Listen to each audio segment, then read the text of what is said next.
Did you feel the heat of card games? Absolutely. Well, there has been some big changes for Weiss Schwarz in the past 6 months, right?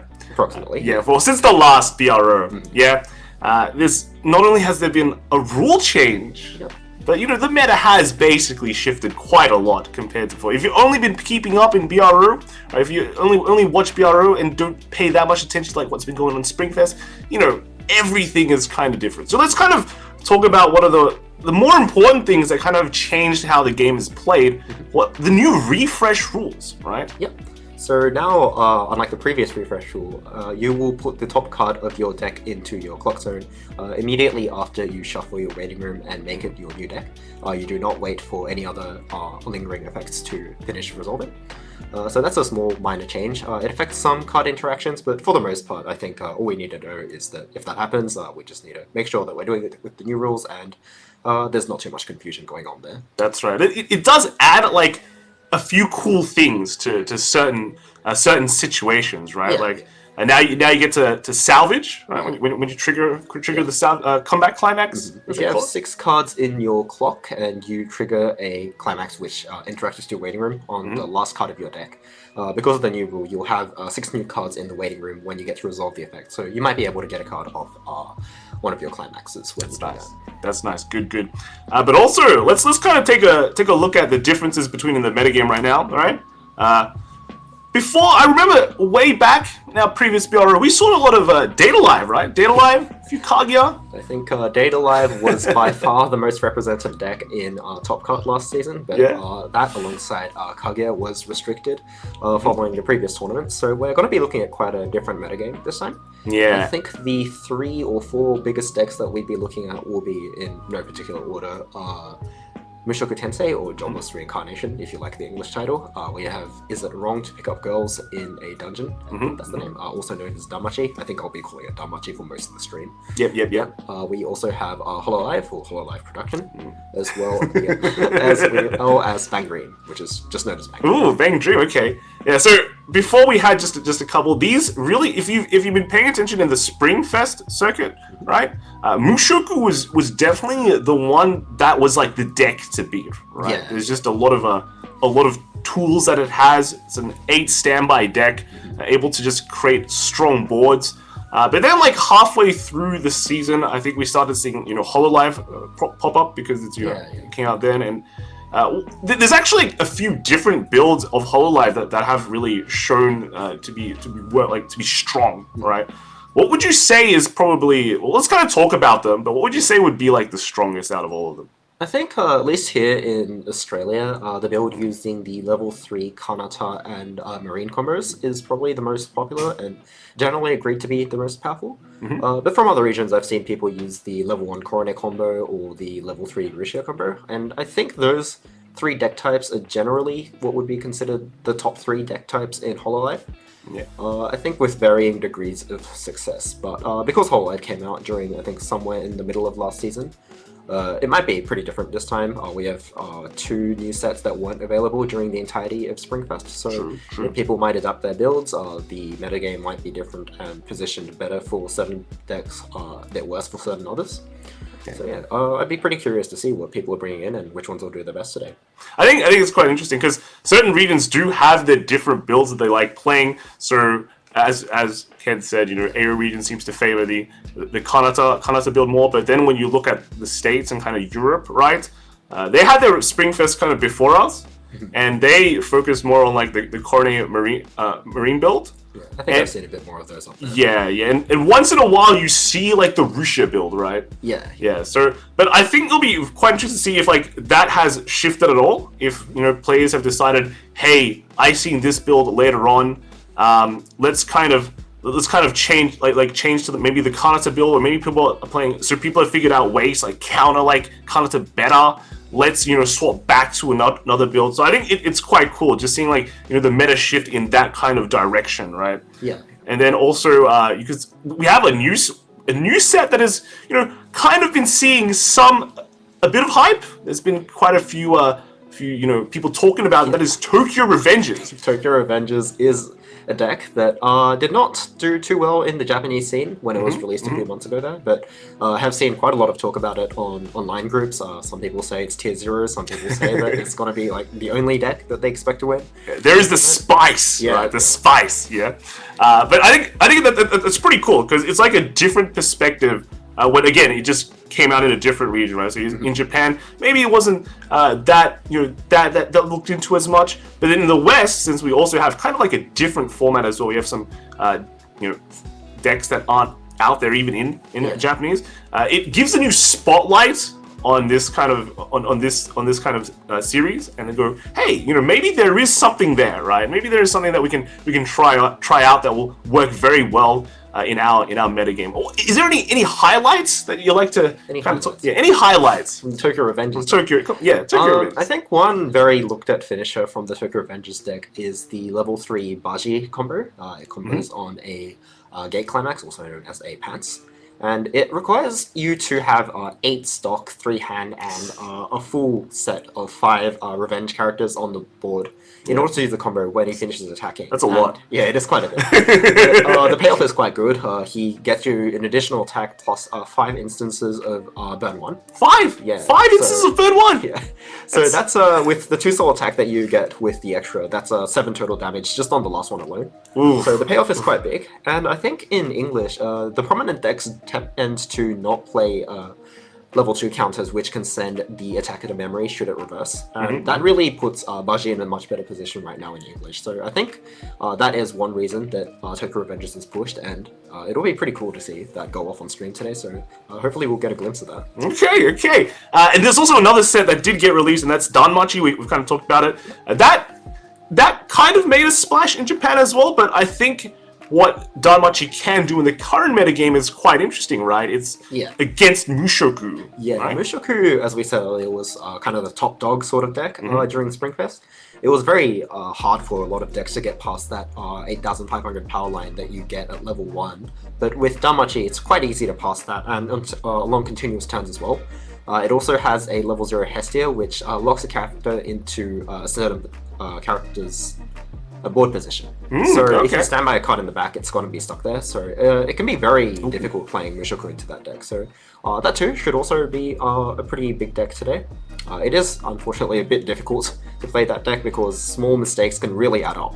So I think you'd be pretty confident to be playing Danmachi today, but if you know what you're doing, it should be a great deck.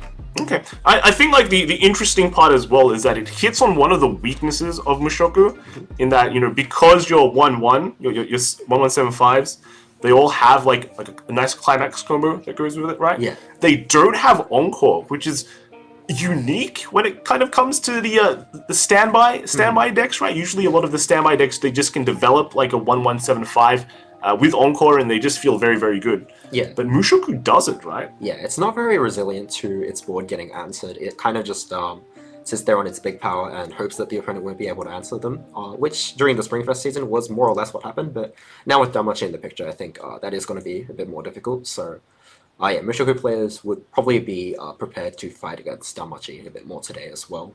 Oh, that's pretty good. So we have some good matchups, it feels like. Not just, we know Mushoku, very strong deck, but now there's more answers that are coming up. People are developing their strategies to kind of, counter kind of this deck. Yeah. And then, it just might just kind of develop. It feels like the format will just naturally develop into different directions, Yeah.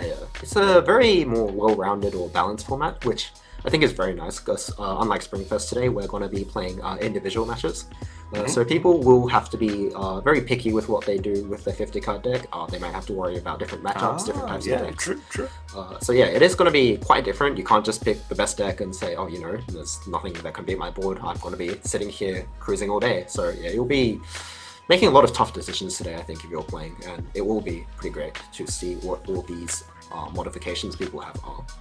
Yeah, another thing as well is that it's open deck list, right? So people when you get matched up, they'll know what deck you're running, so they'll see your secret techs. Yeah. So it might just be before in Springfest, you'd be just take the 3 best decks, right? Or figure out what the 3 best decks are. Someone plays them, it's all good. But now you have to figure out like the best deck / is it solid enough to take you probably, I think it's around 7 rounds today, right? 7 rounds. Is that enough to take you through that? Is it consistent enough? You know, is it good, right? Is it good enough?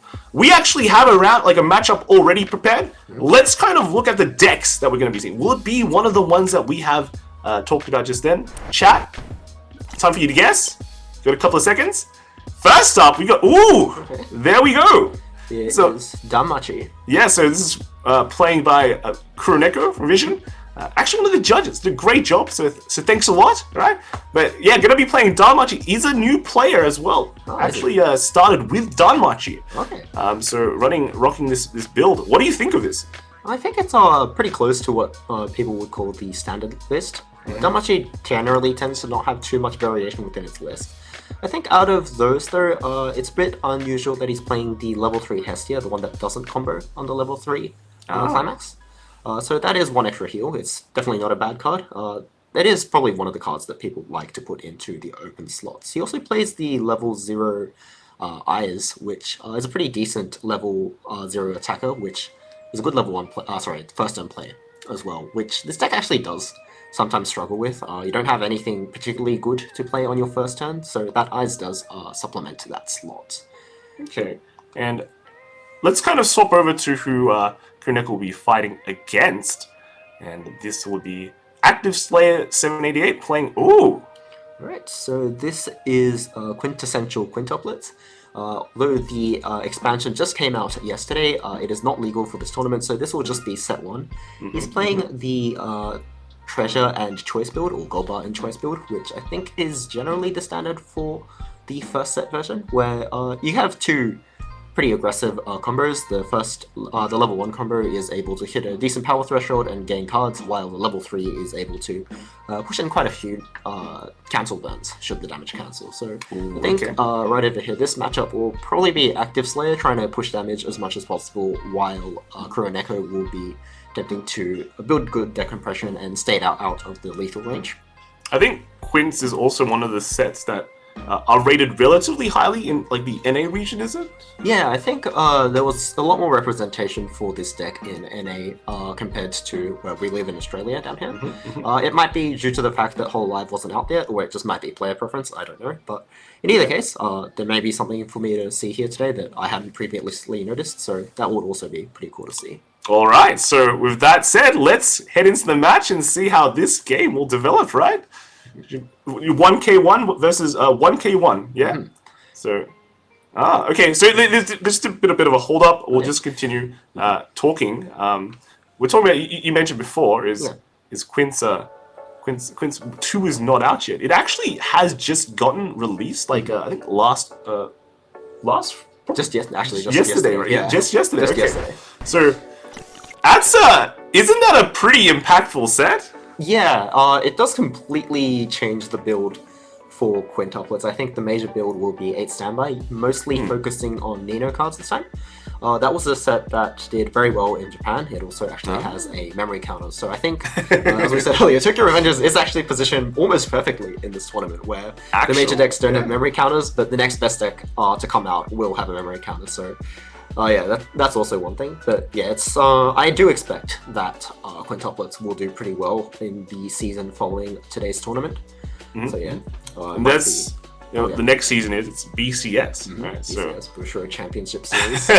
So that if Quince does look like one of the, I think when we refer back that there was in Japan there was a metaphor was like Mushoku and Quince being very, very strong. Yeah, that was about just before the, I believe, June ban list that we had in Japan, so round up to May. And yeah, back then we had a very kind of board-focused format. A lot of decks were fighting to fight that 8,500 line. You would have Danmachi and quintuplets fighting that.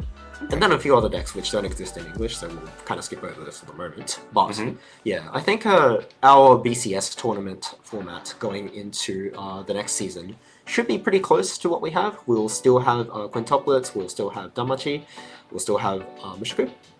Yeah. So yeah, with we also have some sets that haven't been released in Japanese as well. We have one Ruby. Ruby is actually showing up quite a lot, right? But also we have a AOT, right? Attack on Titan final season. And I mean, I think the West big fan of AOT, Oh right? yeah, I think it's almost synonymous with the competitive scene in the West. Since BCS 2017, it's just always been talked about. You could say it's one of the winningest decks. If that is a word, I think AOT would be what fits that word. Yeah, I think it won like 2 world championships in English. Yeah, so. Yeah. Yeah, game's now ready, so we can see who's going to win in this matchup between Danmachi and Quintuplets. So we can swap to that and get round 1 started. Ooh, okay. So who wants to going first is really good, right? Yes. Who wants to really go first in this matchup? You know, some decks can go with, you know, slamming a board. Usually all 1k1 decks nowadays should be able to just slam a board as soon as they can, right? And just push. The deck that Kuroneko is using, so Danmachi, is better catered to going second. It has more cards that are strong going second than it does have going first, but you don't have to go second. Going first is still completely fine. So I think, yeah, Active Slayer right here wanted to go first, and he was able to, so it's a good start for him. Makes a single attack with a level 0 Ichika. The card is able to replace itself, so that is also a pretty good turn 1 play. Oh, a bit of rumbling going on. Oh, that level 0 Ichika. When it goes to the waiting room, you can pay 1 and hit yourself for 1, and you can add up to 2 characters from the top 2 cards of your deck. So even if that card is answered, Active Slayer will still be up in card advantage. If it's not answered, that's also great, because, well, he still gets to keep the card. Yeah, and maintaining hand is just one of the most important parts of Weiss Schwarz. Alright. And then, looks like Kuroneko is thinking a little bit here on what to clock. It is a pretty tough deck to pilot. The small mistakes do really add up. And he has clocked away a level 3 Hestia combo Climax, which, yeah, that's a pretty good card to clock. I don't think he'll be needing that for a bit. Alright, then a bit of pondering. Right, that's a level 0 Hestia, so when it comes into play, Kuroneko can look it up to 3 cards from the top of the deck and add an event to hand, then discard one. He can also choose an opposing character and prevent it from moving positions until the end of the next turn, which I believe must be defaulted to the level 0 Ichika over there. So that's the one that stops. Is good against the standby, right? Yeah, so in this case, looks like Kuroneko won't be able to answer the Ichika on Active Slayer's board. But that position lock does mean that he can stop Active Slayer from answering specific cards because all of his characters are weaker than 2000. So it does have some minor benefits just over here. Ooh, and Kuroneko going maxed out. That's so that's the Hestia just over there. Yeah, Kuroneko going second can make this aggressive play over here because he has the level 0 Bell. He has 1 line of text which interacts with the level 2, which I don't believe he's playing in this deck, but the other one, the more important one, allows him to pay 1 and clock 1 to bounce, so that is return to hand both the Bell and another character on his board just before Active Slayer starts attacking. So he won't be going down on card advantage too much, even though he makes this tri-lane, and all the damage did stick, so Active Slayer is on level 1 now. Yeah, and this is the Bell, the one that allows him to tri-lane like that. Yeah. This is a card that only Danmachi has access to at the moment, and it does really contribute to how aggressive it's allowed to play, even going second. So I think if you want to play Danmachi, this is one of the major reasons that you'd be choosing to do so. It looks like an event is played. So that is a counter event where you can add a quintuplets character from the top 4 cards of the deck. Active Slayer is just going to be using that during his main phase to really look for something that he wants to play this turn, and he grabs an Its Key. Take a look at this event as well. Here you can just go combo, right? You just want a combo. He plays another one actually. Active Slayer could go for combo to increase his hand size, but because he didn't lose his turn 1 attacker, he could actually also just play 3 level 0s to fight Kuroneko's board, and then use this combo in response to Kuroneko using his level 1 Bell combo, which trades off a bit better because his Active Slayer's level 0s won't be able to trade with Bell, but his level 1 combo will. And he'll also be able to buy 1 extra turn to get more copies of the combo on a good day. So I think at the moment he might be considering which of those lines to take. And in a way, Kuroneko can just bounce back his, basically save his board, right? Yeah, yeah. It won't. Save cards. It won't really have a huge impact, even if Active Slayer uses this combo, because Kuroneko's board will not be doing anything. Right, so Active Slayer just played over his level 0 Ichika to force the effect and add 2 cards from the top of his deck. That is a success, and he added 2 cards. I saw the level 0 Nino runner there. Wasn't able to catch the other one. Okay, it looks like the Nino impersonating Yotsuba. Both Ninos. We'll be seeing a lot more of those next season with the expansion set. That's right. Yeah. I think. Would you have? Do you think that was like? It feels like it's a bit of a waste of resources. What he's currently doing. I think if I were in Active Slayer's position, I would have liked to, just play the 3 level 0s that I currently have. Make Kuroneko take a damage from the level 0 Bells effect. But maybe Active Slayer is trying quite hard here to dig for his level 1 combo, which, yep, he's spotted a copy just over there. Do we know if he's out of Climax a lot, though? Because it feels like... Well, we haven't seen that many cards leave the deck total, so unless there's an ungodly number in his hand, he should be pretty safe. And here we are. Okay. Oh, yeah, so he's resolving the effect of the level 0 Itsuki that was just played over the other Itsuki, which added a Yotsuba. So now he revealed the top card of his deck and added it to his hand because it was a quintuples character, then discards one. Oh, he discarded a level 1 combo climax there. Oh. Which might actually mean he does have an ungodly number of climaxes in hand. Okay, that's a bit worried. This is the second turn of the game. Yeah. And I think it feels like, normally, like, we say you want to go through your first deck pretty quickly and then refresh into, like, a better deck. Mm-hmm. But you usually don't want to go through it that quickly, right? Yeah, I don't think Active Slayer can go through his entire deck this turn without losing quite a number of cards. Although he did just gain a few cards from the level 0 Ichika's waiting room effect. But, yeah, it looks like he's trying to go through his deck a lot faster this turn to try and take less damage. But he's still going into the triple level 0 play, so I assume that he's going... Oh, no, but that mills up to 4, right? Mm-hmm. So I'm feeling there could be. Yeah. Oh, that's another combo. Okay. Oh. Well, he has seen something like, what's that, about 14, 16 cards this turn, so I guess it's pretty hard not to get all the pieces by here.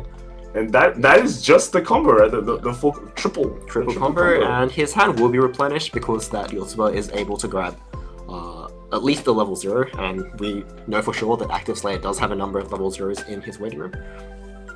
And here we go. Kuroneko is... Oh yeah, so Kuroneko is going to use the effect of the bell to return 2 cards to his hand.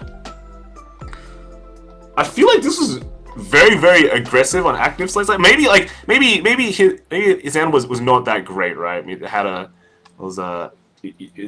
lot of climax it had to dig, but again, it just still feels like going through the deck so quickly is Yeah, especially because Active Slayer wasn't able... It doesn't look like he's going to be able to go through his entire deck this turn.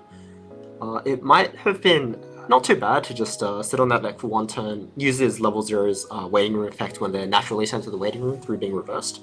Mm-hmm. And then he would have been able to kind of more comfortably use his level 1 combo. But I guess it'll all pay off if he just cancels here. Yeah. And I'm kind of surprised by how few climaxes we've seen leave his deck this turn. I mean, they can't be all in hand, can they? It's incredibly unlikely. It's not impossible. Yeah. But yeah, I think even Kuroneko is probably a bit surprised right here with like how few climaxes seem to be leaving the deck, despite how many cards Active Slayer is going through. Ooh, right, so that is a climax leaving the deck. He's just triggered a choice and put a card into the stock. Now taking... Well, looking at the top... Damage is going pretty fast this game. 1-4 already. And still one more attack to go. Yeah, and no climax leaves the deck again. So, yeah, the deck is either hyper compressed or it's... there's still a few more in hand. Alright, looks like both players are just gonna eat 3. Okay. And both Kuroneko on 1-6 here. Yeah, and he has 3 copies of Firebolts in his clock. Which, That's not what you want to that see. is not what unfortunately for him, Active Slayer's level 1 combo doesn't hit that much power on defense, so you won't be really needing the copies in the waiting room for the power. It's just that with that out, it does seem quite difficult for Kuroneko to get all the copies of the bell, ideally 3 that he wants right now. Mm-hmm. Yeah, so here we are. I think Kuroneko is probably pondering whether or not he wants to clock draw here. If he doesn't clock draw, he might be able to go through the rest of his deck and refresh on a strong 1/6, should he have enough cards to go through, but it does seem like his deck is thick enough that it's rather unlikely. And It's so rough as well. You can't clock and draw for this. So okay, it looks like he's opting not to clock and draw here, so he's played a bell and then used a Hestia knife in order to add another bell. Okay. Looks like his turn will be decent. yeah, like sometimes I feel like you just want to go, right? If you're at 1/6, but you still have quite a bit of deck left, Yeah, I think you just take the draw because it's still like this is basically Kuroneko's second turn, right? yeah, it is his second turn. So if Active Slayer is able to do even 1 damage before Kuroneko refreshes, then Kuroneko won't be able to gain the benefits of that compression just there. So I think in that case, it's not bad at all to decide to clock draw. Yeah. And I think I just saw 2 climaxes leave his deck from the effect of that level 0 Hestia. Quite unfortunate there, but you know, it happens, especially if you just took a lot of damage. Chances are that you have a lot of climaxes left in your deck. Yeah, in a way though, Daimachi is a series that can kind of go through the deck pretty quickly, right? Yeah, if you have Hestia Knives, events, sorry, the Brainstorm, level 0 Hestia, there's quite a few ways to go through your deck, but being only turn 2 and the general thickness of that deck, Kuroneko might have some trouble getting. Oh, but he does have triple bell. Okay, so that means that with 3 attacks here, he should be able to get 3 copies of Hestia Knife. And with enough cancels, he should be able to get rid of the remainder of his deck during the opponent's turn by using Hestia Knives during the counter step. I think this is actually not that bad, right? Because if Kuroneko refreshes here, all the firebolts go into the waiting room. And that means next turn the bells are going to be hitting pretty big. Yeah, so if Active Slayer early plays the level 3 Ichika next turn, which hits 11k on a full board, that would probably be what Active Slayer wants to do to heal down, but Kuroneko will have enough fireballs in the waiting room so his bells can fight over those, and he will be using a 0 cost character to fight a 2 sort of 1 cost character. And this is the one of the strengths of Danmachi is that the level 1 combo with the bell here that we see basically makes a lot of things work, but also hits really big. So you can just run over a lot of big cards that normally would stay on the board, but then now don't. And as we were talking something like the Mushoku matchup, the bells can easily get over those cards. But you know, even against other decks, like when they want to put down an early play to be able to kind of get at least win the board in like one line, this can also solve that issue, and it just makes kind of the game way more kind of how do you say it, like back and forth, right? Mm-hmm. No one able to make a stable position. Yeah. So decks that want to stabilize with big characters on the board are definitely hurt quite a lot by Danmachi. So this is a pretty decent position for Kuroneko to be in. I think as long as he doesn't just take another level next turn, he is in a pretty comfortable spot. He's able to answer Active Slayer's entire board this turn, and with 1 cancel there, Active Slayer's next turn is pretty unlikely to be able to put 3 strong characters on the board. We're already going for a refresh. Yeah, that was fast, but somewhat expected because we saw him go through that many cards in his deck last turn. Yeah, and I mean, we can see the new refresh rule in action, right? So the first card that he's checking for damage is the level 3 Ichika, which he just slid across the mat right there. Yeah. With the older refresh rules, he would be finishing the damage check first before taking the refresh penalty, but this time he'll be taking the refresh penalty first. Yeah, and then we see the cuts and the shuffles. Yep. And Did we see how many climax are going back into Active Slayer's deck? I wasn't counting very closely, but we only saw one extra climax go back before he refreshed. So it does. Oh, that's gonna hurt. Maybe Active Slayer will be leveling up this turn, which for Kuroneko is also a good position. He gets to push damage. And this last attack's going for 3. Yep.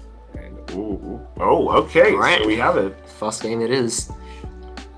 Yeah, Kuroneko is in a pretty good position. He was able to answer all 3 cards on Active Slayer's board. So Active Slayer most likely will have to play out 2-star characters or 2-star characters this turn in order to even just fight those bells, which is not ideal. One of those bells might just come back without a resource investment from Kuroneko. The damage is sticking, that's pretty good. As we said earlier, there's going to be 5 bolts in the waiting room. I think everything is actually going pretty well for Kuroneko. He's even in a position where Active Slayer had to use some cards to go through his deck last turn, so he might be up in card advantage. And overall, he definitely has the upper hand.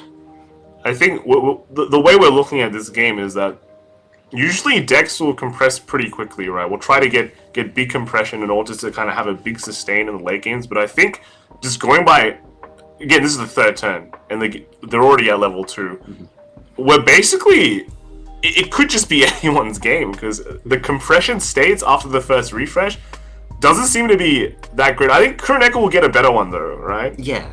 He's going to refresh with 6 in the clock. So you have basically, when we talk about compression, that's like 6 cards that aren't going back in the deck. And that's kind of the unique thing about Weiss Schwarz is that, your deck, once you run out of deck, you don't actually lose the game. You continue playing just with the cards from you just shuffle the cards in your waiting room back into the deck. And that can mean, like, you are missing a lot of cards there, and that means you're going to hit those climaxes way more often. So when we talk about these compression states, Kuroneko would, as long as he refreshes now, right? Yeah.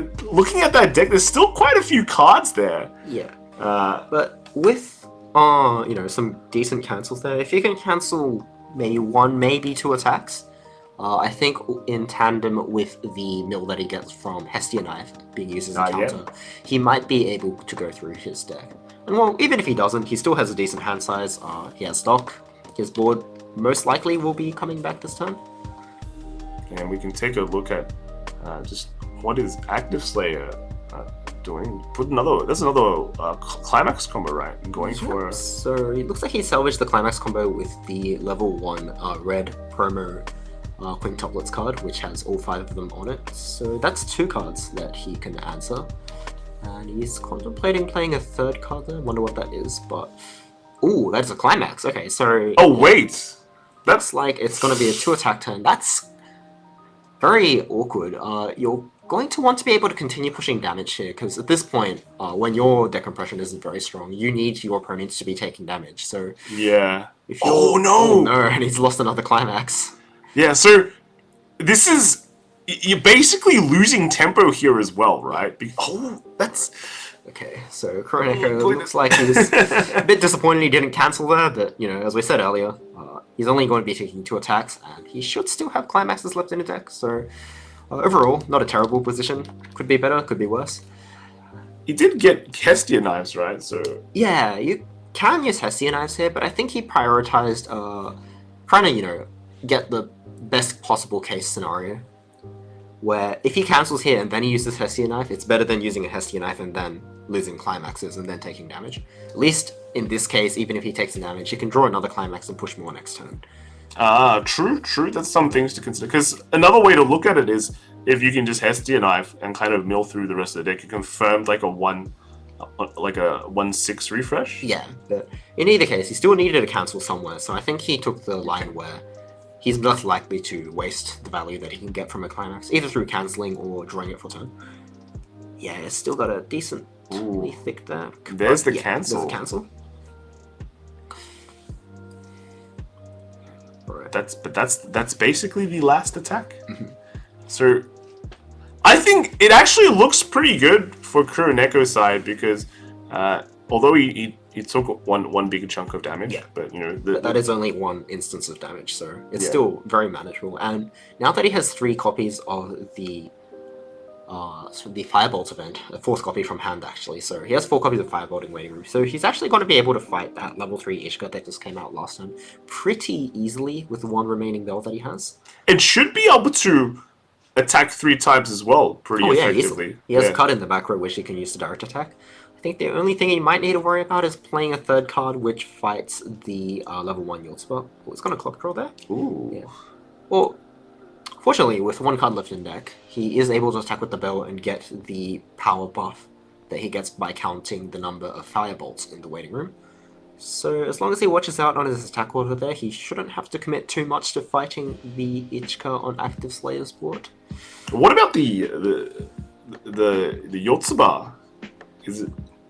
Yeah, the Yotsuba is not small. It's not small enough for Kuroneko's cards to be fighting with just level 0s. And with 2 copies of the Pyonkichi, also known as Rabbit Armor event, in his clock, it might not... So I think with a 1k, the bell will hit 5/5. The Yotsuba is actually just 4/5. Yeah, but it is just a little bit bigger than what Kuroneko can manage on his level 0s without using the Kyonkichi, which we've seen 2 copies leave. Oh, okay. So it's possible that the Yotsuba might come back. It's definitely something that Active Slayer is going to appreciate. I was thinking if there's a way you can just salvage another bell in the climax combo. We've seen at least 6. I think there was a 7th copy of the 8 events that can just salvage from. Okay, so it's going to go for the brainstorm here. Ooh, it's a bottom deck climax. Yeah. Bit unfortunate. Yeah, but he does guarantee that he hits on this brainstorm, which means that he can easily get something to fight the Yotsuba. Unfortunately, it does reset the number of Firebolts in the Waiting Room, so Kuroneko might have to find another way of fighting that level 3 Ichika. Although, fortunately for him, I don't think that's too big of an issue. He is in a decent position right now. He should be compressed enough to cancel some damage on the swing back. Yeah, I mean, I guess like here's like the thought, right? Is let's say you can't deal with the the Ichika, right? Yeah. But does it really matter? You're swinging 3 times. Last turn, Active Slayer can only swing twice. Technically speaking, with you swing 3 versus Active swinging 2 last turn, you should be kind of getting ahead in terms of kind of tempo, right? You have better stock. You can see Kuropolo going up to 7 stock. Damage-wise, it's about equal. He's 3 damage behind, but again, Active has an empty slot that's going to increase soul counts, and then you can, if you have like a 1k1 soul here, you've seen quite a few climaxes go out of Active Slayer's deck, so there could be a chance for big damage. I guess here you're only kind of a bit afraid. 2 climaxes gone, so you're technically refreshing with 6, maybe 5 if you have one in the hand. But overall, it's not a terrible position. It's actually not bad, and you're basically setting up, like, we're talking about a fast game here. Next turn, as long as you fish out your finishes, you could just be ending it straight up on the next turn. Yep, so it looks like there's a power check going on here, just considering what he's going to search from his Hestia Brainstorm. And yeah, so here we are. I think, Kuroneko might not actually be able to fight that level 3 now that we've seen that he hasn't sent any copies of... Oh, actually, that might change here. If he's able to send a Firebolt to the Waiting Room here, things might change for the better. That's 1 copy of Firebolt. Oh, and then he can use the optional draw discard effect from the Hestia Brainstorm now that he's used his first event this turn with it on the board. Unfortunately, that is not a Firebolt. But if he has a Firebolt in hand, he could just use it right here to salvage another character. So got the Hestia knife there. And so there's a lot of text, but basically, it basically says you can't use it unless you have certain characters on the board, and it's not a counter unless you have a certain character on the board. But otherwise, it's just top 4, add a character to your hand, and send the rest to the Waiting Room. Okay, and we've got a second one. So yep. Do we have enough? Do we have? Ooh. All right. So it looks like Kuroneko has gone for the Lion to heal down with the early play Bell. He has 4 characters on the board, so it can come out early, heals him for 1, and when it attacks, he can marker up to 2 different events from the waiting room, and it gains 1/5 per event. However, he only plays one of the 2 events that are listed on the card, that is Hestia Knife. So that card is mostly just going to be capping at 9k, which isn't huge. Very weak. Yeah. The way Danmachi is, you have enough offensive power to kind of supplement the offensive weakness of the card, and you're kind of okay with the card not surviving an opponent's turn. You're at this point playing for a sort of damage tempo kind of game. Mm-hmm. Just a much more, go aggressive, don't worry about defense, right? Don't worry about keeping things multiple turns, as long as you're making sure your opponent can't keep anything else for a turn, right? That's right. And I think it's quite standard to not run the 2 events in a lot of standardized Danmachi builds, right? They just only run the 1 event. Yeah, you just play the one that has a lot of synergy with the rest of your deck. So it looks like over here... Oh, he's using another Hestia Knife. So if he's able to get... Ooh. Okay, it's setting up for level 3. It's like the cool thing about Danmachi is it's got a pretty simple game plan, right? Just combo, set up for your next big play, continue to combo again, because they do hit big. That's like the good point of the deck, right?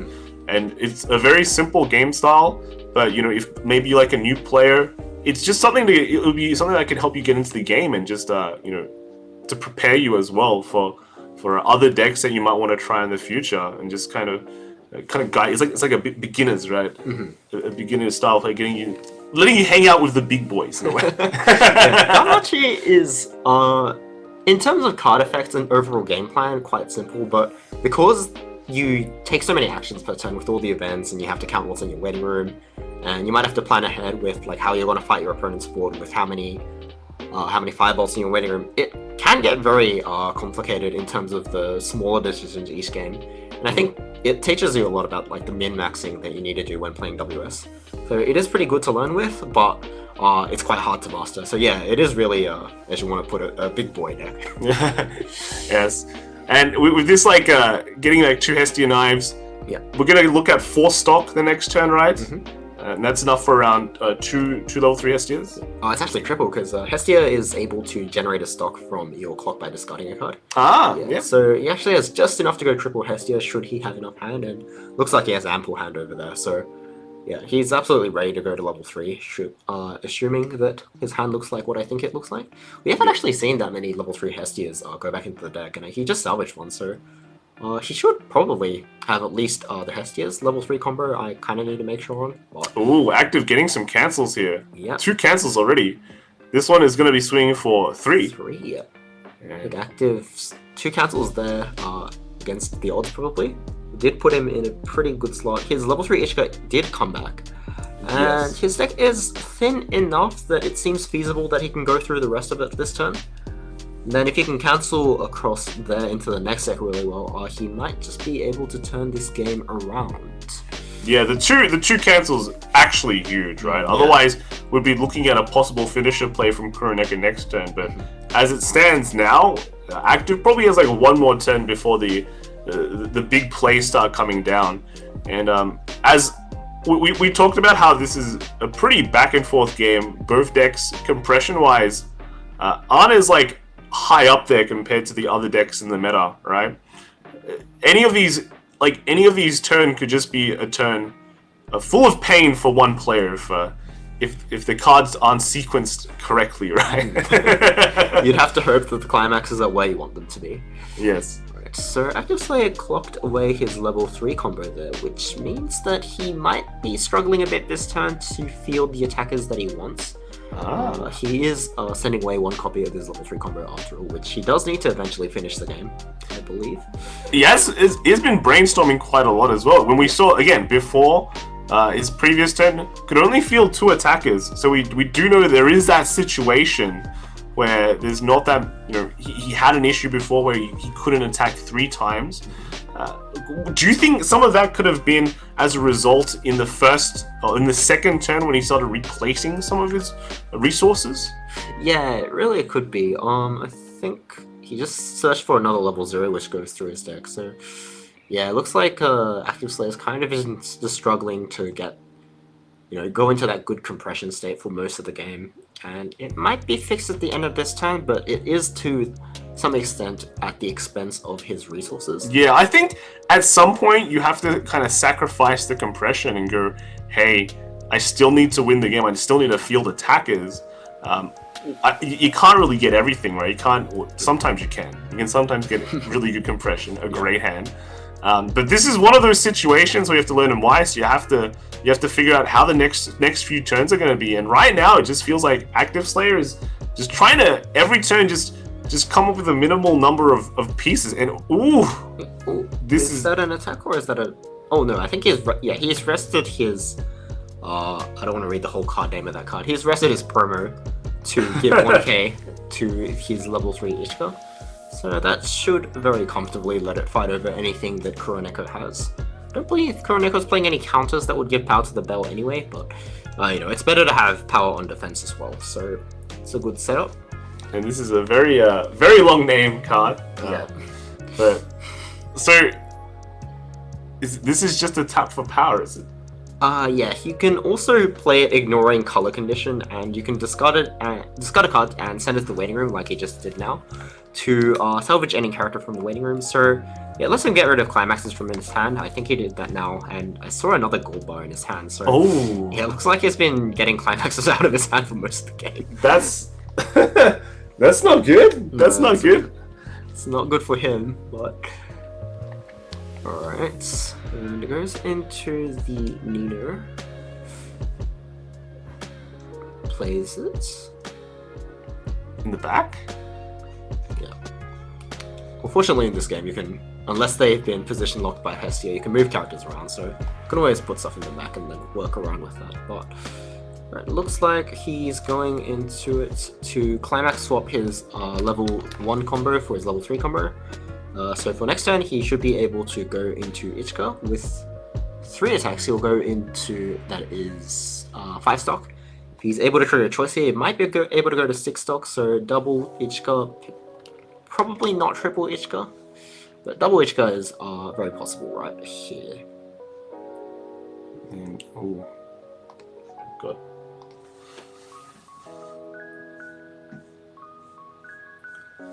Okay, and then playing a 3rd card down, so at least we're seeing 3 attacks. Yep. So that is the level 0 Itsuki he just searched for earlier. It's got what we call colloquially the RSU combination effect. So he can discard a character to draw 1, and he can also reveal the top card of his deck and add it to hand, discard 1 if he sees a character. So looks like he is gonna discard level 3 he just added.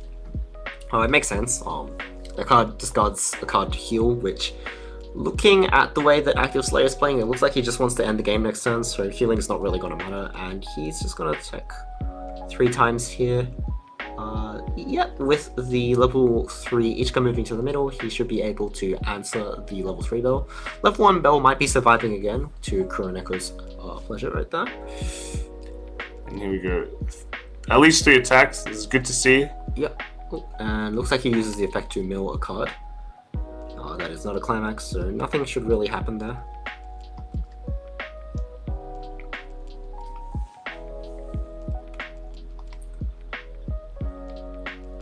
And getting an Ichika. And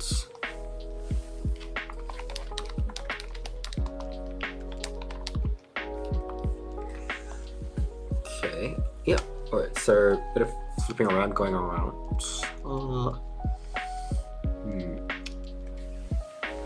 Where does Kuroneko want to be here? All right, we've seen some Hestia knives recovered, right? Mm-hmm. So because Active Slayer is playing in a way that he's more or less setting up to use his level 3 combo next turn, I think Kuroneko's ideal scenario here is just to cancel 3 times.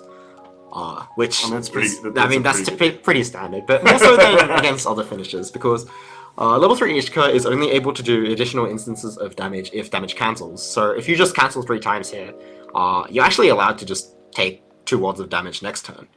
That's compared to other finishers which do extra instances regardless of the cancel. So in that case, although Kuroneko does have the Hestia have to go through his deck. If he just cancels here, he's very safely out of that lethal range and doesn't have to worry about anything else. Isn't this same thing for Kuroneko's finishers? Are they both on cancel? Yeah, that's true. Active Slayer is probably slightly at a disadvantage in that case because he's on high damage, and also Kuroneko's finisher does give soul as well. So in the case that Active Slayer passes on low damage but a lot of non-climaxes in deck, well, Kuroneko might just be able to win the game by sticking enough damage through the additional soul. But anyhow, looks like the first instance of damage has landed there.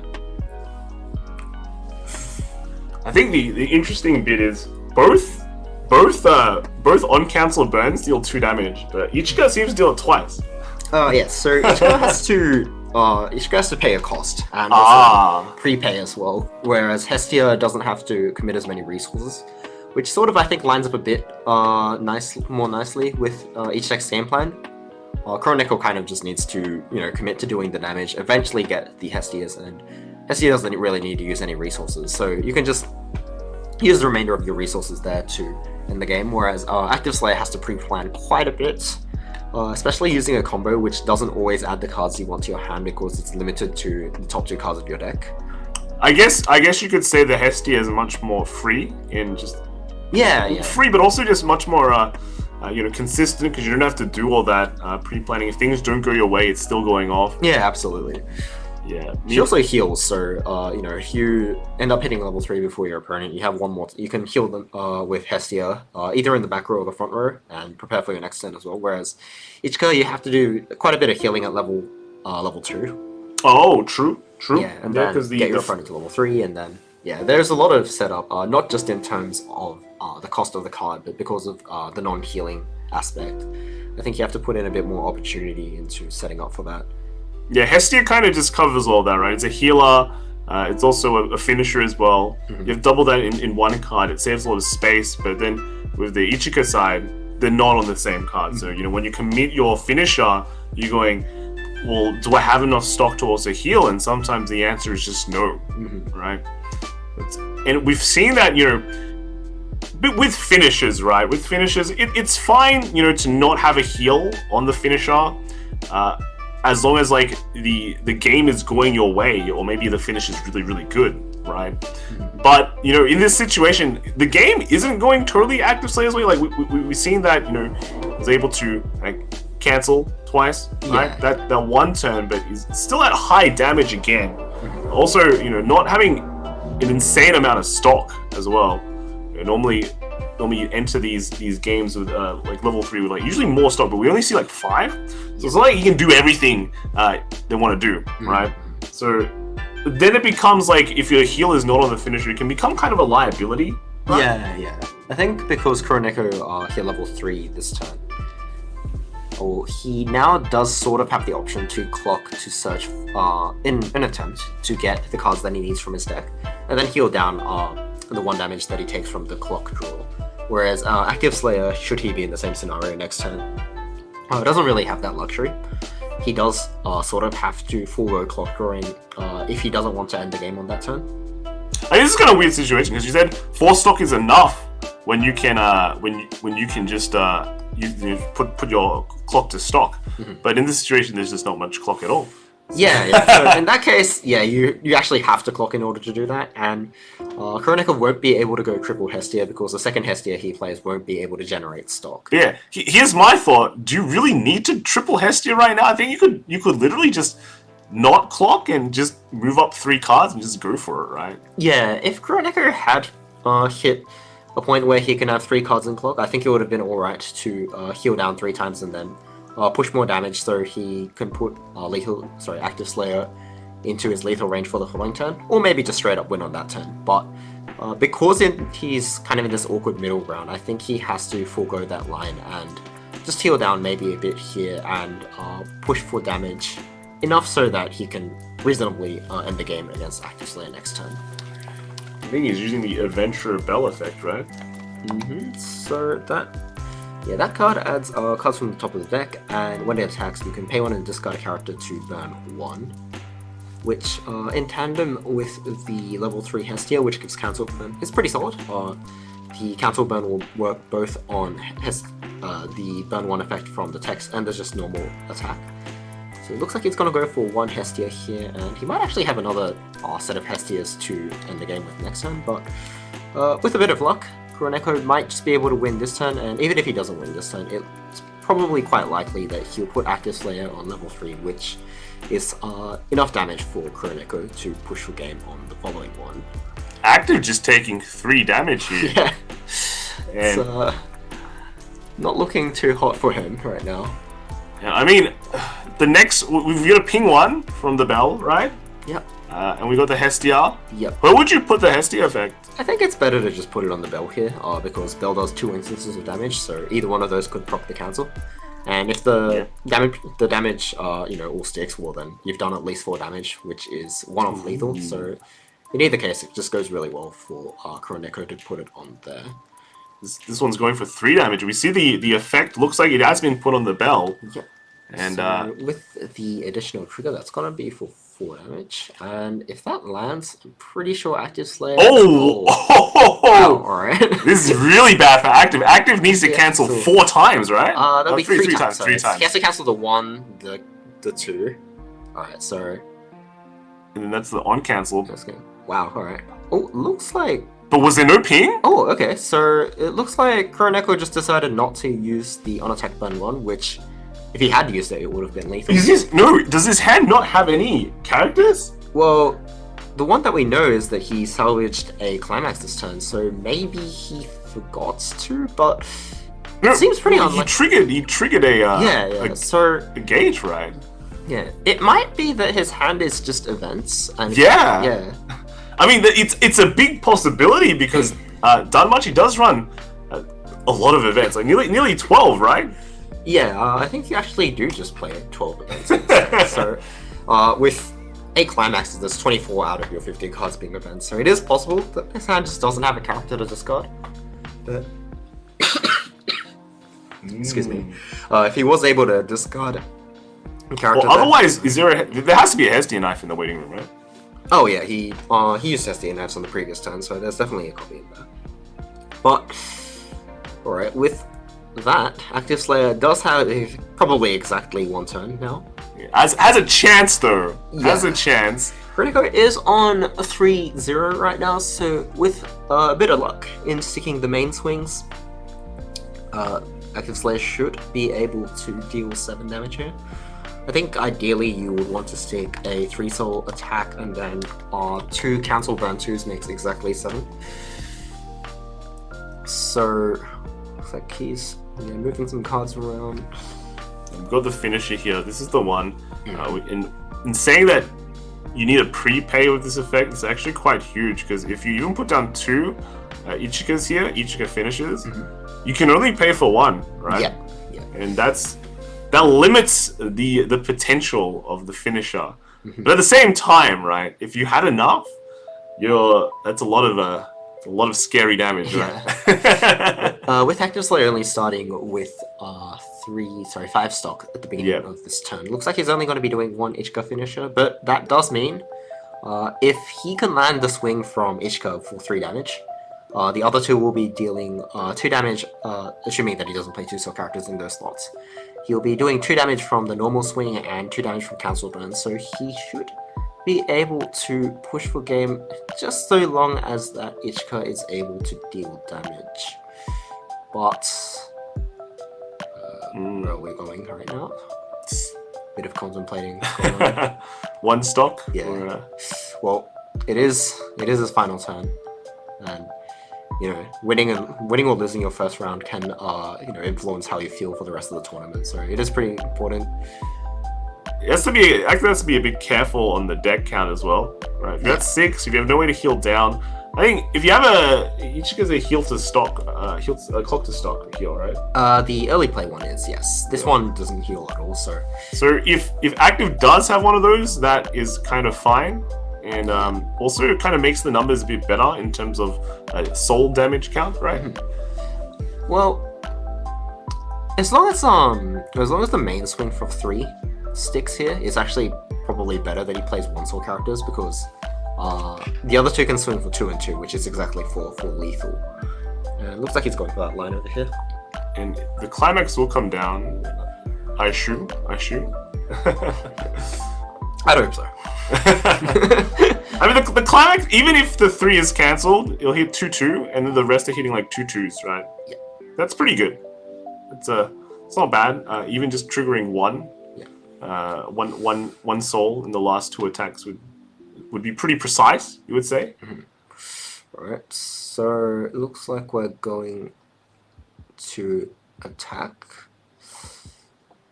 Oh, but you have to pay the cost first, right? Oh yeah, he's just paid the cost, so I think he's going to there hand it is. with that. And now we get to see the final turn on Active Slayer side. And this could actually just win. We saw a gate was triggered on Kuroneko side last turn, so 2 climax are out, and then the climax he played, so he's only got maximum 5 in the deck, probably less. Oh, front for 3. Oh, okay. Ooh, this is really risky. Alright, because we've got some uncancelled burns coming up as well. And then he's going to swing so with it. At this point, I think Kuroneko kind of just wants to take this 3 damage because 3 is not lethal, but burning 2 twice is lethal. Yes. Unfortunate. That's not what you want to see there. So takes 2. Yeah. And then another one again. And ooh. So okay. Active Slayer just needs to stick this 1 instance of damage. 1 more attack on Active Slayer slide. The deciding attack. And Kuroneko needs to cancel this one. No cancel. Oh, and that's unlucky. Climax is left in deck there, so 1 at the bottom. Yeah. Unfortunate. Yeah. But yeah, actually, so the attack sequencing technically correct. The Ichika got the cancel out, right, and was able to burn 2. Just perfect damage, right? Perfect damage to get the win. Actually, if Kuro didn't cancel there, right, he might have had a pretty good chance at just canceling the last attack as well. Yeah. I think there were a lot of other climax positioning iterations where Kuroneko would have just survived that turn pretty comfortably, but I guess it was just Active Slayer's game today, and you know, he will be going 1-0 into the next round. Yeah, but it's, you know, there's still 6 more rounds after this. You just have to win them all, right? You just have to win them all, and then you'll make it to top card, right? And here's the thing. You know, we said it was going to be a bit of a back and forth match, right? You know, both decks just kind of, it was really quick. Fast. Yes. Normally games don't. We're not talking about like quick as in like game length quick as well. That was like the third, 4th turn, right, of the game. It's like the 4th or 5th turn from Active Slayer, yeah. And that's and yeah, there wasn't that much cancelling going on, so you know, they both kind of just did a lot of damage to each other, and I think they were both sweating their palms and said, well, I'm gonna need some cancels soon. That's right. You know, basically every turn a level was taken. Yeah. You know? it was almost a level or turn. Yeah, and like to be fair, Kuroneko nearly got it at the end. You know, 3-6, right? Limiting your opponent from being able to clock that last turn is actually quite huge. When you know you have 1 more turn left, you want to clock just to get the last 2, just to get 2 more cards in order to make sure this turn is the biggest turn you can make. And usually, when you can stop your opponent from the 3-6 from drawing those cards, it can help limit the effects, especially when how do you say it? You know, the play doesn't really have that much going on in terms of their hand size, right? Yeah. So very, very well played. Very, very well played. It'll be good to see how well Gotobin does, Quintessential Quintuplets does, because we did talk about the meta, right? We talked about how the meta will be very in one way, but this is kind of like the extra spice on the side. You know? Spice on the side, yeah. Yeah. So in terms of round 1, I think that was pretty good. That's pretty good. What do you want to see next? Is there a specific matchup you want to see? I'm keen to just see any kind of WS today. So you know, whatever's the most exciting, I guess. I don't have any particular request. Chat, let us know. I know you guys like cute anime girls, right? We saw the chat. We saw you. So yeah, let us know in chat what you guys want to see, and maybe we can arrange it in maybe the next Heard, couple of rounds. heard Tokyo Revengers has a lot of cute anime girls. Yeah, I think we're gonna head off to a short break before round 2. So if you all want to stick around, we'll be back quite soon.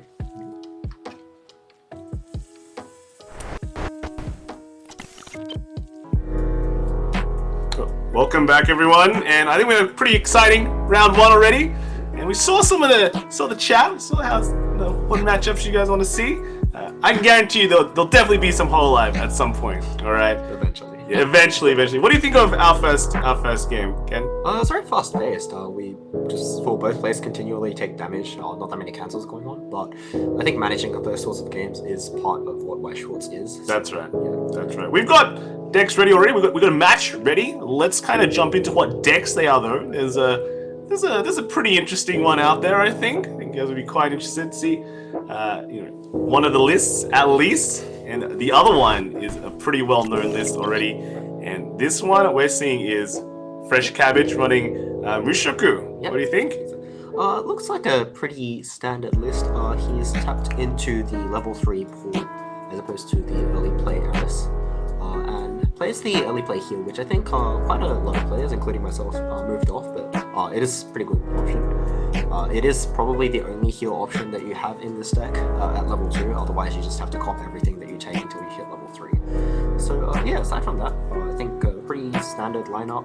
Maybe some slightly different counts at level 0 compared to other lists, but more or less, it's what you'd expect. Yeah, I noticed he's not running any stock swap. Oh yeah, stock swap is... I guess I think it's not as common in the North America region or North American players as I think it is around me. But yeah, it is a bit harder to fit in stock swap, which is a green Sophiet card. Yeah. Because this deck is playing the other 3 colors of red, blue, and yellow. That's right. Let's kind of swap over to the next deck, and I think a lot of people will be surprised. We have it's 7 Deadly Sins, which is an English edition original title. This build is unlike, I think, the generally...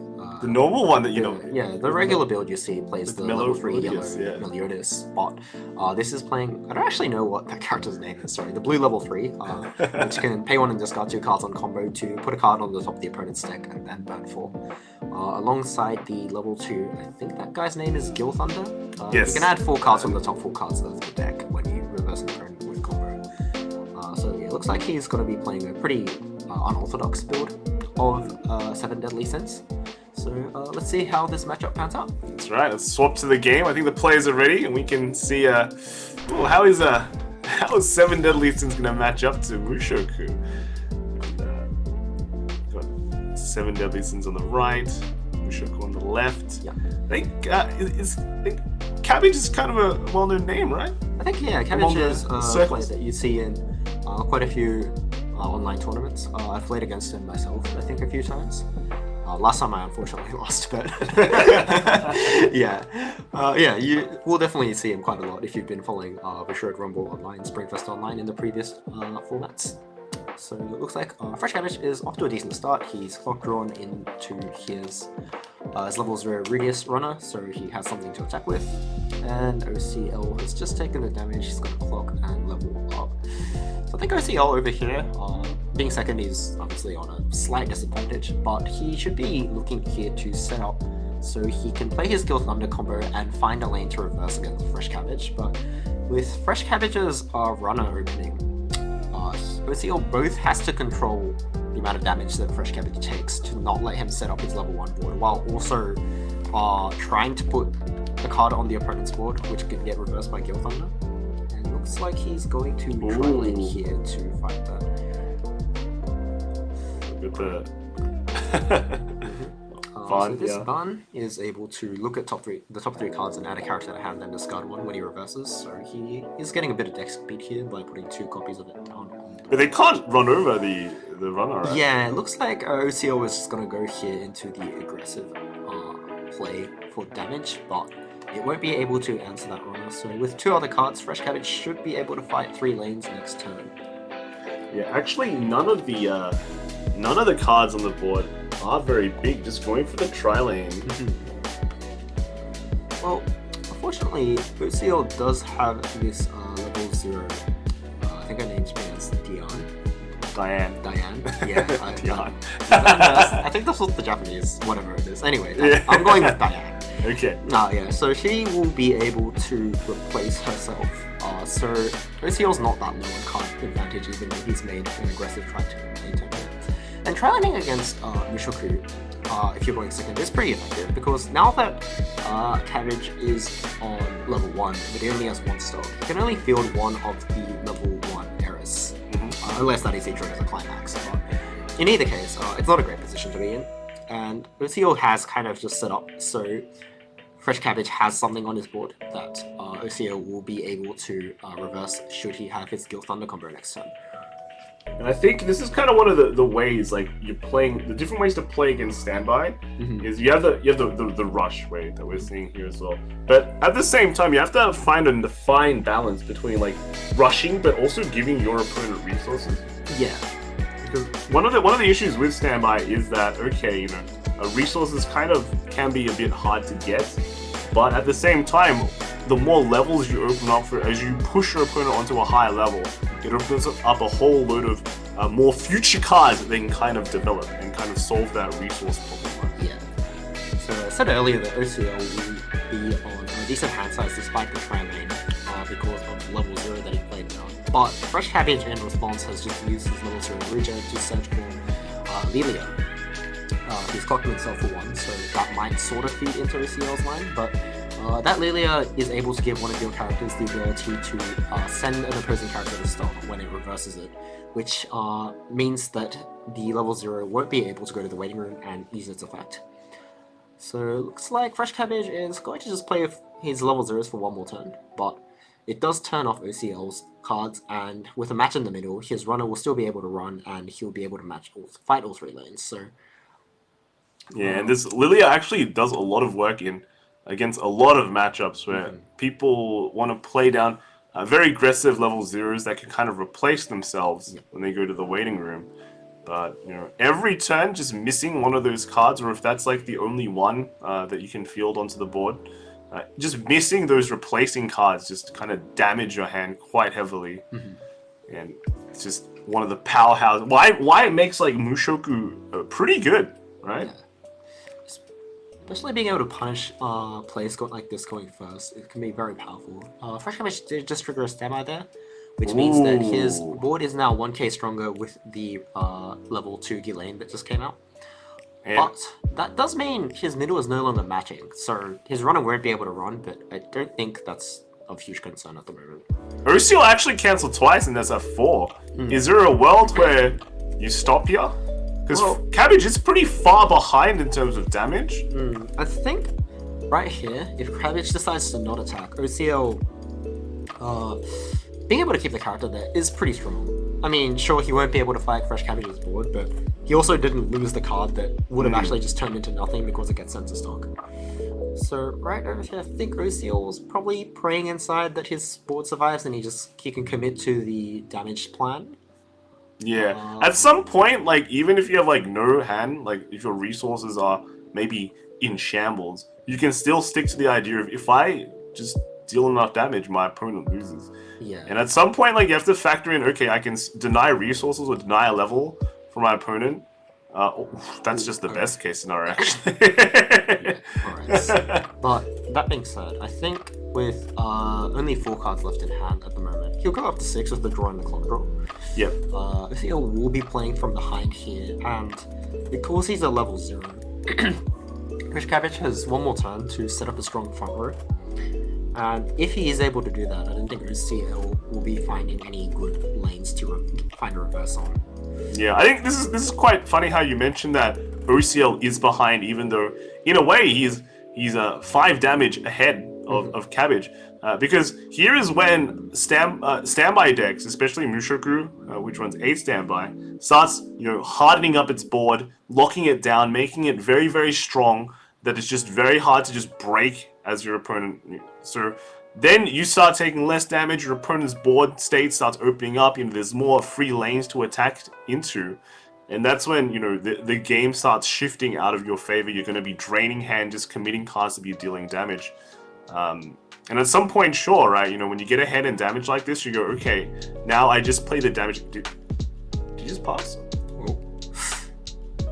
Yeah, it looks like OCL just passed, so wow, won't be able to commit to that damage line. Wow. Seems like he just doesn't have any level 0s in hand, or he needs to keep his hand size up because Gil Thunder requires a full board to be able to be played at level 1. And that is huge. Basically, just given a whole turn for Cabbage right there. It's like you get to attack 3 times, cancel. This is when canceling is not great. No. Especially on OCL side, he'll be setting up for the Gil Thunder play, right? You'll be like, okay, next turn I'm Gil Thundering, but then you cancel 3 times, you go, what am I doing next turn? Probably not much. And that's exactly what happens. Cabbage now just developing a board, actually, just committing and probably going to get the climax combo as well. He also paid it. Oh, not comboing this time, but if he does trigger another standby here and replaces the level 0 in the middle, it looks like Fresh Cabbage will have 3 lanes up that OCL won't be able to use this combo on. So I think that's what he'd be hoping for right over here. Canceling again. Alright, that's a standby, and Cabbage brings out another Ghislaine. Yep. So that's 2 10Ks and a 9-5 in the front row, which OCL is definitely going to struggle to answer. He does cancel here again though, so I don't know. Maybe if this keeps up, OCL will be able to just continually, fight for damage and eventually win through that. The cancelling is actually really working in favor on OCL's side. Yeah, after the cancels from the previous turn were a bit questionable because he wasn't able to make any plays on the following one, but now that it persisted, it's a bit of a different story. So now he can use his damage / life as a resource here. As long as he's able to stick more damage than Fresh Cabbage is, he can still run away with the game over here. So looks like he clocked away the level 0 that bonds into the level 2 Gil Thunder, which more or less suggests to me that he has enough copies. But that card also is a card that gives 1000 power to the Gil Thunder, which might be pretty helpful here, but I guess he already has a plan to give enough power to Gil Thunder, or he's just decided that's not the way to play this game entirely. In either case, he has decided that he's not going to need this card for this turn. And this Gil Thunder that ideally will get played is actually incredibly interesting. Normally when you climax combo, right? Yeah. You get a card and you feel really good, right? And you have multiples of them. You'll get multiple cards from all the reverses or just all the attacks, and you'll be that's kind of replenished. But this Gil Thunder, if I'm looking at this correctly, and if you guys are seeing it correctly, you can actually get 4 cards from the top of your deck.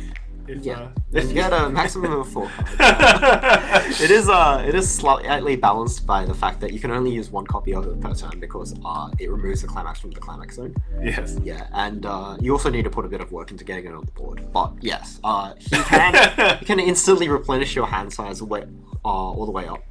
And in a scenario like this, where OCL probably doesn't have too many climaxes left in his deck, we just saw him cancel a bunch of times. Yeah. If he is able to get 1 reverse off, I think he can set himself up for about 2 turns worth of cards to play with, so long as he gets enough cards from the top of his deck that he can play over the course of the next 2 turns. That is insane. Yeah. Like, normally when you get 2 climax combos off, you're feeling pretty good, right? You're like, yeah, I did. It was a good work today, right? But if you can get like 3 and 4 just off one, that does mean that you are relying everything on just this one Gil Thunder, though, right? If you're playing against like a matchup where they could bounce their cards back into their hand, such as like Bell, right? Yeah. It's a big feels bad. Yeah. we see 3 of them coming down. Will we see the 4th? So we've seen the Diane, we've seen the ban as well. Yep. How's it coming down though? This might come out of I think he's still contemplating what cards he wants to play this turn. Oh, okay, so he's using the effect of the Hauser. Hauser, yeah. Yeah. Where you can discard a card and send him to the waiting room to add any character back to your hand. It's getting another ban here, which has an effect which activates on reverse, which gives me the impression, yeah, it looks like he's going to forego the combo this turn. Ouch. Ouch. Looks like just committing to 3 attacks. Yeah. But this seems like... Actually, no, this would have been... I think this might have been a not great turn to it. Like, if we look at the power level of Guild Thunder, right? Guild Thunder is around 7k. And then with the Climax combo, it would become like 8. No, actually not. Yeah, the Climax combo for Guild Thunder doesn't give any power, so... it was probably quite tough for him to be able to get past Fresh Cabbage's lines here, but that also being said, I don't think Fresh Cabbage's board is going to get any weaker anytime soon. That's right, yeah. So yeah, I think he's just going to have to forego using the combo for maybe the rest of the game even. That's actually really, really rough.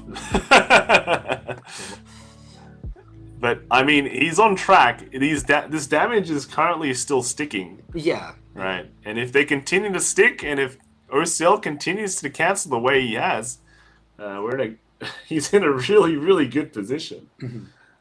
Well, that being said, Fresh Cabbage does play the level 3 pool, which is a bit better equipped to deal with scenarios like this, where your opponent is trying to play for the damage game and isn't able to fight your board as well. So every time you get a cancel, if you have the level 3 pool, when you get a cancel during level 3 pools battle, you mill 1 card, and if you see a soul trigger on it, you can discard a character to burn back the same amount that you just cancelled.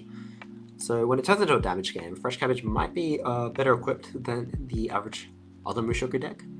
Yeah, it's one of the primary targets that we saw played from Mushoku, which is quite like in terms of standby targets. Generally, you put your grade 1s level 1s in front, and then you have like some nice Gizlane support at the back, or you just move them up like Fresh Cabbage has done. But in terms of like the level 3s, there aren't that many spectacular targets, let's put it that way, apart from like the assist. Yeah, there's... in terms of contributing to the board, you kind of want your level 2s to do that job for you, while you put level 3s in the back to combat your opponent's stuff, deal additional damage, stuff like that. And Paul kind of happens to be the card that does all of them, but Paul has, firstly, he's yellow, which kind of clashes with the other colors in your deck. And there's sometimes a few other issues that the card poses, but nonetheless, there are builds like Fresh Cabbage's over here, which do commit to that line. And the payoff is definitely there. So I think we are seeing a game where Paul should shine quite a bit. And we have OCL's Diane just continuing to do work, getting another 2 cards off the top. But Cabbage looks like in an okay position. Didn't really take that much damage this turn. Yeah, he's on 1-6, and I think with a Brainstorm next turn, which also happens to pay out a Climax, he should be able to go through his deck and have pretty strong compression. And on top of that, there is a pull in his clock zone right now. Oh. So if he levels up just after his refresh, he'll be setting up for his next standby as well. So yeah, with it's a bit hard to see how many cards exactly are in his deck right now, but it looks thin enough that he should be able to go through it and set up everything quite perfectly. Yeah, this is an optimal situation for Cabbage. And that's one of the things that a lot of players playing Weiss need to be really careful about, is when they sometimes take a lot of damage early and they go, oh no, I've taken a lot of damage, but let me continue on playing my game plan. I'm going to mill out my entire deck, do the brainstorms and things like that. Sometimes it's better just to leave your deck state the way it is, because if you didn't cancel early, you have a good chance to cancel late, right? Because guess where all the climaxes are? Still in your deck, right? Yep. It is typically what happens. So, back to Cabbage's turn. Yeah, I think he probably wants to... Alright, yeah, so he's going to forego Clock Drawing. He uses the level 1 Amulet event. It lets him search a character from his deck, and if he does search a character, he has to discard one. The amulet goes to memory, and when he levels up, he can send the amulets to the waiting room to search for a character again. So over here, he searches for the 2000, the 2k power backup, which I guess over here it kind of just cements his board. None of the cards in his front row have Encore, so it lets him set up. So OCL won't be able to get any reverses. Fresh Cabbage can maintain his board. He can get a direct attack. Kind of just a bit of everything that he needs right now. And then the Brainstorm hits 1. Seeing that Brainstorm play that you mentioned as well. Yeah. So able to get out that climax too. Yeah. But just also the event is there just waiting, just waiting. So overall, this is a great. Honestly, it's a great position here. Going for the swings again. Yep. Ooh.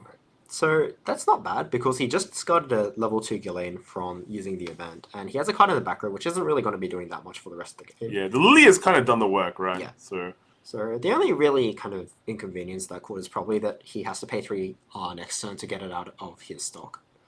Ooh. Okay. There's still a lot of climax in the. Alright. It's not too great, but I mean, he's in a winning position. I don't think. Ursiel's in a cancelling position. Look at he 2 is. cancels already, and wow, that was a lot of climax in the deck. That's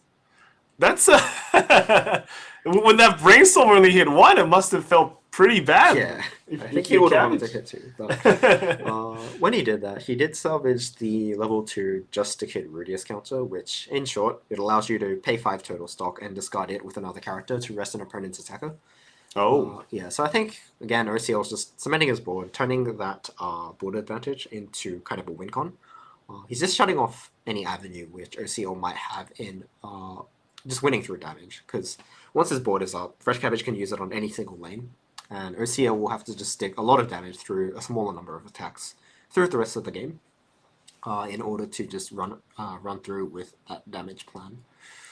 Yeah, OCL finally took a bit of damage, actually going to level 2 right now, and still can't get over that board. That board is still getting bigger and bigger. Yeah, so Right. with 3 Ghislaines now, the 2 level 2s in the front row are 11k. Yes, and the level 1 is 10,500 power. So it kind of doesn't matter if they have Encore or not. They're just huge. Yeah, I don't think OCL's going to be getting past those for a long time, really. I mean, in a way, though, Ursiel's hand is quite healthy. The Diane's, again, just been getting those free cards for him. It's the Gilfunder, basically, I think that strategy is just it's probably not going to work this game, right? Yeah, I don't think that level 2 Gilfunder is going to be getting any reverses today. I think Not in this game, at least. if you're OCL, I think your best plan, you start saving up for your finisher. At the same time, you can also compress via stock, because he should know that Fresh Cabbage does not play any stock wash or stock swap. And, compress through stock. If your field's empty, that's kind of how it is when you play against a standby deck that's set up this well as the big powers. So, just take that soul damage, hope you cancel it, but just start compressing well as well, right? Yeah. That being said, though, it is a bit difficult to maintain a high amount of stock when your characters aren't fighting your opponent's ones. So he will need to find a way to replenish his characters without using too much stock. Right now, we just saw Climax being revealed by the level 0 Gear Thunder, which normally it can get a marker. But, okay, so that is a very stock efficient way of gaining resources. hitting 3 on Brainstorm, is pretty efficient. So, but now he needs a way to kind of go through. That's a lot of deck. Yeah, I think we just saw quite a few barns in his waiting room. So if he salvages those, he can go through technically 5 per copy. 1 from the top deck effect, 1 from attacking, and 3 from the on reverse effect. Do we know how many climax are actually? So we hit 3 there, Just hit 3, yeah. and there was 2 from the previous turn, right? Yeah. So here's the bonds. I might even play 3rd copy, yeah. I think you're definitely playing with it. Oh, that's it. So that one's staying on top. Why would it stay on top? What do you think? What do you think is the reason for staying on top? I don't know. It might. Is it brainstorming time? Looks like it's a climax. Oh, there it is. So that's like the 6th at least, right? Yep. So, yeah, even though this brainstorm only hit 1, total this turn, he's spent 2 stock and gained 4 cards. So, I think in the card advantage department, he's not going to be struggling for a while. And that's definitely low enough for the he's doing the counts. Yeah, the bun can definitely go through the rest of that. So, yeah, I think it quite saved. Like, very, very... we're seeing some very good deck control, in a way, from OCL's side, right? And, I mean, I think in terms of what we're actually seeing, we're just seeing bonds every turn. Going in for one, no climax cancelled. The last card was also a climax. There was wow. actually 4 in the last 8 cards of his deck, and he only hit 1. So yeah, that must have been quite frustrating. And that is, we're looking at a 5 climax max refresh? Yes. Ooh. But that being said, well, Fresh Cabbage has significantly more damage output on his board. He has multiple 2-soul characters, and he's getting some direct attacks the next turn. So, as long as OCL doesn't keep cancelling at the rate that he is currently cancelling at, I think Fresh Cabbage isn't too bothered by the slightly worse compression rate. Yep, and using the event here on Mushoku's side to be able to... He's gonna, I mean, let's just search for a card. Maybe a heal? I think if he gets an early play heal, yeah, it's an efficient way of... Oh, he's getting an anti-change, alright.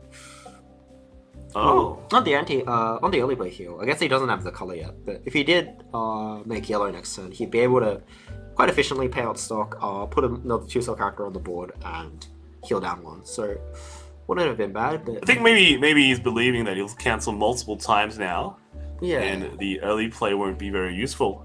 Because there's already 1 climax in the waiting room. Yeah, with 2 more cancels, he won't be able to play it until level 3 anyway, at which point you might as well just get the level 3 Galen. Yeah, it definitely was a good choice. I mean, an option, because it's one of this rare situation where, well, not a rare situation, but it's one of those situations where you're kind of falling behind in terms of damage, or you didn't have a great start at the beginning, and that could help stabilize you. But in terms of board state, Fresh Cab is already stabilizing pretty hard. And also, you're against OCL, who hasn't really been committing much climaxes, right? In order to just pump damage. Yeah. Only just swing for like 1s, so not much. OCL is running a climax with 2-soul though, which is a bit scary. It could just ambush him with 2 extra damage. So, who knows? But I think Fresh Cabbage searched for the anti-change Gilling encounter, which it allows you to pay 3 total stock and discard it while setting a character on your stage to the waiting room. And it sends to the waiting room an opponent's character whose level is higher than their own level.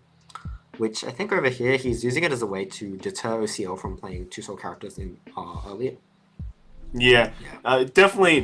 Next, Diane does have an early play, right? And also just being able to pay 3, right? Just pay 3. It's like the perfect numbers. But at the same time, he is going to attack here, which is... I think I just saw a flash of what Fresh Cabbage drew, and it looked like the level 3 combo climax, which in terms of compression isn't great, but if OCL takes a bit of damage here, Fresh Cabbage might be able to just utilize that climax to combo at level 3, which he should have enough stock to do, potentially even double very easily while holding up a counter. So, although the compression's not great when he draws a climax, it did definitely expand his options there, so I'm curious to see what he's going to do with that card. It does allow Cabbage to just, you have the level 3 combo. So Yeah. It's good. Oh, so we do actually did have the early play. Yeah. So it looks like he has the card. He just didn't need to search it because we already had it. And has the yellow. Very, very, very nice. Yeah. There's one at the bottom of his clock right now, which means that he's probably not going to have to pay it out ever. And he attacks here, so OCL is going to refresh. I think it was with 6 or 7 that we saw in his waiting room, at least. And the bottom card of his deck is not a climax, so if he checks 2 more cards here that aren't climaxes, Fresh Cabbage will be able to flip that damage disadvantage back in his favor. Right. But yeah, once you get to this stage, it can be just like a matter of sticking one medium to large size instance of damage to flip everything over, because Fresh Cabbage isn't that behind in damage, but he has quite a bit ahead in resources, and like how much you can expect your board to survive.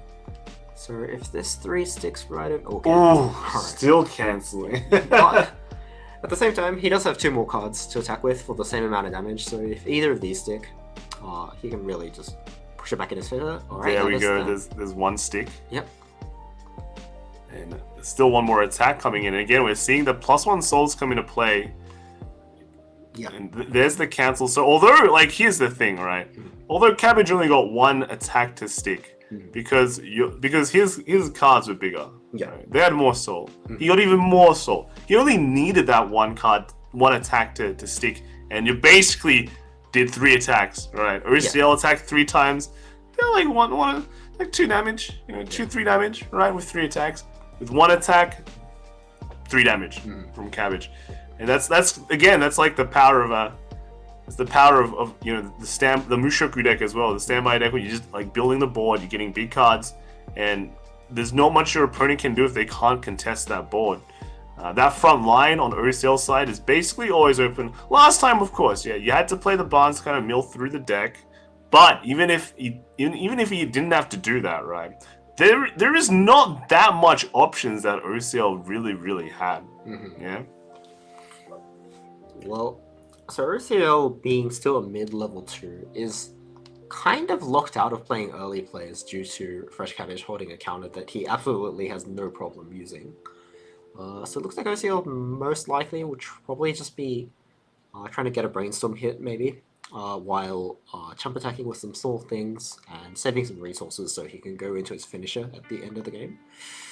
But in the meantime, okay, no. Alright, Fresh Cabbage just kind of needs to continue this game, not take too much damage, hold his rest counter up, heal a bit if necessary, and he should probably be fine. He is definitely in the controlling position right now. I mean, this is also one of the things as well, is actually when you look at OCL's deck, it does not run any stock swap as well. So both decks not running any ways to combat your opponent compressing hard through stock. So we're looking at Cabbage's side. That is a lot of stock. We know 3 of them, not great. Well, 2 of them were not great. Yeah.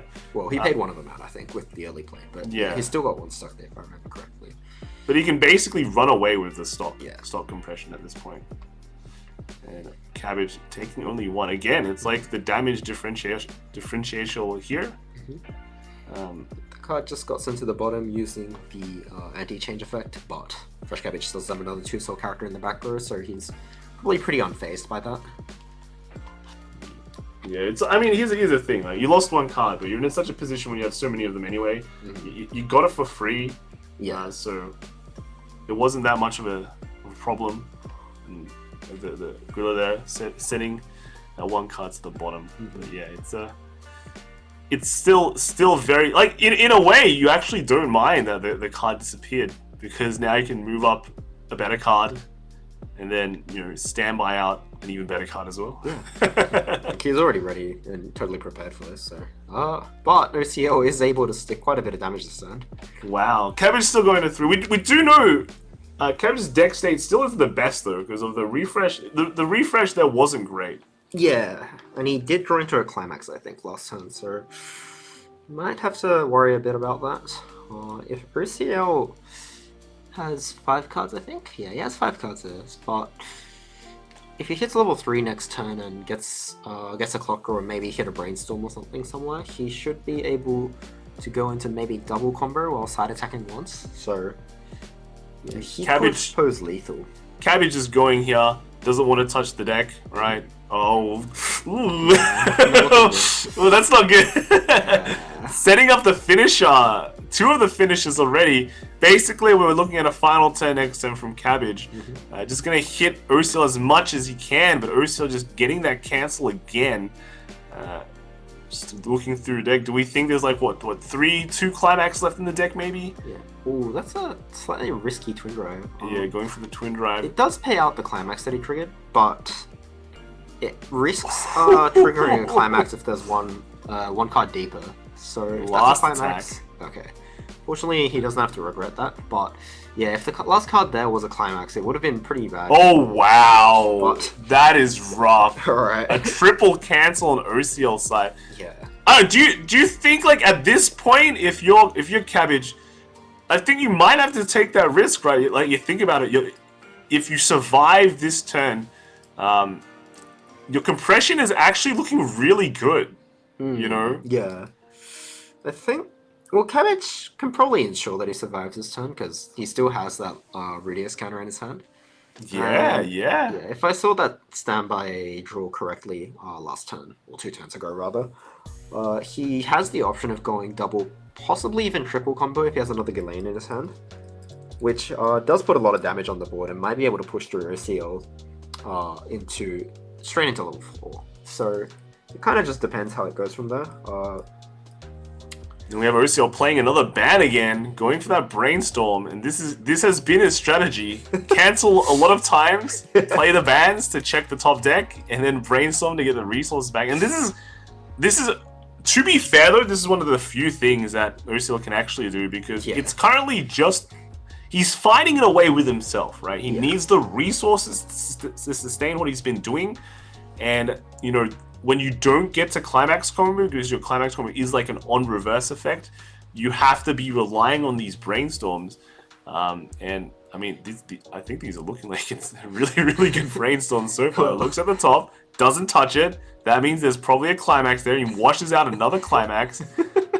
It definitely helps that the card that he needs to go through his deck also top checks, so he has better odds on hitting Brainstorm. That's right. Because Fresh Cabbage has been taking damage pretty fast, he has level 2s at the front row still, which if Fresh Cabbage doesn't move up his 2 level 3s next turn and play out another level 3, it means that OCL might have a lane to side attack in and play around the Rudius counter. I feel like this is like this is an engine, right? This is like an infinite engine. You know, you salvage your bands get more hits, more brainstorms. Your brainstorms get more bands, and then you can continue doing that, and then you poke 1 damage every time. Yeah. Because hey, you know, even if Cabbage's compression is good, you're just poking like 1/1/1 all the time. Eventually, you know, they're gonna be taking some damage. But it's both. It feels so close, kind of, for both sides in a way. It is. Oh, and OCL just played the level 1 Diane, which gets 6k when fighting against level 2. So that is, I think, just a little bit short of currently fighting Ghislaine. But every time those bans reverse, I think he should be able to pump power to the level 1 Diane to just get over one of the Ghislaines there. Yeah, I feel like this probably should have come a bit earlier, but there's just never been a chance to like kind of put it out, right?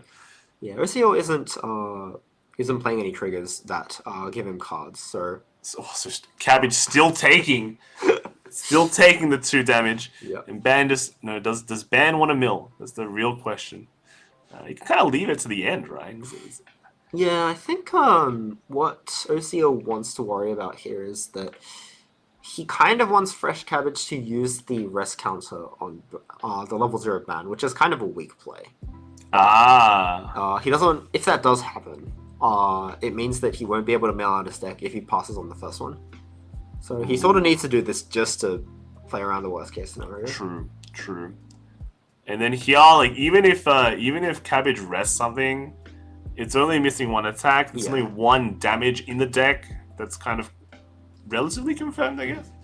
So kind of just, again, playing around that powerful rest counter, always very important. Yeah. Just seeing if this actually runs over the Ghislaine. So the assists, giving the Brainstorm has assist, right? I think it gives 500 power per copy. Yeah, when something reverses. Finally getting the cancel there. Yeah. The last ban. Actually, is it going to be a pass? Does he know it's actually a climax? Well, oh no, I think he's just counting. There's definitely more than 1 card there, so if he has a 50% chance of sticking the damage, I think OCL's pretty happy to take it. Looks like he cancels. Yeah, that's the climax Cabbage would want in order to do the finisher combo. But again, OCL's gotten into that deck state, been canceling so well, right? Now the climaxes are back in the deck. Yep. Is it canceling time again? Yeah, we might just be back to where we were last turn, except with everyone on slightly more damage. Yeah, and I mean OCL is kind of in a possible kill range. We're at 2-5, right? Yeah, and 2-6 now with the refresh penalty.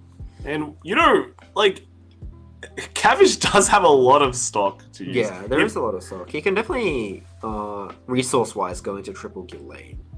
Yeah. But that with 2 Ghislaines on the board, and I believe I think we just saw 2 early plays go back into his deck. Fresh Cabbage might not be able to heal down to 3-0 this turn. And then if so, OCL does have this one opening to try and win with the level 3 He's level 3 Hendrickson. combo. Yeah. Hendrickson, yes, that sounds familiar. But this Hendrickson, I'm not sure if it's that good in this matchup. It's not fantastic, but it still works after when you side attack. Yeah, So- well, I mean, like, in this, not this matchup, but I guess this state, because it deals 4 damage, but if Cabbage is refreshing like that, Yeah. what are the chances of taking 4 damage? Well, it could happen. So It could happen. Definitely could. it looks like that is- Cabbage is looking for a heal here by playing over his Ghislaine and with a brainstorm. Getting got 2 to- Ghislaines back, So alright. it looks like he can heal down to 3-0, and he still has ample stock after everything. So you're just gonna play over and putting down another Ghislaine. Yeah. But they're kind of weak, right? They can be run over. They can be, but I think based on what we've seen from OCL's hand, it's not very likely they're going to get run over. And more importantly, I think Cabbage is just going to go for the combo here. Oh wow, that's gonna actually ruin the compression a bit, but Yeah, but I don't think Cabbage needs to worry too much about going into his next deck, because by that point, he should be on so much damage that it's not really going to affect. I guess the good part here is that Cabbage can combo, right? And still have the rest counter available. Yeah. Because usually you get one or the other if the game hasn't been, if you don't have that much stock. Yeah. But now you get the best of both worlds. Especially after triple combo, it's pretty hard to have everything, but with the amount that he's been able to pile up during the course of the game, he should be able to still hold the rest counter. So we that's have- a direct to 4, which cancels, yep. But we have 4 more instances of damage coming, so this will deal 2 damage. And that goes in. But then the trigger here, another 2 damage. Seems like OCL can only cancel attacks but not effects. Is this the secret tech that we It found? might be. Yeah, but Cabbage actually has lethal here. Yeah. If both of these instances of damage stick in, Yeah. we're going for like a 2-2. OCL. Correct. Ooh, finally cancels the effect. And then the trigger for nothing, so this will be 2 damage, and that just takes it to. So actually, the counter was pretty good. Half 50-50. Exactly 50-50. Right. Well, but OCL now being on 3 and 5. Yeah, it's probably quite likely that he's gonna have to go for game pretty soon. Yeah, and this is the kind of issues that we saw. There was no climax that got triggered on Cabbage's side, right? No, I don't believe there was any climaxes that he triggered this turn. Yeah. So, But how many climaxes does he have left? I'll say probably enough. Enough? Enough. Especially given that he has a rest counter and 3 level 3s in the front row. I think OCL is gonna struggle to end the game on this turn. I think that the strongest, one of the strongest parts of Mushoku is that you have this Ghislaine as well, and it doesn't allow your opponent to back up, right? Yeah. Or counter it. It just hits really big, and your opponent can't do anything about it, and then it sets up a card on the board that allows you to counter your opponent. It doesn't make any empty spaces, which is how you can get around the rest counter, right? Just make an empty space, or counter and make a spot there. Now you're like forcing your opponent to do the bounces and things like that. So Yeah. Unlike many other decks which want to use a defensive counter, Mushoku doesn't actually need to think about like how it's going to win board after a certain point, because you can just drop your lane and then that's all you need to think about. that's right. Yeah. That's right. And we have It also dodges your opponent's own defensive counter if you decide that you want to use your one. So, all up, yeah, I think a lot of Mushoku's strengths lie in the top game just as much as it does in that 8-5 line that it builds at level 1. we have Hendrickson here. We've got 2 Hendricksons out, right? Yep, double Hendrickson, and he definitely has enough hand, so he can actually side twice while burning 4. And if either of the 4 stick, the last one's with potential lethal, so... It's a pretty, I don't know, 4 is a bit. Yeah, well, it does stack 1 card on top, so it actually only checks 3, which all of a sudden sounds a bit more realistic, because everyone knows you cancel 4, but... You always cancel 4, but you never cancel 5. Yeah. You just always take 5. Yeah. But Yep. yeah, so... Yeah, Hauser going for the salvage. And is it for the Hendrickson? Does he have the... I don't think there's no one. No, it looks like he's getting the Diane just to heal down, but I'm not sure if he has enough hand. It's a bit hard to see, but... Yeah, Hendrickson does require 2 cards from hand as well when it attacks. Maybe he can trigger? So he actually has 5. It's 5 cards in hand. So with a climax that goes down to 4. Yeah, and that's 2 perfect. Yeah, it's 2 for each Hendrickson. So going for a brainstorm as well. Brainstorm. Ooh, okay. Well, I guess with that many 1. cancels. It's 2. Two? 2. And, Well, if he didn't brainstorm there, he would have double triggered and left 2 on the bottom, as well as putting all those resources that he pays for the climax combo straight into the next deck. So I guess with this one, his compression's going to be a little bit better next time. Yeah, and going for the early play here, the heal. Yeah. You can play it, right? Because you got 2 cards, so just enough again. Yeah. And he has just enough stock as well, so... Yeah, the Hendricksons are on attack, but I think we're going to have to be very careful. He's going to need to be careful on how to play this turn, because we can look at the... But... Oh, okay, so he's gone for the 2-1 Gil Thunder over here. Oh! Which... I think it's probably for the number. Once the... Gil Thunder go... Once the Gil Thunder... if either one of the Hendrickson burns stick, then it's enough for Gil Thunder's 2 to be exactly lethal, but... That looks like a front, though, isn't that... yeah, that's right. So the bond on Gil Thunder prevents the opponent from using a backup on that attack. Oh, so wow! Yeah. So that's sneaky. Yeah, so he's playing around the 2-1 Rudius counter just over here. And Gil Thunder actually has come into use this game, even though we thought that it might not be set to attack. So that's pretty good. So you can see the counterplay. Yeah. And the numbers line up as well, because if this 2 sticks and then a Gil Thunder 4 sticks, that's enough to do. It's enough to win the game. So if that sticks, guess not. So now OCL will have to probably side once and then burn, followed by a front with a burn, and then with 2 instances of damage landing, that would be lethal. There is a well where he sides and he still hits with like a soul trigger. It could, but I don't think he necessarily needs that. Okay. Because the 1 extra damage doesn't win in the game. Oh, so was 1, okay, 2, maybe it looks at the top instead. 3. Okay, we lied about 4 never sticking. 4 doesn't stick. That's a... Maybe when you need it to. And then he decided for 2. 2!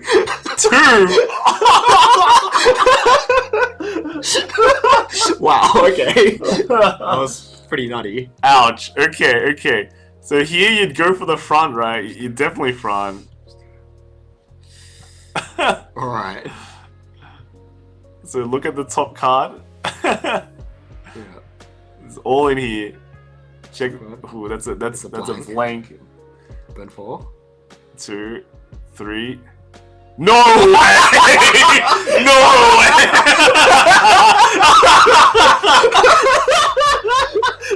Wow. Right. That's That was quite the bang. Well, we lied about 4 never sticking. Sorry, guys. looks like 4 always sticks.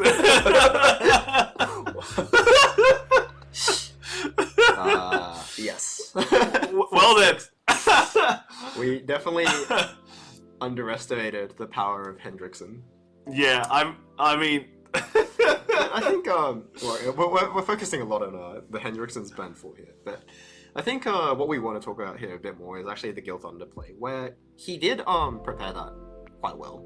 Yes. He got the bond, and then it bonds into Gil Thunder, and your opponent can't use backups against that lane. And normally, I guess you'd be using that to prevent your opponent from backing up your Gil Thunder, so you can get the combo off. But this time he did it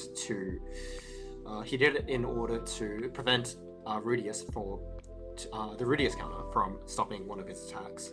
Yeah. I think okay. Apart from OCL, he surely canceled a lot, but he also played that extremely well. We saw a clear game plan going into Mushoku, right? Yeah. And then we saw pretty much perfect plays, right? You'd say that there wasn't anything that really stood out that was like, oh, that's That's a bit weird, but everything just played very well. Even that last turn as well, the 4 damage is stuck, right? I was like, okay, that was sometimes a bit like, unexpected. There was certainly an element of luck involved, but I think he was able to pretty early on identify that is what he needs to do to win in this matchup, and he played towards that quite well. Play to the outs, right? Yeah. Pretty much. And the 4 damage sticking really good. Played around that rest counter that, Mushoku is very well. Like, by now, like, going into these tournaments, you had a whole season to prepare for Mushoku, right? Yeah. So like, how do I play around that? And he just did it extremely well. Right? Did it perfectly, pretty much, and got the win, right? That was... It was what an ending. With that, I guess we'll go to a short break. That was very exciting. We'll be right back with more Weiss Schwarz. See you in round 3.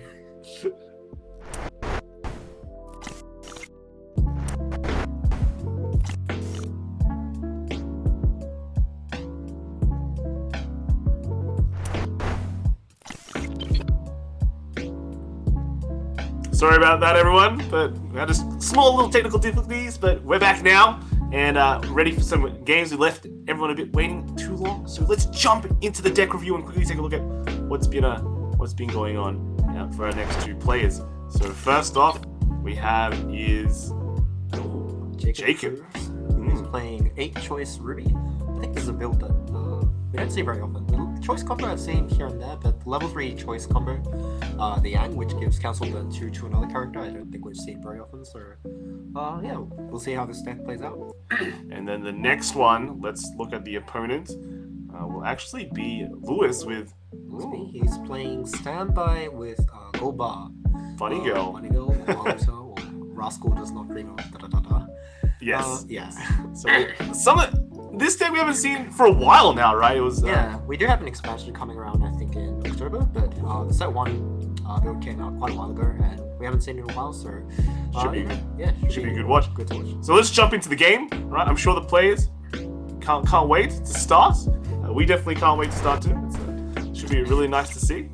And So it looks like they've completed their mulligans. Lewis has discarded the 1 copy of level 3 Mai, and Jacob has discarded Climax, and I'm not too sure what that card is, but it is a blue card from what it looks like. It looks very... Are you sure? It looks very yellow. In my way. Oh wait, no, that's the level 3 Yang. So sorry. So what do you think of this matchup actually? Because Ruby new deck, it's been out, it's been performing quite well, right? Bunny Girl, it's been a while. It's been a while since we've seen it. Well, I think at least in terms of level 1, Lewis here with the Bunny Girl deck has a bit of an edge. Firstly, he has Runner, like over here, where Jacob is playing in reverse combo. Then on top of that, he also has a level 1, which can't be reversed by cost zeros, and he can also just play at a 2-2 in the front row, so he has quite a few ways to dodge the on-reverse effect of the level 1 combo in Jacob's deck. The run just got bottom decked. Oh. So that part should be fine, but Bunny Girl doesn't really have any defensive options to mitigate damage. It just has a way of healing off all the damage that it took. So it sort of just depends on how much damage Jacob can stick and how much Lewis can tank, I think, at the end of the day. This is one of the really good cards from Ruby, right? The Neon Cat? So Neon Cat, it can bottom deck an opponent's cost 0 in the front row if your opponent only has 1 card in the front row. And at the beginning of the draw, your opponent's draw phase, if the top card of your deck is level 1 or higher, you can return it to your hand. So even though Jacob is pulling a tri-lane here, if he successfully returns both Neon Cats to hand, he would have been able to tap those for technically free in terms of card advantage.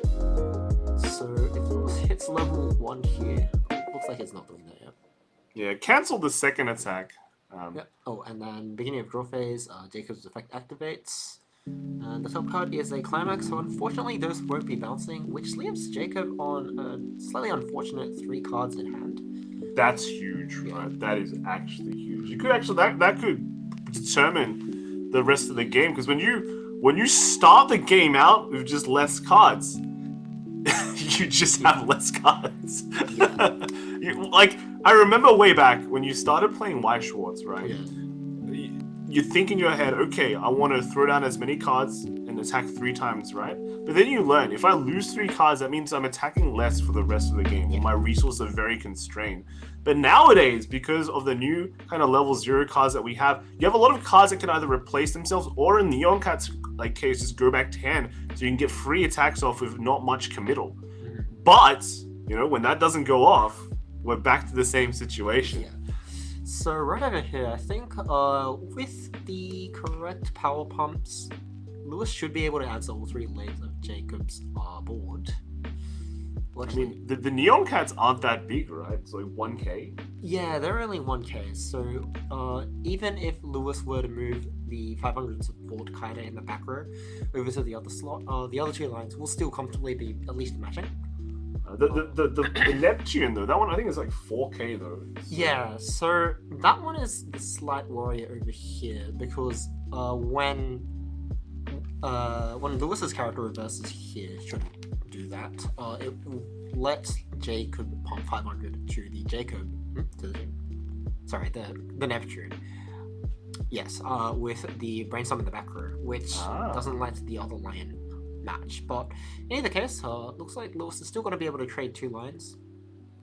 And as the player going first, and looks like he's set up for his level 1 combo as well, I think he's going to be slightly ahead on card advantage for at least the first few turns of the game. So here's an interesting situation, is that Jacob might not hit into a position where he'll reach level 1 this turn, so he's going to lose. He has a chance to basically lose a lot of cards here. So the Neptune actually staying is pretty big. Yes. If the Neptune didn't stay, then well, Jacob might even have just struggled to fight 3 cards on Lewis's board. But now that it has stayed and he's still on level 0, he can at least guarantee 1 attack over here, and that will be a pretty big difference. Lewis has the same effect on his level 0 Nordica, yes, as the Neon Cats in Jacob's deck, and he succeeded this time, so he'll be able to keep the card. Alright, Jacob brainstorm. Whether or not he hits here is pretty big. That is. He hits 1? Yeah. Not bad. It's decent. Will he swing more than 1 though? It's pretty hard to. I think he would want to swing twice here, just so he can remove both the cards on Lewis's board, at least. But the card that Jacob got here was a 500 power card, so that's not going to be fighting either of the 2 cards, which means that he might just be playing another level 0 from hand. Looks like he's getting Neon Cat. Yeah, James Ironwood. I don't know a lot of these names, so yeah, James Ironwood. Now able to make 3 more attacks. It's very, very aggressive. Yes. Oh, and he's gonna play the Climax as well. A Climax? Really? Well, it does let the Neon Cat trade with the Tomoe in the front row. So it is a 1-for-1 trade, I guess. But here's the thing, I think Jacob has like 1 hand. Yeah, Jacob's hand does look pretty suspiciously low. So it looks like he has got more than 1, but let me see. He's played 9. Yeah, I think he should have not that many in hand. I mean, if you're Lewis here, you hit level 1, right? Your standby is probably going to come into play very soon. Yeah. And you're going to be able to start stabilizing that board. Remember, we saw how the board stabilized against Cabbage last game. I mean, well, against OCL, and Cabbage, stabilizing against OCL. But OCL hit a lot of Climaxes with Brainstorm, so that kind of mitigated that. Yeah. And the double cancel, wow. That's definitely a cancel that Lewis will appreciate here, because Jacob did slam a Climax in the early game, and early game, like large instances of damages can just swing the game in ways that you don't want it to be swung. Yeah, if you're committing a Climax that early, you want basically a lot of that damage to stick in, because you're -1ing yourself, and just to get that advantage in terms of damage, right? But if you -1 that and then don't get the advantage you're looking for, again, we're just pointing out, Jacob has like 1 card in hand. Mm-hmm. He's going to be relying a lot on the Brainstorm, I think. Yeah, I think. Well, he's got 1, 2, 3, 4, and then he's used 2. I think that might be about 3 cards in hand, just in like a small. Oh, 3? Okay. It's still not very high. And then with Lewis salvaging that level 1 combo just over there, it looks like he's pretty ready to do a standby, which it fights Jacob's board. It puts a 2/2 on Lewis's side, You won't be able to fight that. His hand is replenished. I think Lewis will probably be just cementing his advantage in terms of resources and then trying to run away with that. As long as he doesn't go straight from like 3-0 to 4-0 at the end of the game, he should be able to heal down with Kaide and just lock Jacob out of being able to feasibly put Lewis on level 4. Here's the climax combo. So. This is the ideal line for any standby Albus deck. Your opponent hits you level 1 first, you get your combo, you put a 2-2 up, you're pretty much set. Like, your board is not that easy to answer, especially with a hand like that. Unless Jacob's hand is exactly just double combo plus climax or something, I think it's gonna be. So that's perfect. Hitting with the level 0 first, in case you trigger a standby. Then the 2 comes in. Jacob will be going to level 1 right now. Yep. And he just put in a Neptune, so he has blue and yellow now. And then when... Okay, so Lewis just got a reverse on his combo, so he'll be able to salvage a character. Gets the level 3 Kaide, that is an early play which comes out if you have 4 characters. She heals, and she has a chance of stocking the top card of the deck if it's a level 1 or lower card. So, yeah, Lewis can just keep using the resource advantage he has to keep staying out of potential lethal range from Jacob. Yeah, and I think this is a great turn on Lewis. The deck count, right, looks pretty low, so we're probably going to be heading into a refresh pretty soon. And, you know, probably refreshing before level 2 as well. So I think overall, hand size looking great. Stock is at 5 for Lewis. Board-wise, pretty good. You know, the level 0 probably going to bounce. There it is, right? There we are. And so yeah, if Lewis just cancels, I'd say once this turn, he can go into a pretty solid refresh. Play out the 2 early plays that he grabbed last turn. And, well, yeah, Jacob's probably just going to have to keep taking damage. Misses, though. Not as fortunate this time. But, yeah, we'll get... So the hands are... So you're right. It was probably around 3 before, right? Now it's up to around 5, it looks like. Right. That is... Again, I'm sorry, I don't remember the name. But that is a card which can pay 1 and clock 2. Add 2 cards from the top when it goes to the waiting room. So I guess Jacob's at least going to keep his hand size running up. And he also has 1 copy of the, I think his name is Jorn combo? That's right, Jorn. Yep.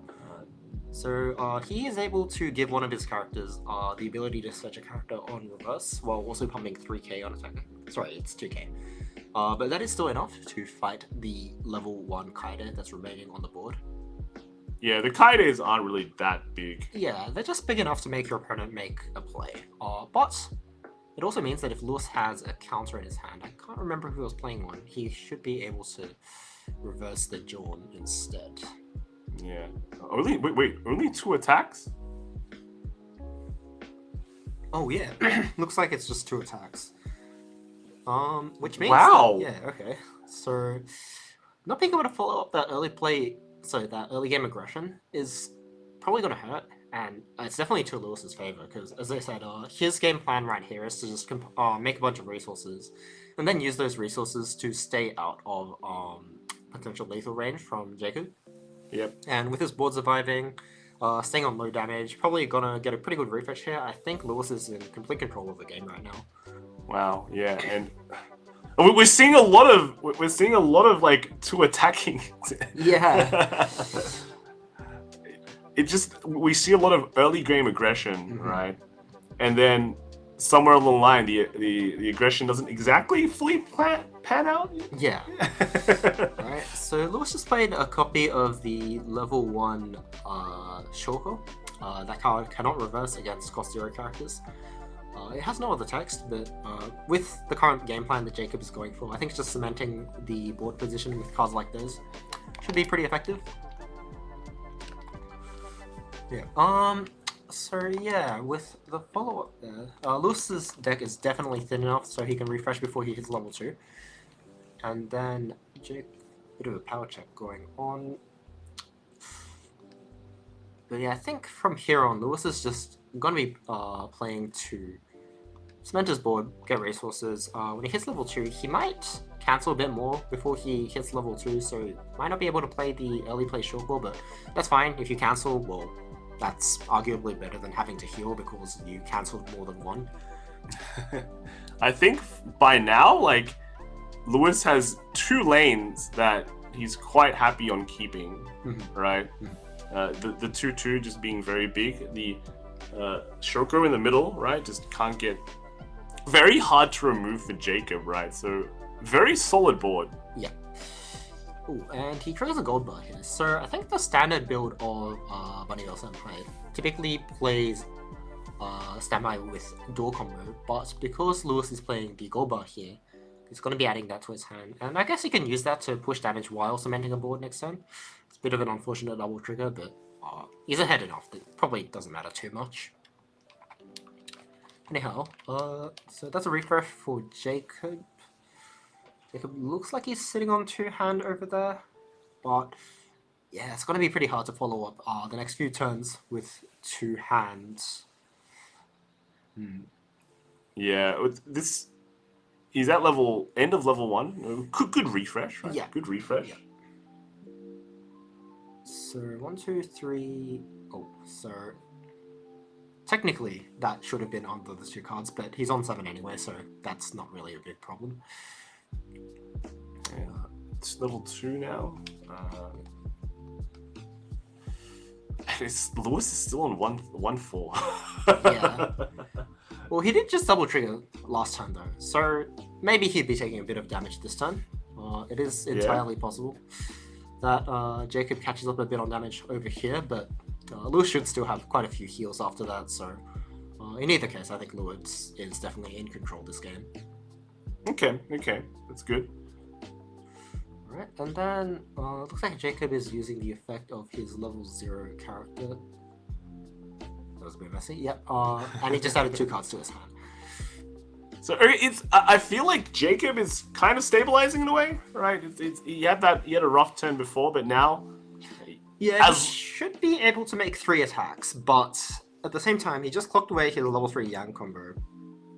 So he doesn't have very much time to kind of push damage. I think being on 2-4 already, he probably has this turn and the next one, maybe one more after that, in order to end the game, but he has to do 2.5 levels worth of damage in that time span. So it is still rough nonetheless, but looking better than it was before. Yeah, like, I think there comes to a situation where you can't really think too much on the future. You have to focus more, like, in the now. And you kind of have to make that decision early. Like, do I just focus on the current turn because it's not ideal, or do I sacrifice, like, a turn and go for later on? Yeah?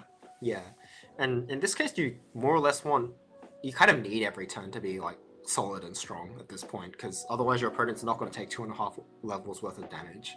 And specifically against this deck, if you leave your opponent halfway through level 3, they're just going to pay 5 stock and heal down to 3-0 again. Yeah, so you really need things to go pretty well over here. And he's healed down a bit.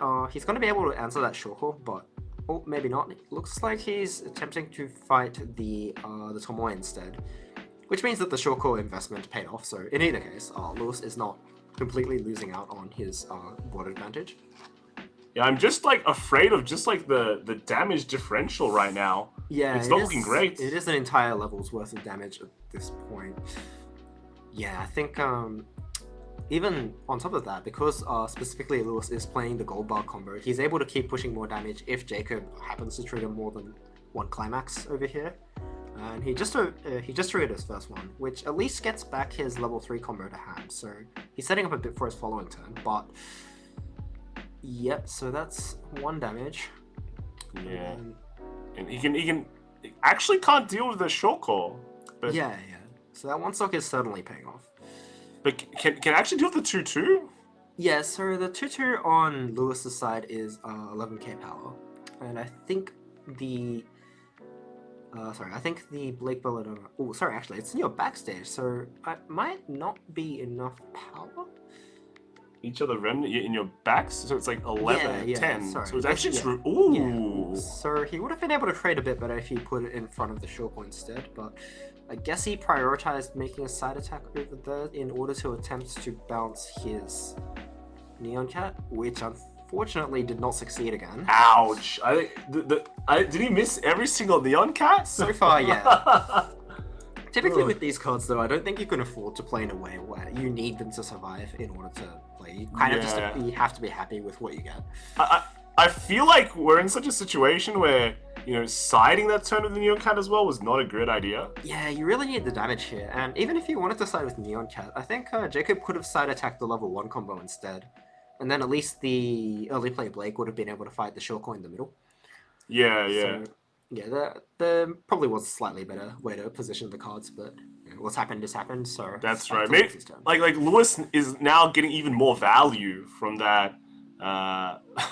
just way more value from that Shoko than you normally would have gotten, right? Alright, so it looks like he's going to go into the early play heal line. Heals 1, and if the top card of his deck is level 1 or lower, he can put it into his stock. Fortunately, it is a level 3, so he doesn't get the stock, but that's also fine. It means that he's not going to first trigger Climax. He might actually want that card in his hand, though, as a heal, both on play and with the act ability, which lets him heal full at most. But it does not look like he's contemplating brainstorming too hard right now, so I think he's just going to play a standby. Oh, it's going to play a standby, okay. Okay. That's interesting. Okay, yeah, so in that case he can just bring out the one in his waiting room. That's interesting though. He just played over his level 1 standby combo instead of his 1-1 Shortcore, which I guess is because the Shortcore stays on the board a bit better. But if he had kept the level 1 combo, he would have been able to get another reverse to get a card in his hand using the combo, so... I guess at this point, Lewis just wants to prioritize his board sticking around over potentially salvaging a heal or something. Yeah, so I remember when this Kaide was very, very good for its time. Yeah, it's still very good. I would say it's just yeah. The rest of the set has a lot of rivals now, just in terms of card power. That's right. That's right. But yep, that is another instance of damage stock. So Lewis is still sitting an entire level under Jacob. It's a very comfortable game for him at the moment. Yeah. But... And because Lewis's back row Tomoe effect, where he can pay 5 to have both players heal 4, only works if both players are level 3 or higher. Lewis should be pretty relieved here that Jacob hit level 3, so even if Lewis hits a bit of, just takes like a level and a half next turn, he's still very safe. He can heal down the damage. If he took that much damage, he's probably got Climaxes left in his deck. Yeah. And I mean, when you look at the Climax combo finisher for Ruby, right, for Jacob, it's not really something that can extend damage. No, right? it can't. It just kind of secures your win when your opponent is on probably 3 and 2 onwards. Yeah. Like, a lot of the on-cancel burn effects, or ping damage effects, I think a lot of people like that just because like it feels good securing that damage, right? Yeah. But when you're behind like this, you can kind of secure the damage to push them up to level 3, but it's very hard to secure damage to kill like from level 2, like especially extreme early level 2. There's basically no chance. You're basically just giving enough damage for your opponent to then do his combo, and some of them can be quite more lethal than others. Yeah, absolutely. Fortunately, though, this Young combo is free to use. You don't have to put in any resources. So unlike, say, the level 3 Ishika combo that we saw in one of the previous games, Jacob doesn't have to worry about expending too many resources by trying to pull off his combo early. He can at least push Lewis up to level 3 and then hope that he has enough damage push on the following turn in order to end the game. That's very, very good. Yeah, that's a big difference. A lot of the, you know, when you think of a finisher, usually a lot of them require resources. But when you have something like this, it kind of changes it around because, yeah, now you can actually just use this to secure, right? And you know, if you're behind, you kind of need to like plan out your turns. You need to map your turns. How do I win? Right? Basically, how do I win? And just dealing normal damages sometimes is not enough. Oh, so I think from Jacob's point of view here, the ideal scenario is to get Lewis just somewhere up to level 3. It doesn't matter past that much because Lewis can just pay 5 and make both players heal 4. But if you can get Lewis up to level 3, he has a shot at winning after that. So that's probably what he's looking at. I guess if you if Jacob is able to get Lewis a bit past level 3, maybe the 3-3-3-4, Lewis might have to use the effect to heal both players, so Jacob can also get back down to 3-0 and, you know, set up a bit better for his next turn. So, I mean, the more damage, obviously, the better, but bottom line, I think Jacob just wants Lewis to get to level 3 at this point. And we see another level 3 be played. Where's the heals? Well, not coming down this turn, I guess. That's a bit risky, isn't it? It is risky, but I guess at the same time, he can't really afford to heal, because he doesn't have enough resources to play 3 level 3s next turn. So in order to just conserve resources and just, you know, do what you need to win, I think you might have to just hold back a little bit here.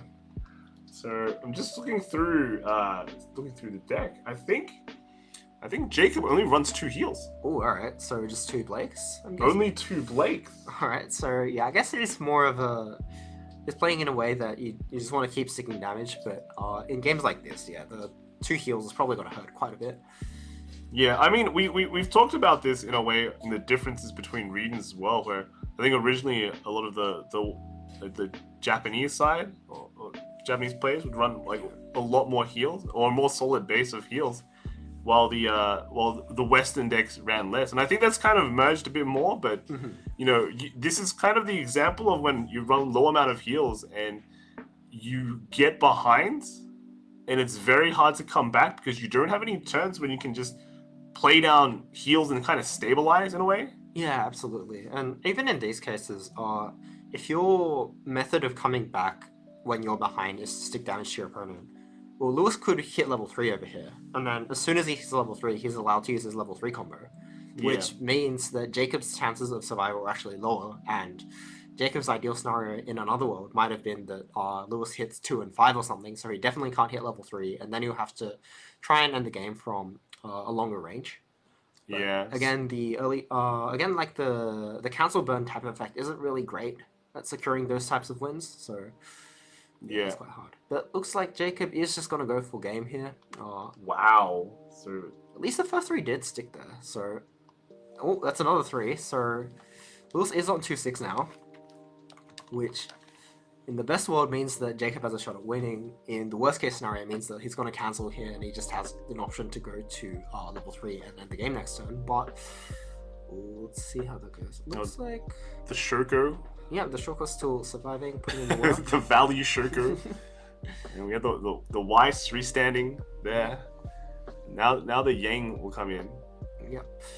So I think it kind of doesn't really matter what happens here, because, you know, Lewis, if Lewis wants to, Lewis will reach level 3, right? Mm-hmm.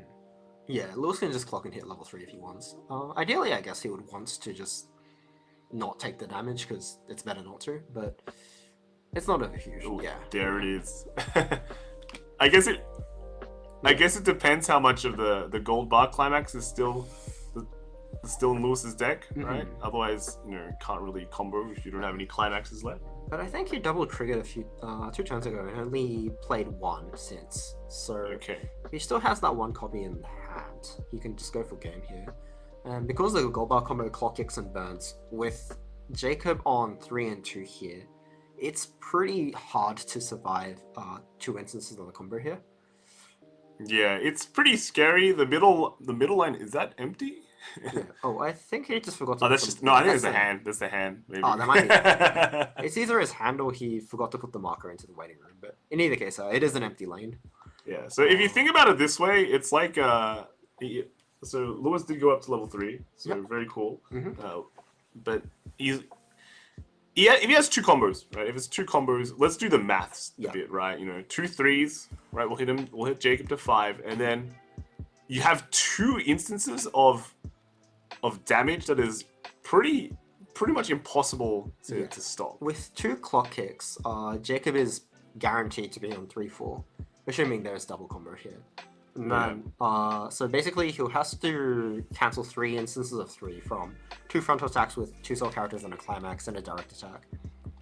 So on top of that, even if he cancels all the 3s, if the 2 burn 1 stick, he can't clock through next turn, and he has a very small amount of hand. Yeah, and I mean, even that level 1, the Shoko sticking around, is still pretty good. It hits 3 soul by itself if you want it to. It's absolutely KO. I guess the very slim chance here that Lewis might lose to is that if Jacob triple cancels all the 3s and then is able to deal 6 damage through the current deck compression, and Lewis doesn't heal this turn, then it's possible that he might not win, but it feels like a long shot. Yeah, very long shot. Very unlikely that's going to happen. Lewis just hit his Brainstorm, and I think he was probably trying to search for a second copy of his level 3 Tomoe combo, but I think he just milled the last one out. So instead he's getting the level 0 Shoko, which can discard a Climax to salvage, which more or less tells me that he has 2 Climaxes in his hand, of which one is the combo and the other one doesn't really matter. He's going to turn into a level 3. And I mean, this could actually just be the final turn. Like you said, right? If Jacob lives, the next turn that Jacob has is not going to be the best. Yeah. And Lewis ideally just wants to heal one more. Yeah, I think so. He's healing down to make sure that Jacob needs to do 7 damage as opposed to 6, slightly lowering his chances of defeat. And then he discarded a Climax to get back probably Tomoe. Yep, another Tomoe. There we go. Tomoe does require you to discard 2 cards from hand, though. Yeah, it looks like he has just enough hand to pull it off here. Even if he doesn't, well, he still has to top check 3 and bounce a card here, so... Okay, so finally replacing the Shoko, but I guess the numbers are even better here as well, because if the middle one sticks, it hits for 4, and then you have a bunch of 1s coming in. Yeah. That turn out pretty well. So here comes the combo. Would you just attack with the 4 first? Or... I think it's fine to attack with the 4 first, because if you... Oh, wait, no, he doesn't... Oh, no, he does have combo. Yeah, in case you trigger a gold bar there, you can use that to, pay the cost if you'd like. If you want to keep the gold bar, that's also fine, but there's no particular reason they have to use the combo first, I think, here, so... there might even be a scenario where you don't want to use a combo on the last attack, so I think just to keep all avenues open, you want to attack with the middle first, but it is of some marginal difference here. Yeah. Anyhow, I think they're just working out power differences, maybe. These Tomoe still has to yeah, she does reverse, that reverse, so pretty significant. So that is a front for 3. 2, 3. Oh, ooh, so here it is. Yeah, well, that is basically guaranteed game as long as Lewis has enough cards in hand, and looks like he does. So it will be burn 1 and clock. Clock kick and burn 1. But even if this one cancels, he has 1 more guaranteed damage through the clock kick. So, I mean, is there a counter? That's possible, but I feel like he would have used it on the previous attack if he did. Yeah, and that is the big one, and that is game. That is game. Wow. Okay. Wow. All right. Very, very, very slick. Very slick. See, Bunny Girl takes the win. Yep. And yeah, I mean, it'll be very interesting to see how far Bunny Girl goes. It's like it's very nostalgic, right? Yeah, very nostalgic. I played that deck a lot in 2019, and it was really comforting to see the position that he was in at level 1, where he pulls off double combo, he gets the 2/2 on the board, he has all the resources advantage. Like he just feels safe. All he needs to do is not take like a level every turn, and he should be set, right? Yeah. Basically, it all went according to plan, right? Yeah, for sure. All right, so we're gonna cut to a short break. We'll be right back with round 4, and see more. Right? See more, right?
Hey everyone, we are now in round 4 of Weiss Schwarz today.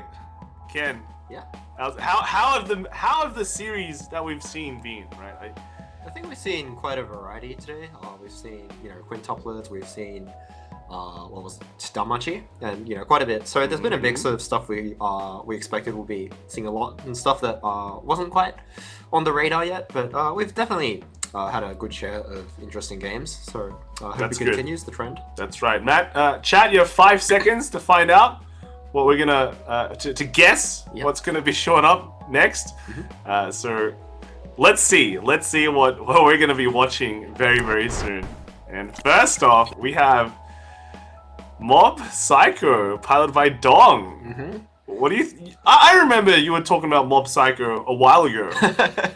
What do you think? Well, I was trying quite a few different things, and I think a lot of them look different this deck. But at least this deck, it's playing a level 1 combo, which can bounce itself on the turn following that it uses this combo, and a level 3 combo that restands. So I think, again, we're going to be looking at a deck that probably just wants to keep pushing damage and not worry too much about the opponent's effects, because, your opponent can't get reverses, you can recur your combo, and the level 3 are, you just attack and your opponent can't interact with it if you have 2 copies of the event in your memory. Okay, alright, that's cool. And then let's kind of look at who Dong will be facing against and what they will be playing. And we have Jose Ricardo doing his Mula. I'm sorry if I said the name wrong, but we'll probably just go with Jose. Jose, yeah. We got Danmachi here. We've seen Danmachi. Yep, so second Danmachi on stream today. This time we've got 4 copies of the level 0... sorry, I'm not sure of the character's name, but the level 0 that has a drop search effect, and instead does not play any copy of the level 0 eyes. So I think this is probably closer to the quote-unquote average or standard looking build. Yeah, so this is the one that you're talking about is Aina. I think a lot of the decks usually run the PR that goes to the stock though, right? Yeah, I think neither of the decks that we've seen today play it. It's not a mandatory card, but it does increase the range of things that you can do during the game. So, Jose's not playing it today. Might be because of a decision that he made. Might just because he doesn't have the card. But I think the players are ready. Let's kind of see how this game will play out, right? Let's swap to the match and take a look. Who has the advantage here, do you think, Ken? Right off the bat. Oh, we still have I think just in terms of general card strength, Danmachi is probably superior, but Danmachi doesn't really have any defensive options, so, sometimes you're just going to take the damage and there's not much you can do. Level 1 combo-wise, they're kind of evenly matched. Danmachi can get a lot of power, but Dong's characters can just return back to the hand. So, it could really go either way, and it probably depends on all the smaller, like min-maxing and all those decisions that come up during a game. I mean, I think we talked about it before how Danmachi hits those numbers, and they can just run over, big targets that are usually supposed to stay, but now they don't, right? Yeah. But does Mob Psycho really have that many cards that kind of stick around? You can play a deck that sort of goes towards that plan, but I don't think Dong's deck is really doing that right here, so he shouldn't really be worried too much about those big power thresholds that Danmachi has. Dong starts the game. Yeah, we've got Dimple over here. He's one of those cards that we've been seeing quite often today. He's what I call a Joe clone. At the beginning of your opponent's draw phase, if you reveal a level 1 or high card on the top of your deck, he can return to your hand. That is a climax, which means he's not going to be returning, but Dimple gains 2,000 power and goes to 3,000 if you have enough cards in hand. So, depending on what Jose's next turn is, he might not actually be able to answer the Dimple. That's actually... So it's like a relative, like 3K is normally like a vanilla number, right? Yeah. But 3K is generally pretty big. Yeah, it is. So in certain matchups, like in this one, I think, even if it doesn't bounce, it has a chance of surviving. So out of all the Joe clones that I've seen, I think this one is effect-wise pretty solid. And yeah, looks like Jose is going to use the level 0 Aina over here to send it to the bottom of the deck instead. But, it's still traded 1-for-1, got the attack in, so it's done its job, and he gets a direct attack next turn. So we have the full field again. Yeah. And being able to use Bell's ability again, just being able to enable this basically, and. Yeah, and Jose just triggered a door, so with that he's able to replenish his hand size, and also find a card that can pay out the climax that he just triggered potentially. Two doors, okay, cool. Looks like he's not going to be struggling on hand size at all. Yeah, Potentially on damage though, he might take a ward next turn and not be too happy about that, but we'll see how that goes. I mean, if you get hit to 1, it means you can climax combo. Right? Yeah, wow. Well, maybe with that many doors out, he might not have the climax combo in hand. So, it's an explosive start. That's for sure. So here's the problem. There's 5. He went overhand as well, I think. Yeah. Despite having tri-lane, he went overhand and discarded at the end of the turn, which is not something you see very often in this game, but it is possible, and it just happened right now. Okay, so with 5 climax gone, is it time for Dong to slam in jam, as you'd say? It might be, as long as he's ready. Do you feel like we're seeing the levels fly in the next couple of turns? Like, how does Jose go from it? Your first turn, your first turn, your 5 climaxes are gone, at least, right? There might be some climaxes in hand. We don't know. But where do you go from here? Of course, you want to mill out, but do you have the deck velocity available to you to just like totally mill out? Well, maybe not in a single turn, but across 2 turns, I think definitely he can go through without using too many resources. That is sort of one of the specialties of Danmachi. You have Hestia Knife, you have just the level 0 Hestia that he has on the board. He can bounce at Hestia, so he can return that to hand, and then if he gets another Hestia Knife off that, well, that card's probably milled like 10 total in over 2 turns. So he can definitely go through the deck, given the right cards, and there's quite a lot of them, so he shouldn't struggle in that department. It's just how much damage he takes between now and the time that he goes through the rest of his deck. Anyhow, Dong has searched his level 1 combo. I think it's Teruki or Teru. But he is not on level 1 yet, so he might not be able to just slam and jam, as you'd like to call it. But at the same time, there is a level 0 in Dong's deck, which can clock himself for 1 to search for an event. So if he has that in hand plus 2 more Terukis, he might be able to go into the Teruki line. Otherwise, it's still completely fine to just field 2 more level 0s, force Jose to maybe bounce and take damage, as well as 2 direct attacks. Even if not, he gets 3 attacks in, he answers his opponent's board, and gets 1 more direct attack. So, I mean, is this a timing when you could say, hey, it doesn't really matter if I have the combo or not, let's just put down the climax, because I can get a whole load of damage in, just because it just looks Jose is, like, very uncompressed. Yeah, because Dong went first, and he was able to use the level 0 Ritsu that he just played to search for a card. He's definitely up on card advantage enough so that he can play a climax and not feel bad about it, even if Jose gets maybe a double cancel. So, I mean, if Jose gets a double cancel, that's a... Yeah. So pretty good. It's pretty good. But yeah, what you absolutely want to avoid is playing a climax at a -1 and risk your opponent double canceling and you wasting the climax. So I think Dong either doesn't have a climax or opted not to go for that line over here. Yeah, I'm going for... I feel like... Do you feel like this is a bit too conservative? Because you saw a lot of climaxes go away. Well, I think Jose for sure is definitely very relieved that this is the extent that Dong is able to play this turn. Whether or not that is by choice or just by circumstance of what's in his hand, we can't really tell at this moment.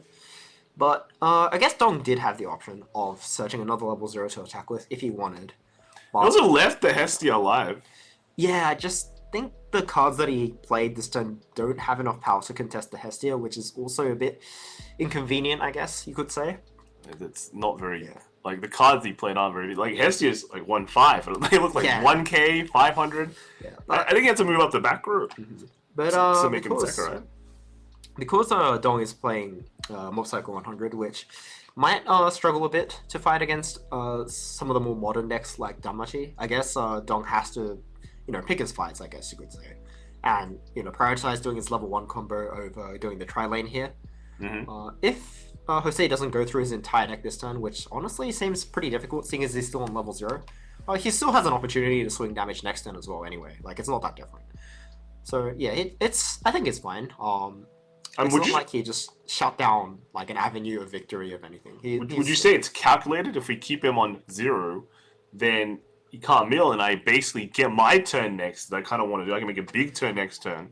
Yeah. No, I think that's you could say that's a calculation. It's definitely a plan that you can commit to because most of well, at least Hestia Knife is a card that you can only use once you hit level 1.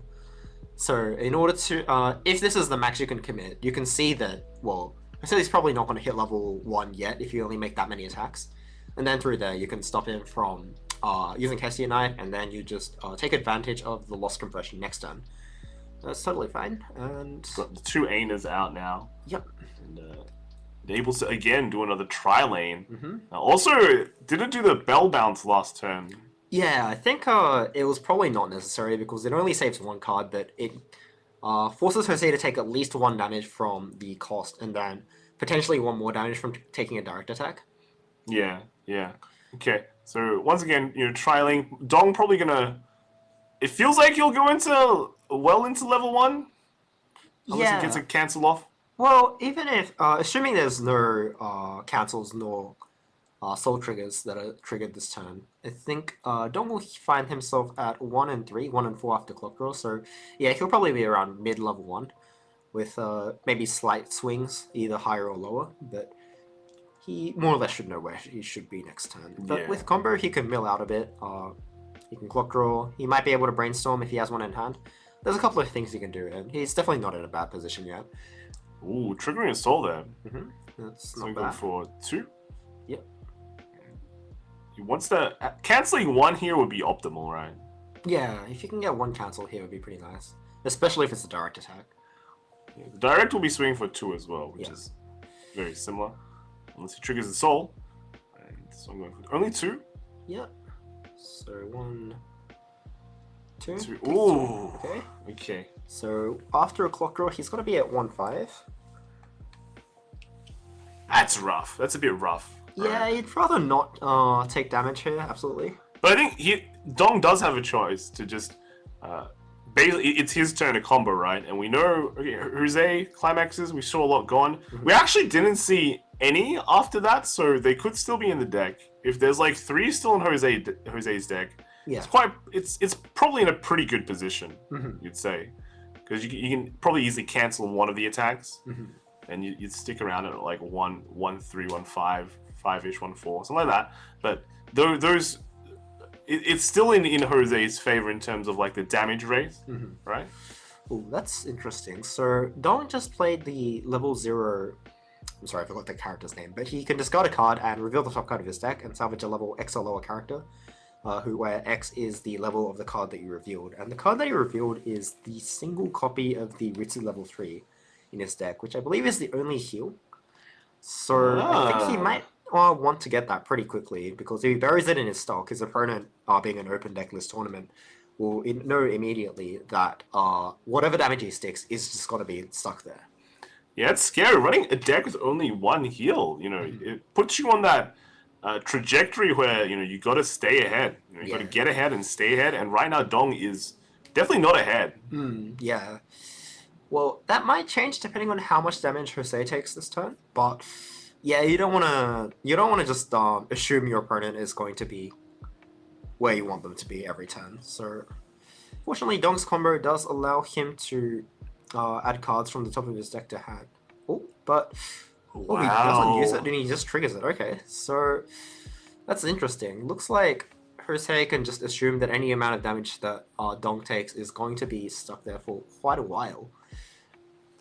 Being the 3rd card from the bottom in his stock, that means that if Dong were to get that card later in the game, he has to use the last 2 bits of his stock, which means that at most from here, Dong can only ever heal 1 on any given turn. Whereas if he had added that card a bit earlier, he would be able to do otherwise. So triggering here. It is interesting that Dong decided to use that card as a trigger as opposed to adding it to hand using the combo, because from what I remember, that Turkey isn't able to bounce unless you pay the cost and try and add a card from the top 3. Yeah. So that card's also not coming back. Yeah, I think you do have to pay for it. Yeah, I believe you have to pay to get the full effect. You can't even just get the bounce only. So that is a small weakness of the card, I might say.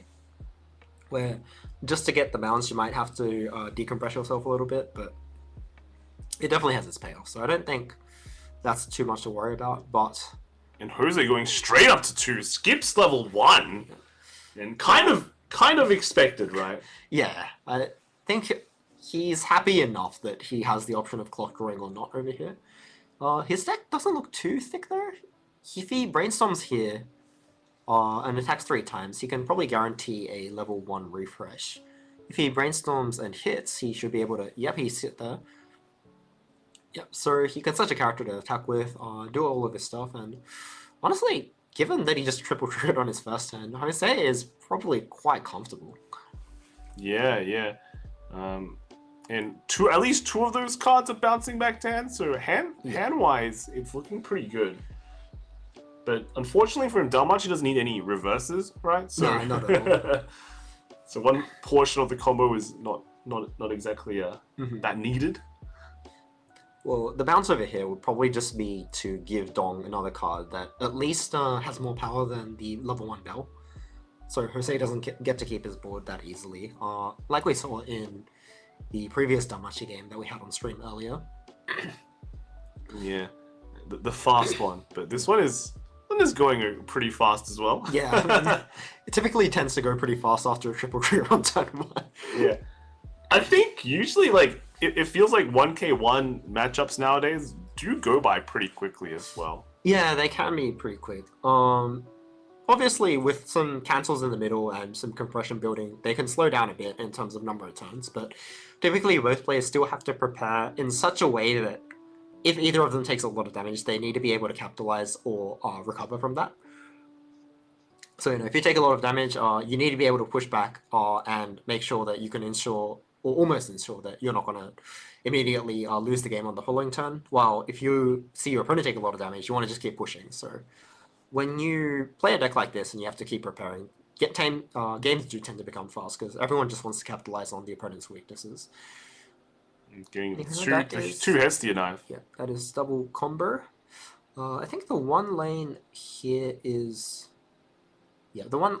so Jose has decided to play the level 1 belt facing the lane where Cherokee cannot bounce, which makes sense because this one actually answers an opponent's card, whereas putting it anywhere else wouldn't.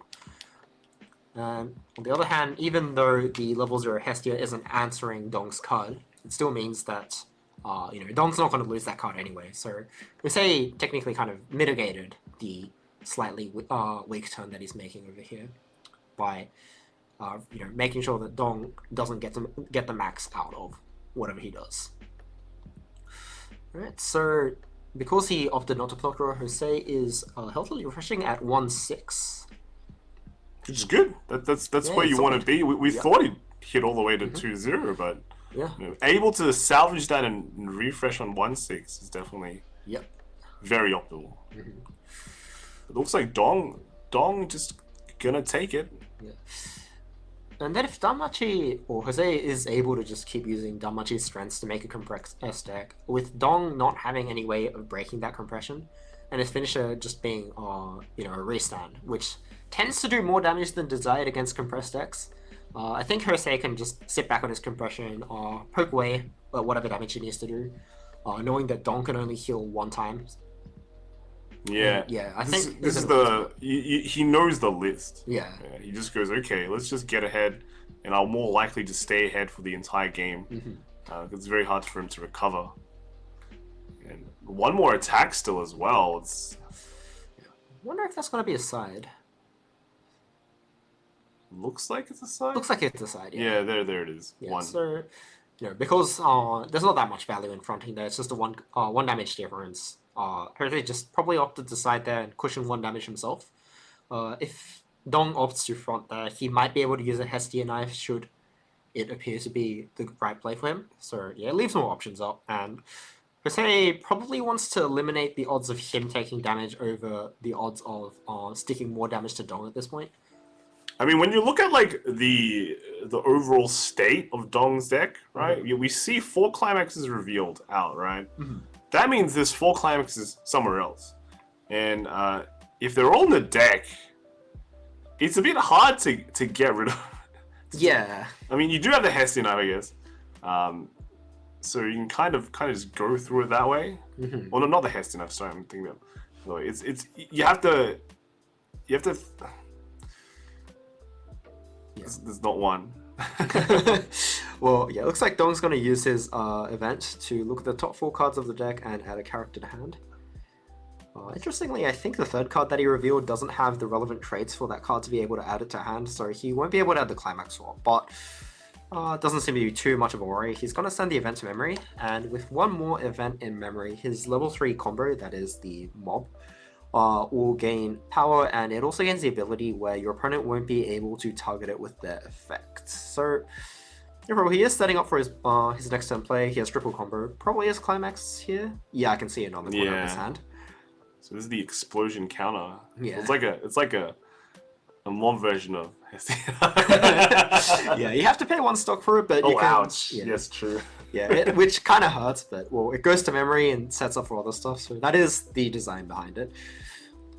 Well, in a way, it goes to memory, so it's extra compression. Yeah, it is. Well, in the long run, it is. Anyhow, so it looks like Dong is gonna go for another line of combo. Is he gonna use a combo on first attack? Yes, he is. So he got rid of a Climax from hand, so it's going to be refreshing with, I think, 6 that we see so far. That's pretty good. It's pretty good. Definitely 1 is out already being played, right?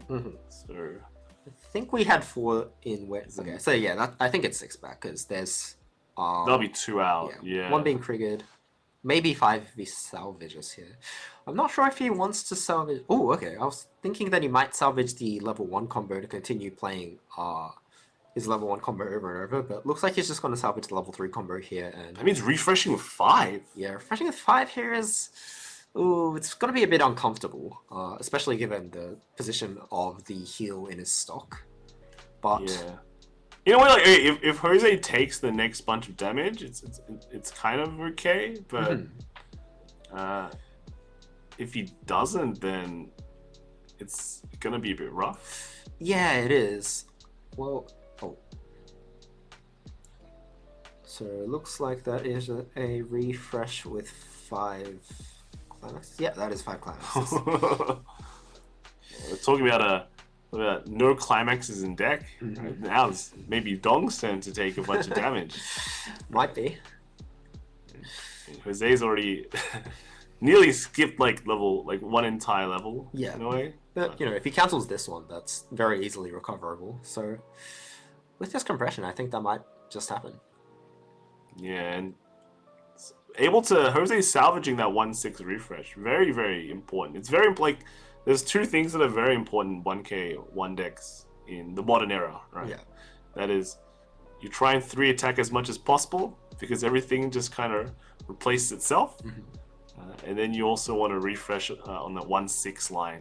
Yeah, well, as soon as you can, really. Yeah. You just want to not take damage and get like outpaced. So. And it looks like Jose is using the Hessian Knife defensively.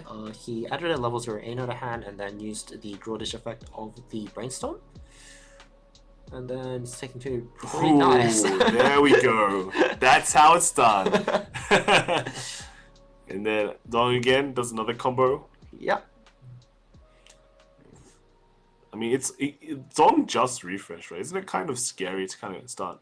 Yeah, but he does need to do it in order to let the level 1 combo get the bounce effect, so he sort of has. And he added a card to his hand, we don't know what it is. Yeah, the triggers a blank. Yep, and another Hessian Knife. It's interesting. Is he going to do the pro plays? Oh, looks like he lost 2 climaxes there. Ouch, that's not good. He might have wanted to wait a little bit on using Hessian Knives on defense because it doesn't matter whether or not he uses them on opponent's turn or your own turn if you still have climaxes in deck. As long as he gets to use them and turn them into attackers, but if he uses them on the opponent's turn, he just risks losing climaxes, whereas if he uses them in his own turn, he can wait until he takes all the damage, sees whether or not he wants to draw climaxes at all, and make a workaround with that.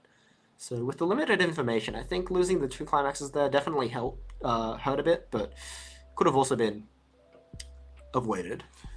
Anyhow, I think if you use the Hestia knife on your turn as well, it's like you have options basically after it. But if you use it on your opponent's turn, you have specific windows to use them.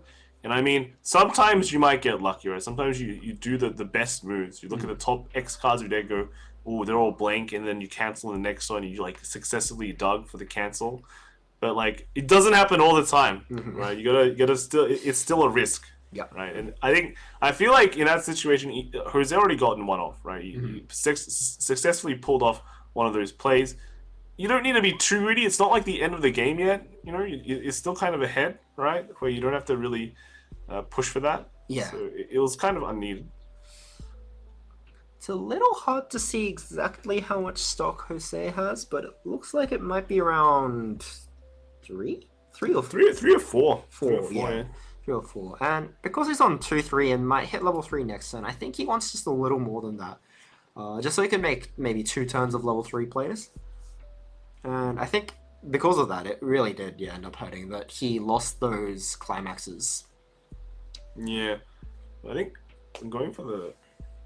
Is it Pyong? Pyongchi? Yeah, the Pyongkishu. So it's a 1-1 event which lets you salvage a character and give 4k to one of yours, but the level 1... I don't remember his name. The level 1 red guy in the back row reduces the cost of the event in your hand. So if you have him out, you can use it for free. And 1-0 salvage anything, give 4k is very, very powerful. Yeah. So this basically lets you run over a lot of things. Yeah, 4k is more than what like a 1 stock investment or like even a 1 level difference usually gives. So you can trade very well if you have this card in your arsenal. You have that card in the back that kind of helps you. Wealth. It also helps you mill your deck as well. Right? Yeah. There's just a lot of uses for the card. So it looks like Jose is going to heal down once and then go into attacks. So early play, Bell doing some work. I'm not sure if he healed down there, but anyway, he did play the early play heal. And he's just counting how many firebolts are in the waiting room so his Bell's power can be accurately given, but Dong's probably going to bounce anyway. Yeah, he did. Yeah. And then... Looks like he took just more damage. Is that 3-6? Or 2-6? 2-6, yeah. If this one... Whether or not this 1 sticks could be pretty big for Jose. Because it influences the amount of compression that Dong has next turn. Okay, yeah, so... Wow! With 6 new cards in the waiting room, and heal still stuck in his stock, I think Jose can pretty feasibly start looking at how he's going to end the game. He did clock away a Hestia last turn, I believe, so might be a little bit difficult to guarantee triple, but in any case, Jose is definitely in a pretty good position. It just needs to hope that he doesn't take 11 damage off the top or something, which I heard happened to one of my friends earlier. But if we want to talk about finishes, yeah, can Mob Psycho do that?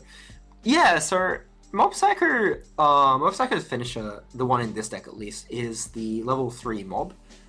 He is a restand, so he stands himself back up after his attack for not too expensive cost of 2 hand and 2 stock. And because he does 3 damage with the climax at least, and if you trigger more you might do 4 or 5, he definitely has the potential reach should he be able to pull off enough copies or instances of damage. I think with his current state, because the come into play effect of mob is to draw 2 cards, discard 2 cards, and then stock 1. I think Dog should be able to do double fairly reasonably, but whether or not he wants to push full game at this moment is not too certain. Yeah, it's still a bit of a long shot for sure. But it is probably fine to do so because Dong might not actually have a next turn. As we see, he's on 3-1 right now. No way to heal down? Yeah, no way to heal down based on the information that we have. And Jose still might not be... he still might not be ready for level 3, but if he is ready, well, like that might just be the end of it. So I think Dong might have to go for game, but we'll see what he decides. Sanmachi also is one of those series that doesn't really have any combat tricks. You put it that way. Yeah, you don't have any ways to contest power in your opponent's turn. You just fight your opponent's stuff on your turn with a big wad of power, and then if your stuff is answered on your opponent's turn, that's fine. You kind of want to outvalue your opponent in trades by using cost-efficient cards in terms of power output. So, yeah, Jose's most defensive option this turn is just to use Hestia Knife on defense, but that doesn't really guarantee a cancel most of the time, so Dong could just win the game, but I'm not sure what he can do. So, alright, so it looks like he's getting the other Takeuchi, the one where he looks a bit angrier. The serious yeah. So this one can rest itself to give 1,000 to a character, and it can pay 1 and send itself to the waiting room to add a character from the top 4. Oh, helps the dig. Yes, I think that card can only add Esper or I forget what the other trait. Esper and Claw. That's right. Which I think the level 3 Reagan is not actually. Oh, I'm not sure if that was a legal target. The level 3 Reagan is a master. Yeah, so he doesn't actually have the Esper or Claw traits, which means that he's not a legal target to add with Takeuchi. I think that's probably going to be rectified soon, but anyway, we're still moving on. Oh. Well, we'll just progress, yeah. Anyway, so that Reagan's effect is that it comes into play, you can look at the top 3 cards of your deck and rearrange them, then bounce an opponent's character. And when he attacks, you can pay quite an expensive cost, but you can still burn 5. So again, that does extend his reach, but I think the judges might need to come in on this one.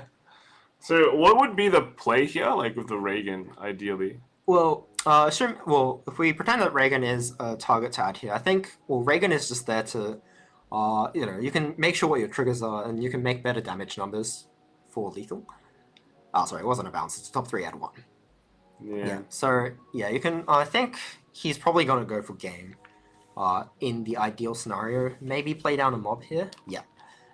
And he'll be able to go into mob combo plus Reagan for some more calculated damage numbers. And then hopefully push Jose either to level 4 or at least to a point where he can't heal down enough so he can push Dong all the way up. So Dong can push Jose to level 4 on the following turn if he survives enough. But let's see what's going on. Yeah, so that's the restander, right? Yeah, so that's the level 3 mob restand combo, mob explosion. So at the end of the attack, you can pay 2 and discard 2 to stand him. And he also can't be targeted by your opponent's abilities or effects if he has 2 copies of explosion counter in memory.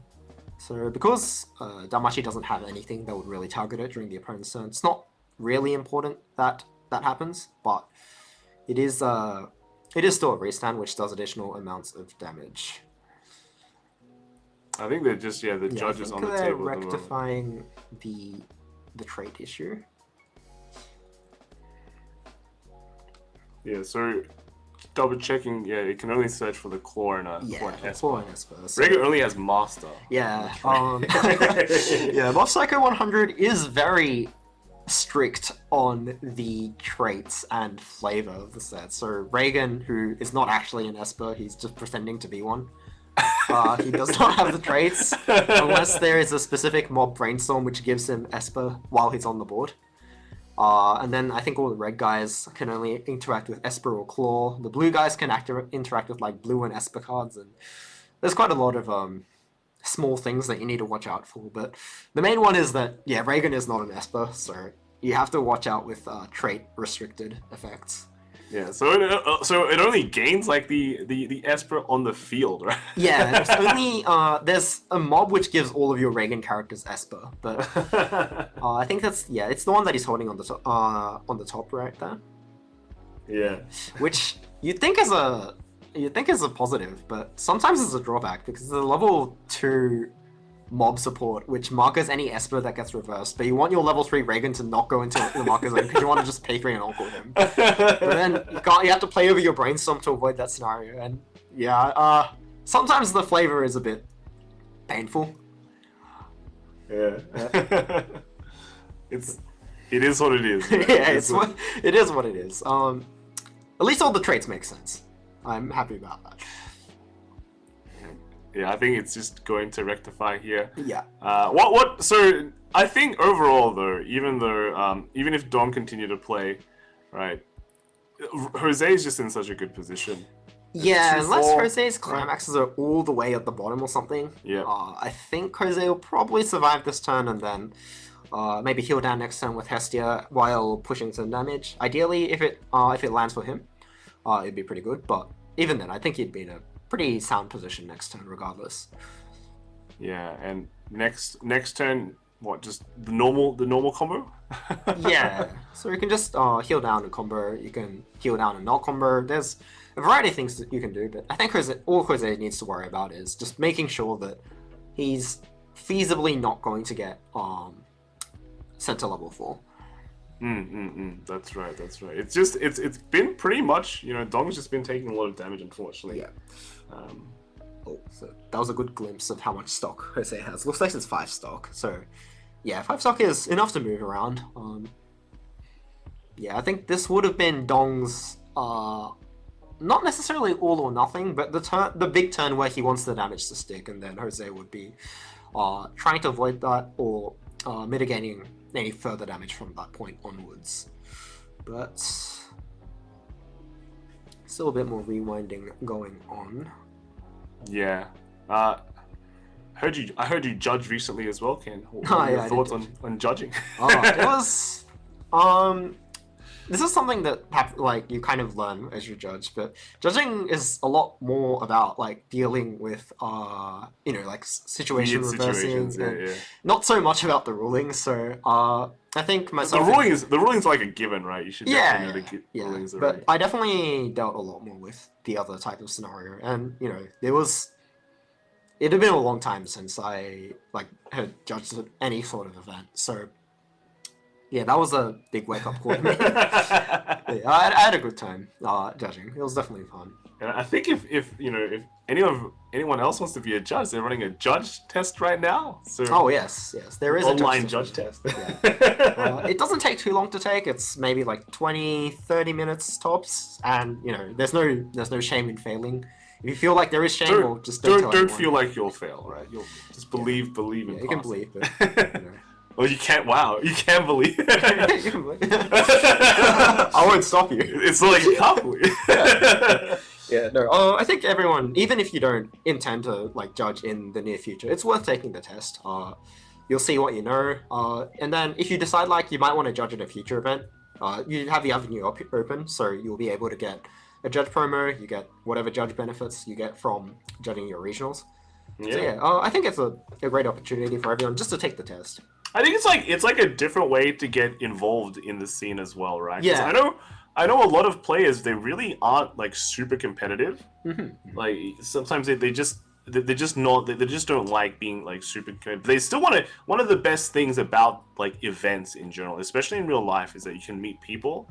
And judging is another way to just go to the event and meet people and doing a very important job as well. Mm-hmm. Right, you're helping run the event, making sure the event goes fine. Yeah, and it's a good way to just interact, getting that social interaction, social skill up kind of thing as well. So overall, yeah, great way to kind of work with the community, get involved, and look, it's. And people recognize you if you're a judge. I've had an opportunity recently to go to a card shop that I hadn't really gone to before. Mm-hmm. And when I met some new guys, some of them were like, "Oh yeah, I remember you from judging Springfest," and it was a lot easier to just get to know people and have people be comfortable talking to you. So yeah, really, judging isn't just about helping out the community; it's for yourself as well. And there's multiple benefits. So yeah, really, it's great if everyone could take the judge test. Okay, so I think we got some word back. So it looks like, unfortunately, Dong was given a game loss for an irreversible game state. Unfortunately, searching the rate and continuum for that. Yeah. So unfortunately, Jose wins that game, and just be careful about. Just make sure you know your cards. Mm-hmm. Sometimes you might forget, but just double check when you search to be able to get the right cards. It was near the end of the game. I think if we wanted to just talk about it, there was only a few more turns left. Yeah. I think this was pretty much Dong's last or second last turn. Mm-hmm. So that's kind of, it would have just, I think it was heavily favored for Jose. Yeah, right? I think Jose was more likely to win, even if the game had progressed from here on. But yeah, unfortunately, this is going to be how it is.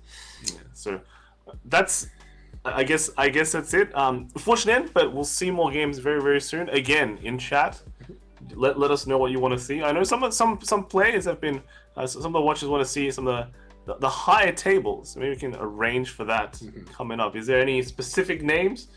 Shout it out. We might be able to sort it out. Okay, so if that's it, I think we might be able to head off to we might be heading to a break very soon, and we'll be right back with round 5. The basically near the end. We're second half. Second half of the tournament. All right. So we'll see you soon.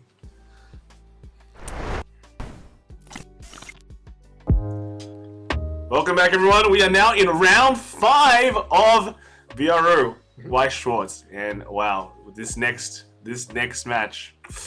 Ooh, very exciting match. Very exciting. We do have some standings though. We want to know where all the best players are and how they're doing. Let's bring it up and take a look at. You might see some familiar names, familiar, well, not really faces, but mostly names. Right? Mostly names, and we can see where they are. A lot of, just spoilers, right? The X1s.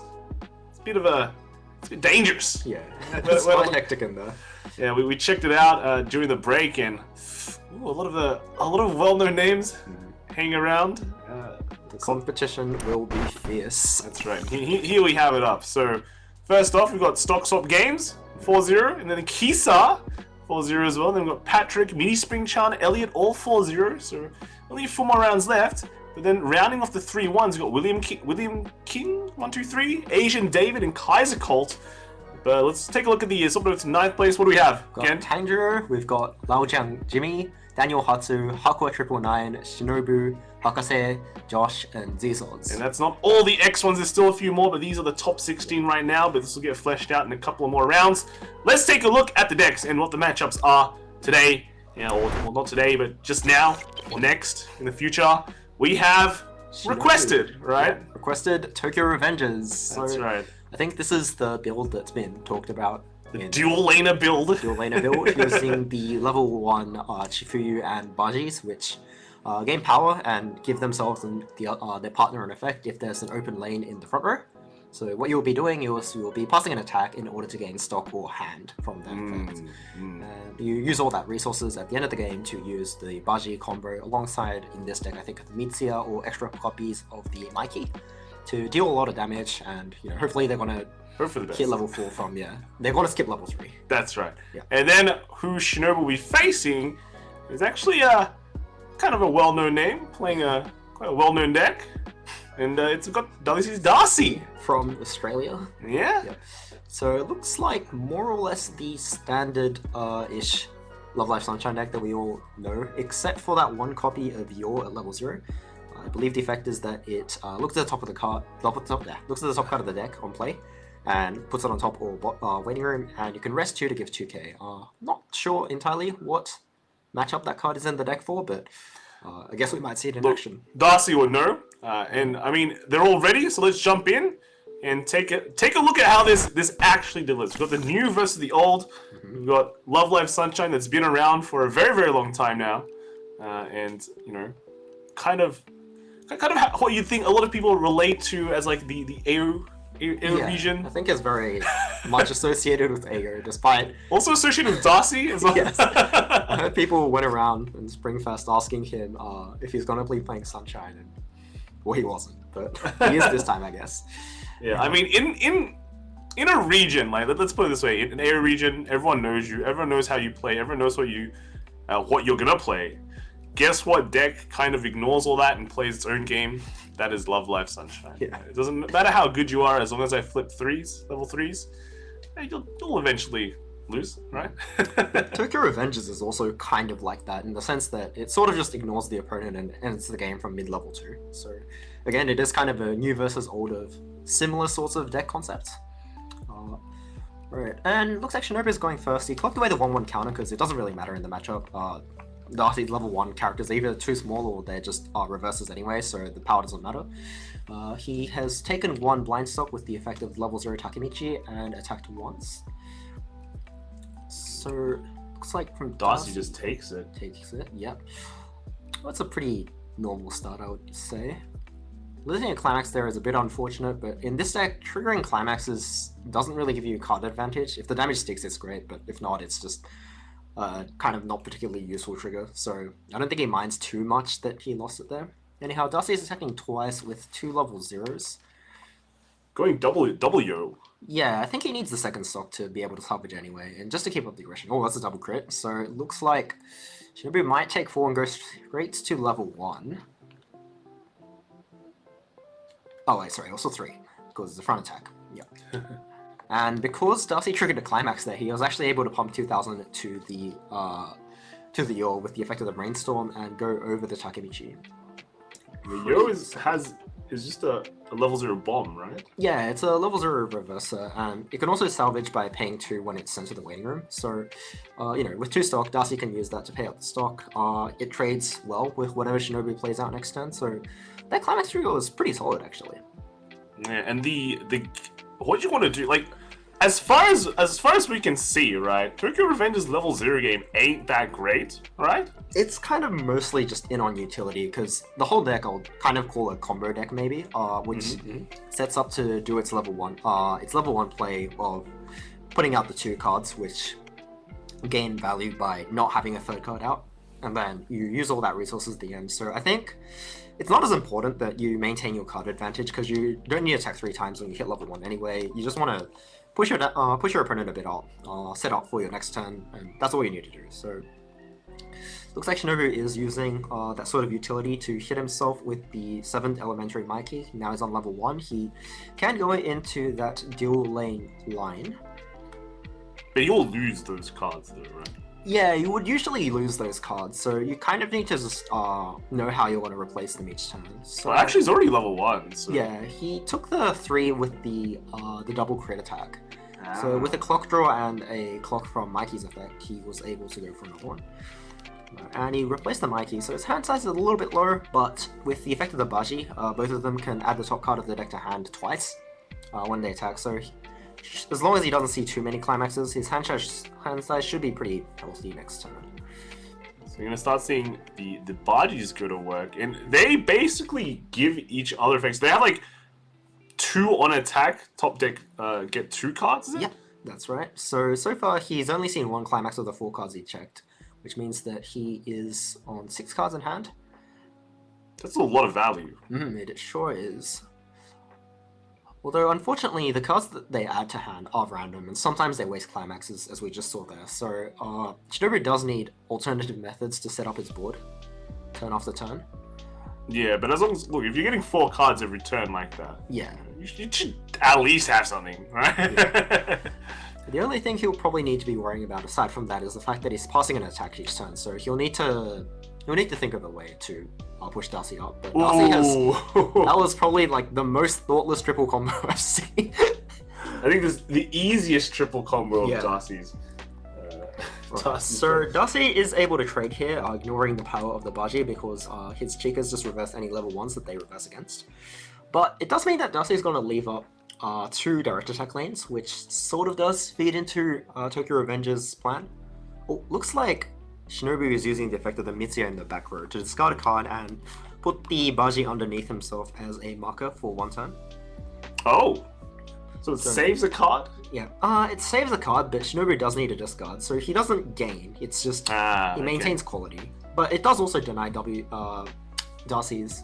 And there's a trigger right there. That's a trigger, yeah. It does deny Darcy's combo on 1 lane, so he's going to be a little bit less set up. Whether or not this sticks is going to be a pretty big turning point. It's for 4 damage. And it does stick, okay. Actually, There's a lot of level eating we've seen on stream today, but I mean, people are hungry. Yeah. Sure. If you're hungry, you're gonna eat a lot of damage. Hungry for power, hungry for damage, I guess. But okay, this is kind of scary. You're 1 level behind. You're a dual laner deck, right? Yeah. So technically, you're not attacking 3 times. Yeah, and then he's just got less time to set up everything, and I think more so than just the hand, Shinobu's deck will need stock to pull off the final Budgie combo turn, which requires 8 stock at the end of its attacks. But like, how far can that finisher push as well? Bashi has, with a climax, he can do 3 damage from his own attack, and then the Mikey he pulls out will do 2 from attacking normally, and then he'll do 5 instances of burn 1. And before that, you'll ideally be attacking with two other 2-soul attackers, so that totals 3 plus 3 plus 3 plus 2, which is 11, and then 5 burn 1. So that's 16 total damage, not including triggers. So the reach is quite high. It's just that Darcy does need to get to a point where 16 damage, with a few cancels in the middle, is threatening. And with only 2 attacks, and then the necessity that he needs to build stock here, it might be pretty rough for Shinobu. Yeah, because bear in mind, Shinobu still needs to push Darcy past level 1. Yes. As well. That's when it starts getting scary. Like, mid-level 2 is when something like that can start really getting into that lethal range, like slightly higher lethal, would you say, but still lethal range? Absolutely. But at a 1-0 with 2 attacks, and these things might only be hitting like 1 soul each. Yeah. Well, fortunately, Shinobu does play 6 climaxes, which don't -1 in hand when played, while also giving soul to only 2 characters, but seeing as he's going to be foregoing an attack, it's fine that he only misses 1 soul anyway. So with that, plus maybe a climax trigger here, or just triggering 2 soul icons here, he should be able to push Darcy with 0 cancels to 1-4, 1-6 maybe. Okay. Ooh, but unfortunately, it looks like there's not going to be any climax slam this turn, so he's going to be using the effect of 1 Shifuyu and 1 Baji, so he'll gain 2 additional stock and up to 2 additional hand this turn. But yeah, as expected, just after you cancel that many times, the chance of you flipping a climax off the top like that is pretty likely. Darcy does cancel that and answer the board, so he gets another direct attack in. Darcy's going to reverse all those cards as well, so it's going to be a clear board for, the him fact to attack that Shinobu discarded a card to save his Baji and open up a lane, while it did deny Darcy's on reverse combo, it also left up another lane, which means that Darcy gets even more direct attacks this turn. So going into this sort of game, it could be really painful for Shinobu to take that direct, but at the same time, I don't think there's that many climaxes out yet, so he could, it could mean that he just cancels better, so yeah. Could go either or, but the big point here for Darcy is that he's only on 1-1. And I think the scary part is as well, once Love Live Sunshine hits level 2, that's when technically their game starts accelerating as well. They get 4 attacks every single turn. They do get 3 attacks, but they get a burn. They get a possible burn, and usually with all the tools that Love Live Sunshine has, they can kind of confirm what the burn is, because they check the top deck, and usually it's a 3. It's always a 3. And your opponent just takes 3 damage. But Shinobu is also entering that state where he's going to be entering a kind of the refresh scenario on his side. Yeah. And his compression is technically getting better. Yeah, it's not bad. He has a decent number of clean stock, but unfortunately he has 3 open slots in the front. Oh. He's only on 2-1. But, looks like Darcy's only attacking twice, so that's a bit of a tempo catch-up there for Shinobu, although he is taking that 2 off the bottom. But on the other hand, Darcy does have resources. It might just be that he has enough. He does have quite a few climaxes in his deck, based on what we can see at the moment. Yeah, this is interesting. It's like, we expected 2 lanes to come out from Shinobu, but even Darcy is dual laning with not a dual lane. The dual lane meta. Yeah, is this the new meta, the dual lane meta? We've seen a lot of this meta at BRO today. Anyhow, Darcy can afford to do this. I think he obviously would want to attack more, but there is some stuff that he needs to watch out. So, but if Shinobu takes this 2, which I think they were just 2 clean on the bottom, so he's taking this 2. With only 1 heal, unless he just keeps cancelling in the next deck while sticking damage to Darcy, it might be kind of hard for him to come back. I mean, what's the idea here though? It's like, I'm pretty sure Darcy could have attacked 3 times, right? Well, I would also think so, but I'm not entirely sure. It might be that he wants to bide out 1 turn, and just like try not to play out too much, but Honestly, I don't know. I think his hand might actually just be full of high-level cards. So you could have been setting up for the level 2 turn, Yeah. and there goes the cancel. Yeah. Interesting. Well, obviously, it would have been nice for Darcy if that 3 stuck, but regardless, that wasn't unlikely. It wasn't an unlikely cancel. He was able to Yeah. stick the 2. I think it's not too bad. But this does give Shinobu more time, and you don't want to give Shinobu too much time, right? Yeah, I think at the end of this turn, Shinobu should have enough resources to pull off his full combo. Yeah. But in order to guarantee that, I think he still has to do one more turn of passing an attack. In which case, Darcy's damage might still be on mid to high level 1, which is still a bit out of his lethal range, I would say. So yeah, it's interesting to see how many turns these guys have, but it's certainly a very different sort of game of WS to what we've seen earlier. Yeah. Everything, like the previous ones, I think a lot of it was people were playing very aggressively. They, push damage. If it sticks, it's great. If it doesn't, well, they fight the board, and that's also fine. And you just keep pushing down your opponent's resources. But in this case, it's about building your own, and I feel like it's a bit more chess-like. Different. Yeah, it's different. Like before, these are like players are opting to just dual lane because, like, not going 3 attacks, but going 2 attacks only because of reasons. Yeah. Right. Before, like you said, it could be more because just the early game push didn't work out and just kind of stuck. Right, so it looks like Shinobu is going into the dual lanes plan again. Double Chifuyu this time, right? So this time he's going to get 6 total stock, 2 from attacks and 4 from effects this turn, which puts him up to, I think it's 12 or 13. I think 13 is about what you need to do the Baji plus 2 level 3s. So I think what's interesting here, though, is that, these 2 attacks, that's a soul trigger, so it's nice. This is hitting an extra damage, but it cancels. Wow. I'm not too sure about how Darcy feels, though, because that cancel, assuming that Darcy only attacked twice this turn due to his hand being overflowed with level 2 and higher cards, means that he can't level up here. Yeah. And his next turn is likely to be weak again. Yes, so he's not getting to that level 2, but look at that. There's only 4 climax out. Yeah, there's already 4. I'm not sure if he just lost 2 climaxes from the effect of the level 0 Baji. He's actually paying 3 to keep the level 1 alive, so I think it's definitely a case of not enough lower level cards. I think so as well. Yeah, it gives a lot away, but that's a ruby. But he clocked a ruby there. That is interesting. Because it means that if he probably wants to... Oh, I don't think he had a yellow.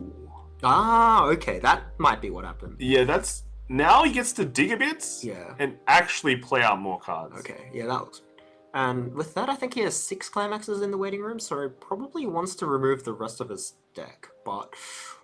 Ooh, actually really? just keeping. Interesting, okay. Well, I guess because he had to clock a ruby there.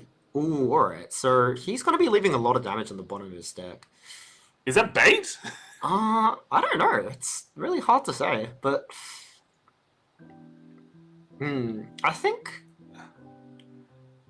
But if Darcy... We've seen 7 out. So if he doesn't trigger this turn, that one cancel lining up to an instance of like 2 or 3 damage, probably 3 or 4 damage, more or less sort of lets Darcy stay out of the lethal range. So I think he decided it was better to not mill the 3 cards and hope the climax is there. Yeah, because usually what happens first is they'll start with the Mitsuyas, right? Yeah. But I think, like, Shinobu likely going to 3, but remember his deck is relatively compressed. There's 3 It is relatively compressed, but with 4 out. So, looks like Shinobu discards a card, which is interesting. He doesn't lose cards by doing that, but it does open a lane up. Ooh. Is this 4 stick? 4 always sticks, right? That looks like a 4 stick. Well, 4s have been sticking all day, so... Yeah, but because he saved that Mitsuya, I'm getting the impression that Shinobu wanted to go one more turn of... farming. Gaining resources. But now that he just took that damage, and this one too... Wow! He's not really allowed to do that anymore. Now, this is hitting for 4, though. Surely this cancels? The force. Okay, there we go. okay. All right. But yeah, this is Shinobu's last turn. Shinobu, I think his deck we saw earlier, it only has one copy of any card that removes cards from clocks. So the level 3, I forgot her name, Hinata?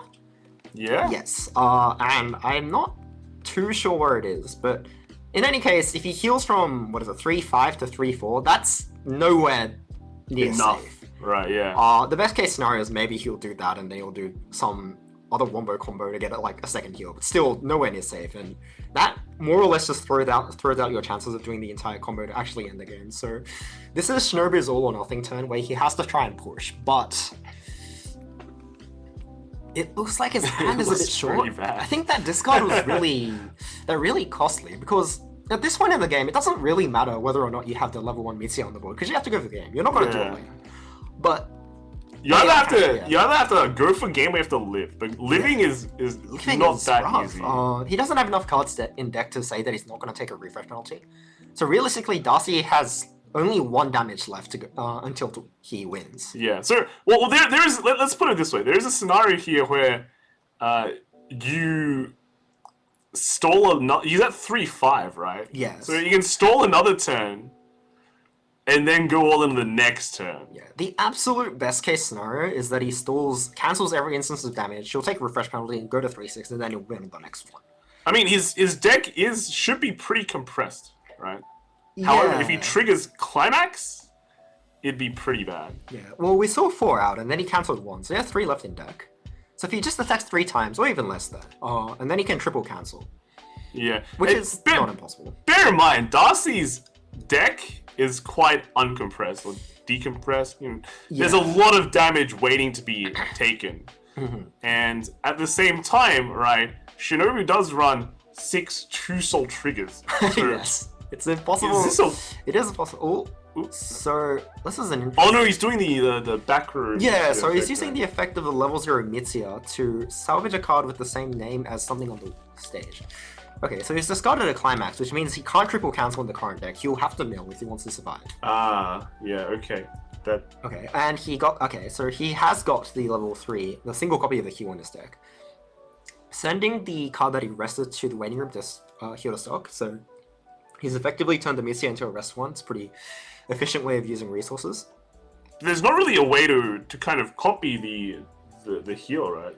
Yeah, you can't copy a card that you only have one copy, one of in the deck, so it looks like he's gonna mill out a bit, but I don't know if he's gonna go into combo after that. But I think if you're gonna go into combo, I don't think there's a point in doing the level 3 heal play, because I mean that's just a use of resources that doesn't get you closer to winning. So we have a Mitsuya out, so you got the level 3 Mitsuya. Yep, this is very interesting. Going for a Baji too. I think that Baji might just be a rest cost to get... Oh no, he's got a dual lane. Okay. Still? I'm not sure if he has enough climaxes left in his deck to justify that, but... Well, Darcy being on, 1 and 5 now, with 2 attacks and only 1 climax in the deck, he's guaranteed to hit level 2 next turn. But does he have the early play conditions? Yeah, so the only case where that doesn't happen is if he cancels the attack from the Hina, and then Baji sides, and then only 1 damage sticks. Then he won't be able to early play, which is... Sitting for 3. Okay, so... 4. Okay, that damage sticks. But that means that Darcy can early play next turn. Because, well, given his hand, I'm almost certain that he has the early play condition. And now this Baji is going to swing in as well. Yeah. And it's probably going to trigger a soul, right? Yeah, so that goes to his hand. So this time it doesn't trigger a soul. Wow, okay. 2? Yeah. Takes it. Okay. But do we know where all the climaxes are on Shinobu's side? Well, we can see 1, 2, 3... Because that deck is very compressed if you think about it, right? Yeah, but he also only needs to stick 2 damage, so... Because, assuming that... So there's the early play? Yeah, that's the early play condition. Well, yeah, the early play condition, yeah. So it's and confirmed. I haven't been keeping track of where all of his yours are, but I'm sure that he has he has a method of getting one into the waiting room. Either through playing Rico and discarding one copy from hand, or paying out of his stock. And here we're gonna see, this is basically actually the final turn for Darcy, if we think about it, right? Yeah, he's definitely not surviving the next one if we assume that Shinobu's hand is set up.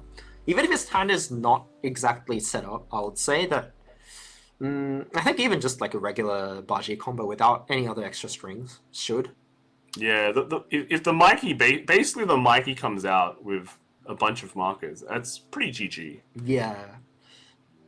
And then, I guess how many... Ooh, that's a climax. That's not necessarily bad though, because we're assuming this is his last turn, he probably doesn't want the double soul trigger left in his deck. True. And how many Yos are we gonna see here? Well, Darcy would probably want as many as he can, but realistically, because he's just refreshed, I'd say 1 is what he's gonna be able to do. Maybe 2, you know? I mean, well, you're saying it's the last turn, so... Yeah. Oh, he doesn't discard... Okay, so well, that's that is a climax. So that's interesting. Not great. It's not, yeah. He really doesn't need it for the damage output. I mean, his 0 now becomes a 3 soul, but you'd ideally just want to stick damage, right? Yeah. It's also that Shinobu can use the effect of the level 0, Mitsuya in the back, to discard a card and mark on one of the cards in the front row, and like kind of modulate the amount of soul damage that the card does. So here comes the Chica. Yeah. So it looks like he's playing Chica just for the 2 soul, which is what he needs for lethal, and it makes sense. So I guess it looks like Darcy is going to use that card as a 2 soul. So he can side the Bashi for 2, or rather make Shinobu discard a card to make that a direct attack. Which honestly is not really a big difference, but he's found the most cost-effective way of utilizing that card. This is the weirdest Love Life Sunshine matchup I've seen. Yeah, normally we see the Yos, we see the Burns, but really is, yeah. It's an interesting positioning. With this way, regardless of which attack he uses the souls on, there's going to be some excess. He kind of more or less has to use it on the middle as well, because that one doesn't make lethal unless he triggers a soul icon on the I mean, is the last card a climax? Do we know in the deck? I think it is. That's kind of big, right? Yeah, it is. Because like Darcy just needs to stick 2 damage. 2 damage, and the refresh will basically determine it. I think we saw some like 7 climax in the waiting room. Yeah. So unless one is in the hand. Well, it looks like there isn't one in that. Wow. But I think Tokyo Revengers has very easy ways to access getting a climax. Yeah, the level 3 Baji can pay 1 on play to salvage its combo, so Shinobu doesn't really worry about that so much. So this is going for 3? 3? 3? Well, it has to be 3. Okay, so it's not climax on the bottom. Which means that if Shinobu seeds 2 non-climaxes on the top here, that will be game. I mean, isn't the other way better? Right? You go like side the Baji? I think it... Unless he's afraid of it disappearing, right? It doesn't really make a huge difference. Yeah. We'll take the refresh penalty as a climax, which... Ouch, okay. It happens, and then that's game. That's game, wow! Alright. That was a very different kind of this game that we had. It felt very, how to say, calculated. Everyone's doing everyone their own game, you know? Yeah. Like, everyone is kind of just looking at, you know, like what Shinobu's range is, like where the lethal is, how much they need to push. A lot of like micro decisions, I would say. Yeah, both players played it very, very carefully, right? Is how it would say. It's like chess, but with chess cards. Yeah, and only two lanes instead of the dual lane meta. The dual lane meta. That is right. I mean, okay. So, how do you say it? That went in a way so fast as well. You know, like felt very one-sided. Right? Yeah, because you know Shinobu just kept taking damage for most of the game. But at the same time, it didn't feel like It was out of yeah, Shinobu's like control. Shinobu Right? felt like he could have won. It felt like he had a shot. Like Yeah, I feel like you're like one turn off. yeah, kind of thing. it was one turn off. You know, he just needed to cancel those attacks, and given the state of his compression, it wasn't exactly. I wouldn't even say it was like unlikely. Maybe like sure, possibly less than 50%. But if you have a 40% chance of winning from that position, I'd say that's a pretty solid. It's pretty good, right? Yeah. It's pretty good. All right, so both players. I think that was an X1 match. So I think so. Yeah. Yeah, so- Hope you all enjoyed it. yeah. Well, that means Darcy moves on, and Into the X1 bracket. that's right, and X2s can still make top cut though, so just has to keep winning. Yeah. Right? Just has to keep you winning. win everything else, Shinobu still has a chance. That's right. I'm going to go to a short break, and we'll be right back for round 6. Well, see you guys.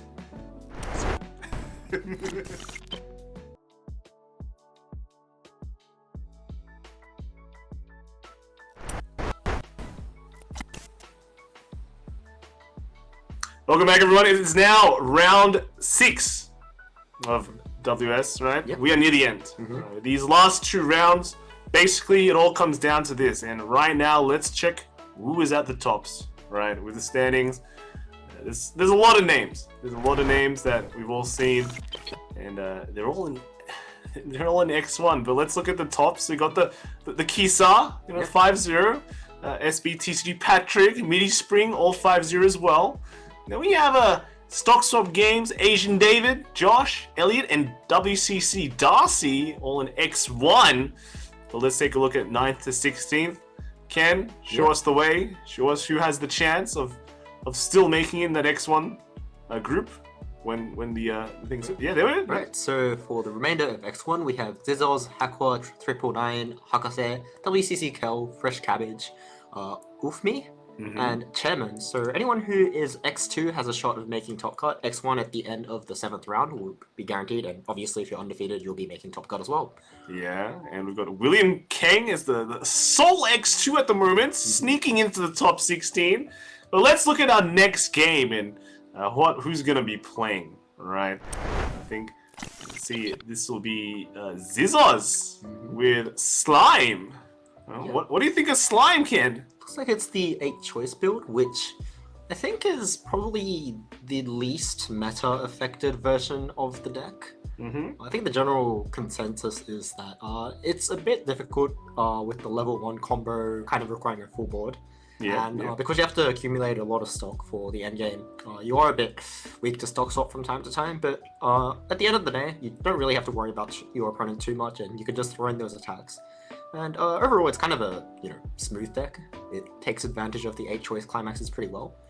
I think when you compare it to the other slime builds out there, just like the normal slime build with more of the masks, right? And then the standby one, which is standby, right? Yeah. This one is much more kind of like you save up for like a big finisher. But let's take a look at what Zizos is playing against, and I think it should be quite familiar to all of us. Is Hakase playing Mushoku? Mushoku? Right? Yeah, so this is a deck which we thought would be pretty popular this tournament, but I think this is the first one we've seen on stream. Oh no, the second one. The second one? Yeah, Cabbage played. Oh yeah, sorry. So this is the second one, but yeah, I think we've overall still seen less than we thought of this deck. There seems to be some minor edits from what used to be, I guess, the standard list. There's a 1/1 Ghislaine in there. There is the green Brainstorm, and I think unlike Cabbage, Hakase over here is playing the 2/2 Eris with Hand Core and the level 3 Stock Swap, and instead opts not to play Paul. Yeah, no Paul, no early play heals, it seems as well, right? So should be quite interesting. It'll be very cool to see how this game proceeds, right? And if the players are ready, I think we're ready to jump in and get this game started. I think what will be key here is, this 8 choice deck, slime deck, is very, you want to save up that stock. But when you save up a lot of stock, you walk into a kind of a stock swap. Yeah. Yeah. Hakase does have that option available here, so if he sees an opening where he can hit level 3, stock swap and go for the game, I think he might go for that. I think in terms of stock swaps though, Slime does have the superior one, because that one is accessible from level 0. Yeah, the fact that you can use it anytime during the game does make quite a big difference compared to the other ones. Even though the other ones put a 2-soul character on the board, I think overall, yeah, it's just generally more favorable to have the level 0 stock swap. So Hakase also kind of has to be careful with how much stock he builds over the course of the game. With this matchup though, we saw before the last Mushoku deck got out-tempoed in a way. It got rushed into oblivion, and just a bunch of damage was taken, which was unfortunate. But even still, after building a big board, right? And I think this is kind of, up against 8 choice slime. That's exactly what they want to do as well, because they want to go for the rush. They want to push you high, and then the higher you are, the better their finisher becomes, because you'll be more dead than you'll normally be. Right? Yeah. Well, on the other hand, yeah, Slime's level 1 game is not very well equipped to fight with the level 1 power line that the Eris provides in Mushoku. So I think Hakase just searching the level 1 Eris combo there is getting ready to set up for level 1 and sit on that resource advantage that he should gain over the course of the few turns following. I mean, does it really matter if it can't contest level 1? Sure, you open up your slots a bit, but your game plan is more focused towards like the killing blow, right? Yeah, so it doesn't hurt your game plan as much as it sort of lets your opponent have the freedom to do what they want to do. So in the case of Mushoku, that resources are usually going to go towards the end game. Typically in this case, I think it's going to go towards the rest counter, the just a kid reject counter, which can rest an opponent's character when you use the backup effect. So by doing that, he can force Zizzles to attack with the level 3 Rimuru first, which means that it's more difficult for him to set up for the one last extra attack. But at least there's a way to kind of get around it, because a lot of the meta has been built around how do we get around these rest counters, right? And Zizzle's opening up with just only 2 lanes. Normally you want to see more, right? Yeah, I guess so, but it is also hard to follow up in this deck afterwards if you go second, because he only has 4 cards in his hand after he placed out 3. So I think just to balance out what he's doing, 2 attacks here is more or less the limit of what he can do at the moment. I'm looking at Hakase's already has the 1/1 developed, so quite ready, right? Yeah, so he has another 1/1 in his hand. So if you can play that down next turn, he'll have 2 set up. Then if he plays a standby, ideally the combo climax, he'll have 2 8/5s, and I think Zizzles will probably struggle to fight that. And not just that, Zizzles also cancelled Hakase's first attack, which means that he might be kept at level 0, which really swings the resource advantage back in Hakase's favor, and might even stop Zizzles from making 3 attacks on the following turn. Yeah, that's something to be really careful, because you've mentioned how much of an advantage Hakase will have with at level 1 when Mushoku gets there and kind of walls out the slime deck. But even at 0, right? If what beats level 0 is level 1s, and we definitely have one coming up right here. Is there a world where Zizzles' level 0s can run over that level 1? I don't think it can. The strongest character on his board right now is 4k on his own turn, but I don't think there's a way to pump that up by another 4k while you're still at level 0. Unless if he had played the level 0 Shizu, which gives 500 per character on board to another character when she attacks. With 2 of that, you can force 8k, but that kind of just gives back 2 of them. Yeah, and you need to run that card as well, which unfortunately Zizzles doesn't run. So. But we have the Eris moved up. We can take a look at the Eris right now. A very, very good card. Stays pretty big, but also has a climax combo with it, which works very well and helps you kind of go through your deck. Hakase doesn't have the climax combo, but just develops another 1/1 anyway. And the next turn, could be big. And then, Zizzles can't hit level 1 this turn unless this also. Okay. This hits the soul, but it cancels. That's that cancel, he's still stuck at level 0, so that 1/1 is coming back.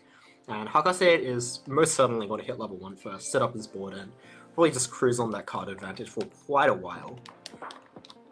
But luckily for Zizzles, he does have the brainstorm at the back. He can try and get some more cards.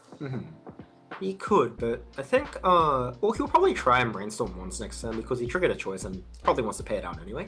It feels like he's counting his deck already, though.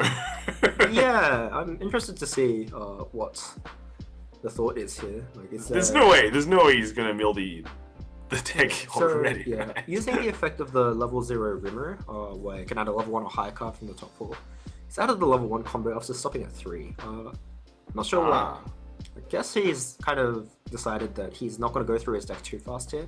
He'll just get the best card, whatever he can feel like he can settle on, and then continue from there. I mean, remember the last time this happened, where the play got locked? They basically passed the turn. And I think that was the OCL versus, was it the Cabbage match? I think, yeah, something along those lines happened. Zizzos could attack with his Brainstorm, but honestly, it doesn't seem too enticing to do that at the moment. It seems pretty low value. You have enough stock. Actually, as the Ricky. Yeah, so if Hakase had landed both hits last turn, then that would have potentially gotten Zizzos up to level 1, which I think speeding the game up is in Zizzos' favor, but fortunately he did not take that damage, so he's just going to be setting up or finding another attacker here. And one of the things about the current situation is that the longer Zizzos has to kind of mill around at a less optimal state, it means he has to spend more resources. That means more stock he has to use for like Brainstorm or even Encoring, and then more cards from hand has to be committed. Because if you think about a fast game, right, when you reach level 3 quickly, generally speaking, you know, you can get there with still a decent amount of cards in hand because you haven't used a lot of them throughout the whole game. Yeah. But if you have to keep on losing cards against the standby deck, then you'll have situations where it's unoptimal for you to attack 3 times because you've got to commit 3 cards, right? And if you're saving up a lot of your cards for your finishes, you want to keep as many as you can for later on, right? Yeah. So he did have a Brainstorm here, which means that he can probably afford to try lane, depending on what his hand is. But well, he did search the level 0. What's that character's name? Well, he searched the level 0 chaser, Milim, which which, if he were to miss that Brainstorm, he could have played it in the lane facing the level 0 front there, and it sort of locks Hakase out of doing the attack twice and standby and front row line because the Milim gets to run away, and Hakase kind of just permits Zizzos to make 3 attacks, including a jump next turn. But with that extra hit, if he salvages the level 0, the tri-lane plan is sort of a little bit weaker, so I feel like if you're Hakase next turn, you just maybe play down another 1/1 and triple combo, and it's just all good, right? Yeah, I think he probably won't need to worry about making that dual lane play, honestly, but it is something that locks him out of doing. Yeah, in a way, I feel like Hakase is quite ahead. Yeah, he is. It's just his board state's gonna get better, and you're at that time when you just start farming. You know, you start farming hand after committing a few hand. In terms of like compression states, Hakase isn't in the best state. We see like 4 climaxes out at the moment, right? Yeah. So it's like average, right? It's like average. But you know, as long as he can probably go through his deck not too slowly next turn. He has the level 0 Eris on the board. He can Brainstorm. If he has combo, that mills another 4 cards, and he can attack 3 times. Drawing clock draw is another 3 as well. Yeah. So he can if he can go through his deck fast enough and not take too much damage along the way, I think he can be ahead in both resources and damage for the rest of the game. And that's where you want to be. You want to set up that board presence as Mushoku, then sit behind those counters that can control like the flow of the game, and then just finish. We got 2 lanes coming out here, getting another level 1 climax combo as well. So that's 3 copies in Zizzos' hand, so I assume that he also has the choice climax for next turn. Yeah, so next turn is going to kind of just replenish Zizzos' hand, which is probably what he needs. Able to still make 3 attacks here, which is quite good, but using up basically all the stock that he accumulated the previous turn. Yeah. Do you think this was a good trade? I think, well, he was probably going to use 2 anyway, because he wanted to pay out the stock, and then the extra one's not too bad. He does need his hand to last for the rest of the game. This choice does help. Yeah, it does help. It replenishes the stock that he used right there, and I think this time he probably can opt just not to pay it out, leave it in there. Yep. Yeah. And just getting back the stock right there. Yeah, and from Hakase's perspective though, because he knows that his opponent has 3 copies of the level 1 combo in hand at this point, he more or less just knows what Zizzos' lines will be next turn, so he can just play accordingly if he has the right cards. And, you know, he can just ensure that his field survives, not worry about card advantage for like the next 2 or 3 turns, while Zizzos might have to side attack just to maintain compression. I mean, I think the Zizzos is going to hit around like 8-5 next turn with the 1k one.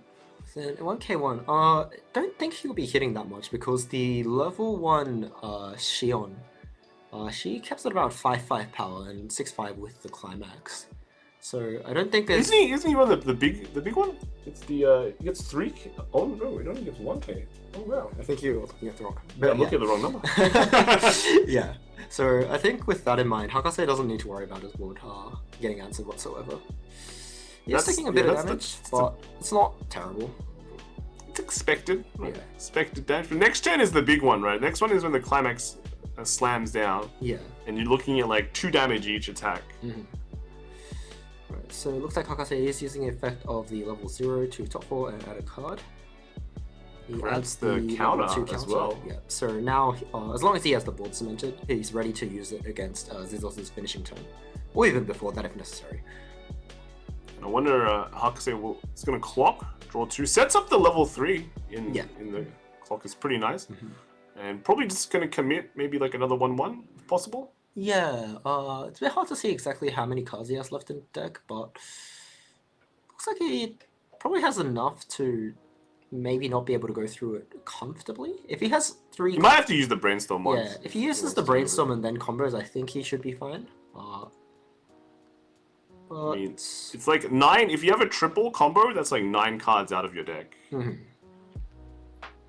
think it's double checking, doing the math. Actually, moving up like this. Yeah. Oh. Well, if he standbys out the 2/2 Ghislaine, it gives 1k to the Brainstorm in the front row, which makes it strong enough to fight level 0 in the front. I guess you could say there's probably a few climax still left in the deck as well, so Yeah, on the off chance he triggers. Yeah, if he doesn't lose too many here, it should be fine. If he triggers, that just further cements his board, which is not terrible either.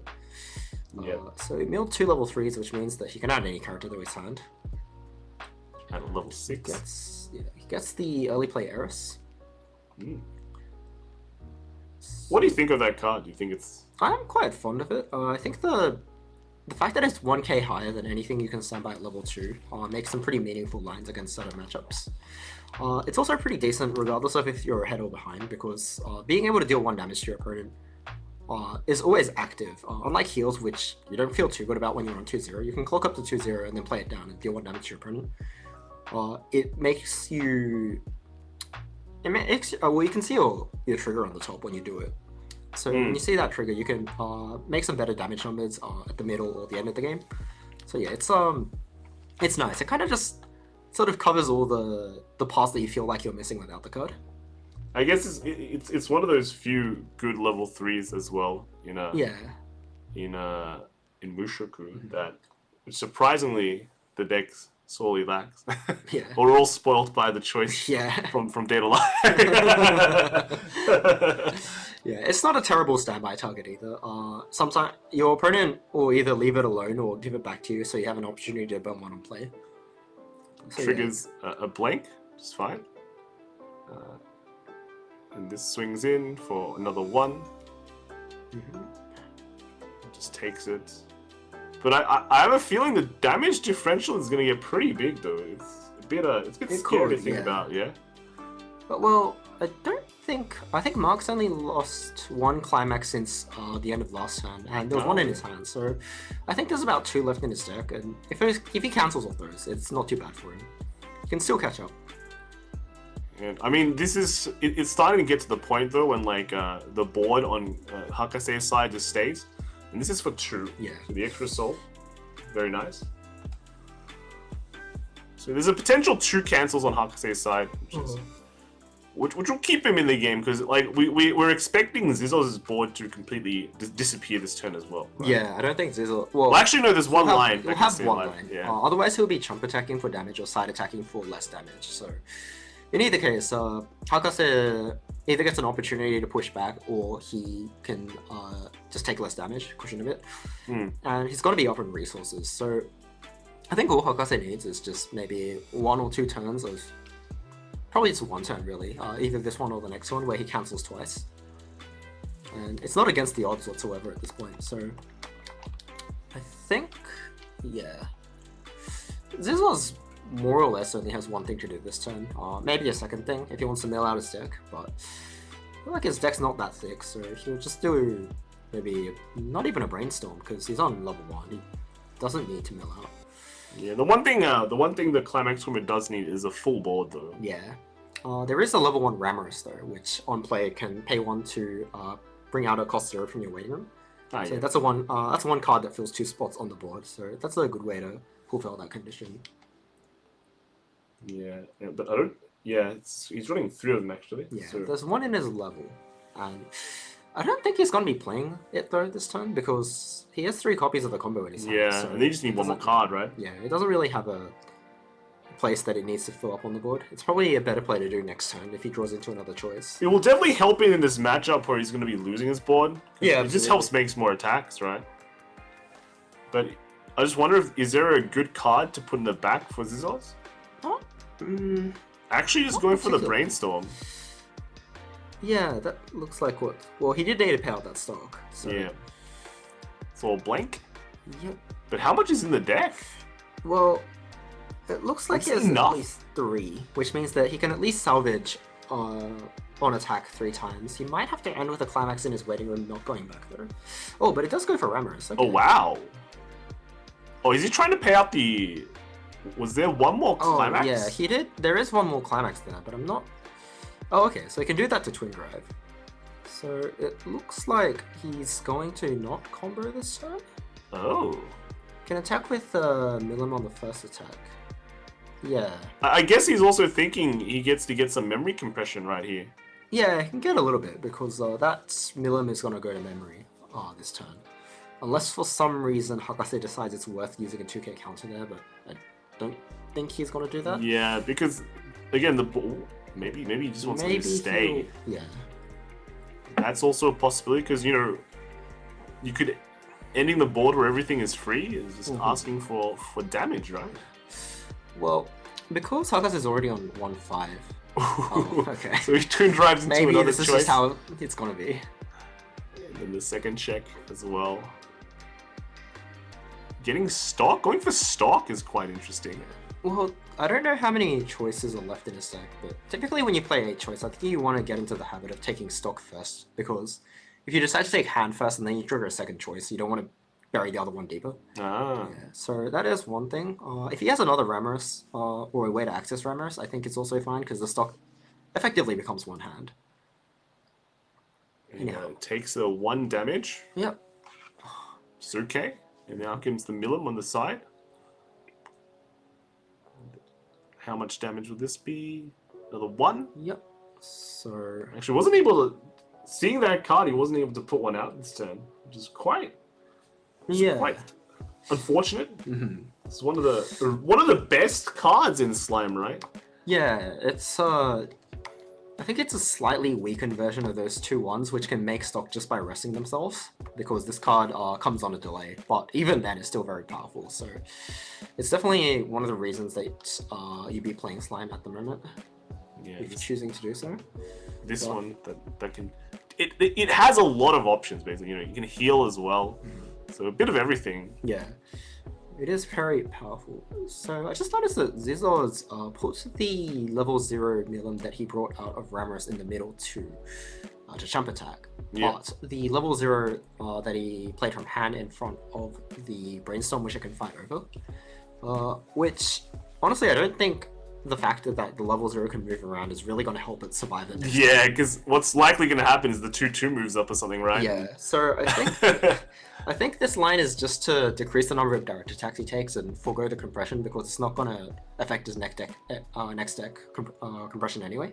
Yeah, and then just refresh. Yeah. It's still at 1/1, which is really so far away. A level ahead of Hakase next turn. That's a cancel. Yep. So I guess if Hakase can cancel the next one too, he'd be pretty happy, but If not, well, that's that. I mean, refreshing on 1/6 would be amazing. Yeah, right? that would be incredible. Extra icing the cake, but doesn't. Just Guess eats not. the 2 instead. But this means he can stand by something out next turn, which is not bad. Stand by it's out the absolutely assist, alright? I guess you could also say that the fact that he just didn't take that much damage overall this turn is also completely fine. Because you're so far, you're not so far, but you're like behind in a way. Yeah. This is kind of an extra breathing room. Like, what is 1 or 2 damage? It's not that much, right? Yeah. Yeah. Now back to Hakase. A lot of free lines to attack into. Everything can hit for at least 2. If he moves up the Giz lane, right? Yeah. It's like a 2/2/2. That's a pretty nice number to swing for. That level 0 though can move to in front of a level 1, so it might be turned into a 2/1/3, but regardless, he has a decent amount of damage output, and that shouldn't really be changing over the next turn or two. So, as long as Hakase can cancel enough times and Just cancel. I know it's hard, but yeah, if Hakase can cancel about average and Zillos takes the same number of attacks, I think just because of each attack doing higher damage, Hakase will eventually catch up. And Is there a world where Hakase like farms to the point where he can use 2 of the rest counters in this game? it is possible, but just because Zillos is playing a level 3 which can return one of Hakase's characters' hand on play, it's probably unlikely that Hakase will have 2 opportunities to play the rest counter.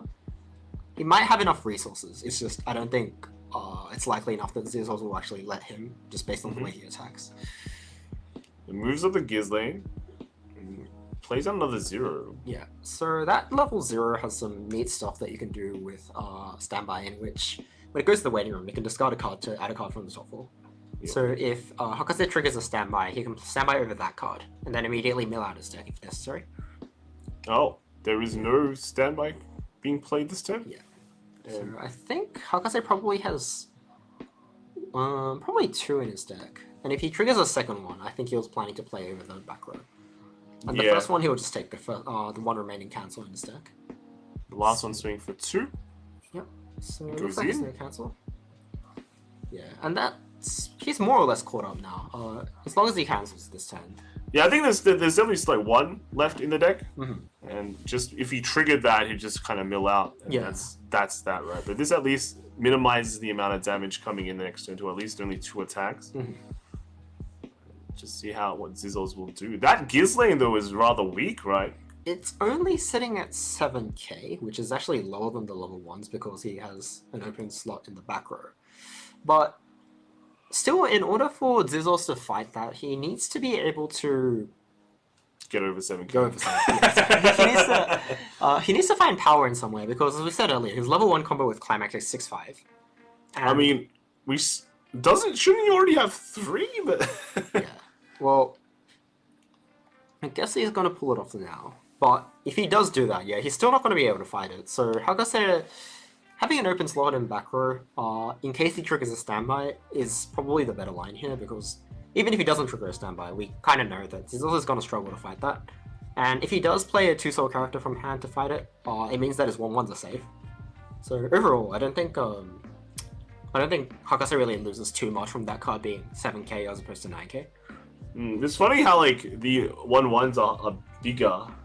Yeah, it does happen because this card, which Ghislaine does have that like minor anti-synergy with standby, in which he needs a full back row to have the full power when you want to have some open space as a way to make standby actually a plus when you trigger it. But yeah, like it's fortunate here for him that whatever Zillos has to do to fight a 7k, he would have to do with a 9k as well anyway. You see the decapitating demon blade Shion, the climax combo coming out here. Yep, so it looks like Zillos does early play his Shizu, looks at 5 cards to add 1. And that is bigger than Ghislaine now, but... Oh wow. It's one of the few early plays that the deck runs. Yeah, I think he actually plays 4 copies of this 1 card though, so he does seem a lot more interested than other decks in just finding the climax, keep pushing damage, put a decently sized character on the board so you can fight your opponent's stuff while having some level of hope that it's going to come back. But I think the stock differential is starting to get pretty big here. Hakase now sitting on about, what's that, 9? 1, 2, 3, 4, 5. Looks like 9 stock. Whereas Zizzles is on 2. So even with one choice being triggered this turn, he goes up to 6. Yeah, and I mean, we talked about it before.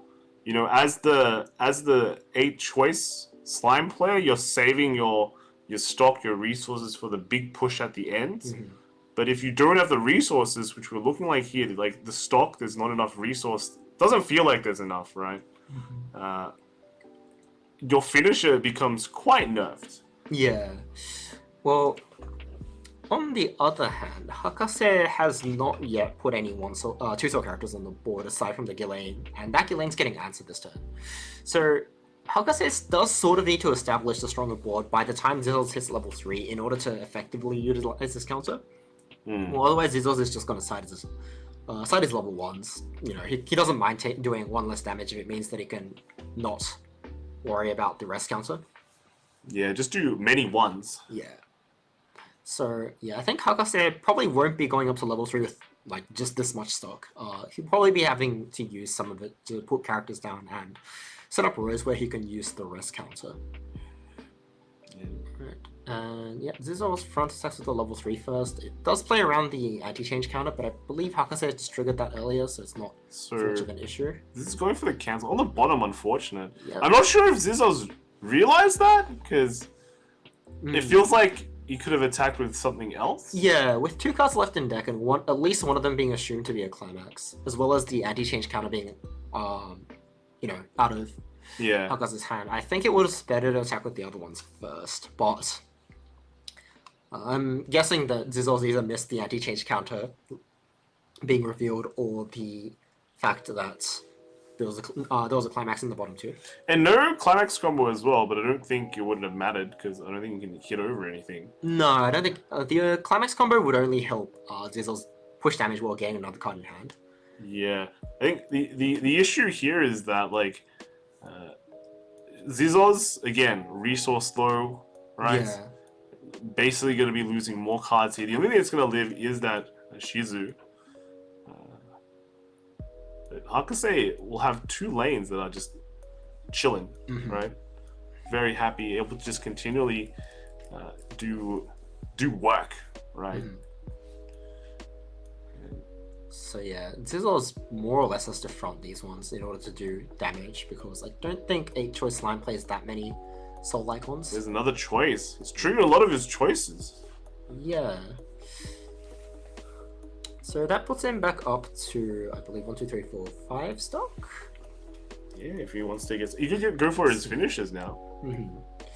But it seems he's getting his early play instead, which is interesting. He might not be able to early play that next turn, but I guess it means that he just has to dig for his climax for his finisher turn. But yeah, I think he just wants more stock for the finisher. Yeah. Right? Well, it could go either way. So that looks, yeah, that's also a jump. It's a 1 attack, 1 damage as well. Yep, That's a and cancel. Solid. Right, so I think with only 2 climaxes left in waiting room now, Hakase can use the early play that he grabbed earlier, which happens to be a level 3. And that means that it pushes a bit of damage to Zizzles, it sets up his board, both for the counter and just for a card that's pretty likely to come back. But I'm wondering, what will Hakase do here? Because normally when you look at standby decks, right now that board is supposed to be massive, full of 2/2s, sometimes even level 3s, and it's just like, you know, well, actually, there's an early play right there. Okay, that works. Reveals, burn 1. And it's a successful burn. Yeah. Ooh. So that means that the remaining swings are more likely to hit. And each of these is swinging for at least 2, so it's better to try and stick 2 than to stick 1. Yeah, everything swinging for 2 soul is quite strong. Yeah. And this early play also gets to come back quite often. Yeah, if it gets reversed by an opponent, you can return it to your hand. So Zizzles either has to choose to reverse it and let Hakase get a potential second burn later, or he will ignore it and just let Hakase keep the card, which in either case I think Hakase should be pretty happy about. And then he brainstorms. He didn't hit, but I think the important part here is that he has 2 level 3s in the waiting room now, so again, if he triggers a standby, it's going to be a much easier setup for his arrest counter at the end of the game. Yeah, first check, it's 2 damage. Yeah. And that sticks as well. Secondary attack as well. 3. 3. I think the other nice part about Hakase not having a full board yet is that he's still a mid-level 2, and with the amount of resources that Zizos has, it's fairly unlikely that he's gonna hit level 4 immediately. So he can still sit on this for a bit longer. Zizos Cancels twice. Yeah, it's in a decent position after that double cancel, but he'll probably need to get ready to do all of his level 3 stuff by the end of this turn. Yeah, he needs to collect all the pieces, right? Yeah. Meanwhile, Hakase can... Well, he's on the resource lead, so he can either just sit there and wait on the counter, or if he sees an opening, he can go for game. He's definitely the one in the more comfortable seat right now. I mean, ideally, Zizzle will hit like will hit 10 soul this turn. I mean, it's 10 stock this turn. But using the level 0 Soe, he just got another copy of the level 3 Shizu, which it seems like if he's gonna do that, he probably wants to brainstorm here to refresh his deck, and then early play Shizu again. Which, firstly, it puts the level 3 that he revealed into his waiting room, so it's easier to set up for level 3 combo. And secondly, he will early play, push damage, fight for board a bit. So overall, pretty... yeah, it's kind of a... not terrible, but it is a turn that uses resources. He early plays this turn, he was going to be using 4 total stock, gaining 4 as well because of the marker from level 1 Rimuru, as well as just 3 attacks. But yeah, overall, his resources aren't going up. He's just kind of pushing the damage at this point. So Hakase will need to adapt to that, but not much more than he currently is doing. What is the optimal amount of stock that 8-choice slime needs? I haven't played the deck very much, so I don't know the exact number. Obviously, it's as much as possible, but yeah, I think the combo costs 3 stock on one hand per instance of using, and you only need to play 1 from hand, so you only need 2 stock for each extra instance you're doing. So I think you need about, with about 10, you should pretty easily be able to do the whole chain if you don't worry about the other 2 lanes. It is slightly fortunate for me, 8-choice slime, that I think the other decks don't, in the metagame, currently don't play memory counter. So you don't have to worry about jump attacking as much. I mean, Zizzo is going for the setup already, or he's it looks like he's getting ready for it. Being on 3-3 this turn, not having an early play heal to play, he might... Oh, okay, so he's getting stock swap here. That's interesting. Would you stock swap here? It's... if you do it on Hakase here, it probably won't... whether or not it affects this turn's damage output is semi-random, or it is random, but it also means Zizzles gets fewer attacks in, so if the stock swap doesn't help, the stock swap ends up not hurting Hakase as much, it's probably going to hurt Zizzles a lot. So it looks like he's just holding it as an option for the following turn. I mean, have we seen a climax combo from Zizzles? It felt like he was set up, but so far... Yeah, he was getting a lot of the level 1 combo, so I kind of just assumed that he was going to... he already had the choice and he was going to combo on a following turn, but I guess that just didn't happen. That being said, Hakase is taking a decent amount of damage though, so... Let's go for the cancel here. Yep. That's another choice trigger, so it looks like he's going to have enough resources. Oh wow, that's a lot of stock now. 1 damage, and the last attack also swinging in. 1. It's 1. So it goes to 2-5. So I guess what Zizzle here is quite happy that let's just keep the level 1s alive. They become like targets for me to kind of use my combo on. Yeah, he just needs to get rid of the 2-cell characters because those are ones that force fronts a lot better. And I mean, look, he can keep on siding one of those heiresses. Yeah. Until he's ready for the front attack. So Hakase has got 2 healer/finishers in his hand now, which either means he is getting ready to heal down next turn, or if he has a very good setup, he might be able to go Ruija to level up. and then stock swap into finisher, but seems like that's not the case. Yeah.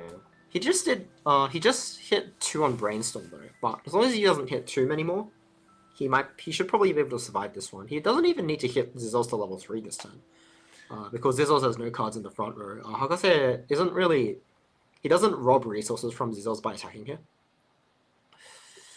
I think Hakase has to be very careful here, though. Yeah, he certainly does. If he pushes, he runs the risk of just giving Zizzos everything he needs, which is the super combo, right? But then again, with Zizzos' hand, is there enough? A bit misleading with this. A bit hard to see, but Yeah. it looks like it has enough. And because this deck is playing choice, like if you're one short on stock or hand, any climax trigger will just be able to replenish the one that you need. So yeah, overall, I think Zizzos should he hit level 3 next turn, might be pretty ready. He might have to dig for the climax though, which is Not possibly ideal. an issue. Yeah, it reduces your stock by 2, although it does put a 2-star character on the board. So I could say he's doing a lot of things. yeah, he is. That's the stock swap in his waiting room. So if he hits like Brainstorm here, I'm assuming he's probably going to try and salvage that. Yeah, and just maybe wait a turn or something and then do the stock swap. Yeah, probably. He only has 5 stock now, so even if he hits here, gets the stock swap, his maximum output is just stock swap plus 1 burn plus 3/3/2.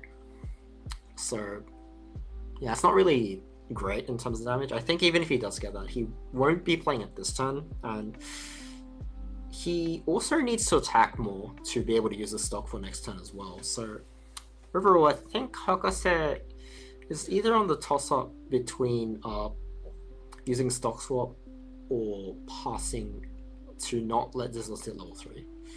Hits This is one.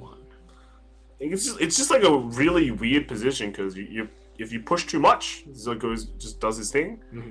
If you push too little, right, you don't build enough stock, or you. Oh wait, sorry, he's searching, which means that he's probably using the green Brainstorm and not the blue one. So in this case, I think he's probably going to set up for a finisher. Next turn? Right. Yeah, it will probably have to be next turn. 5 stock is not quite enough. In this deck, you need 6 stock to do 2 instances of burn at level 3.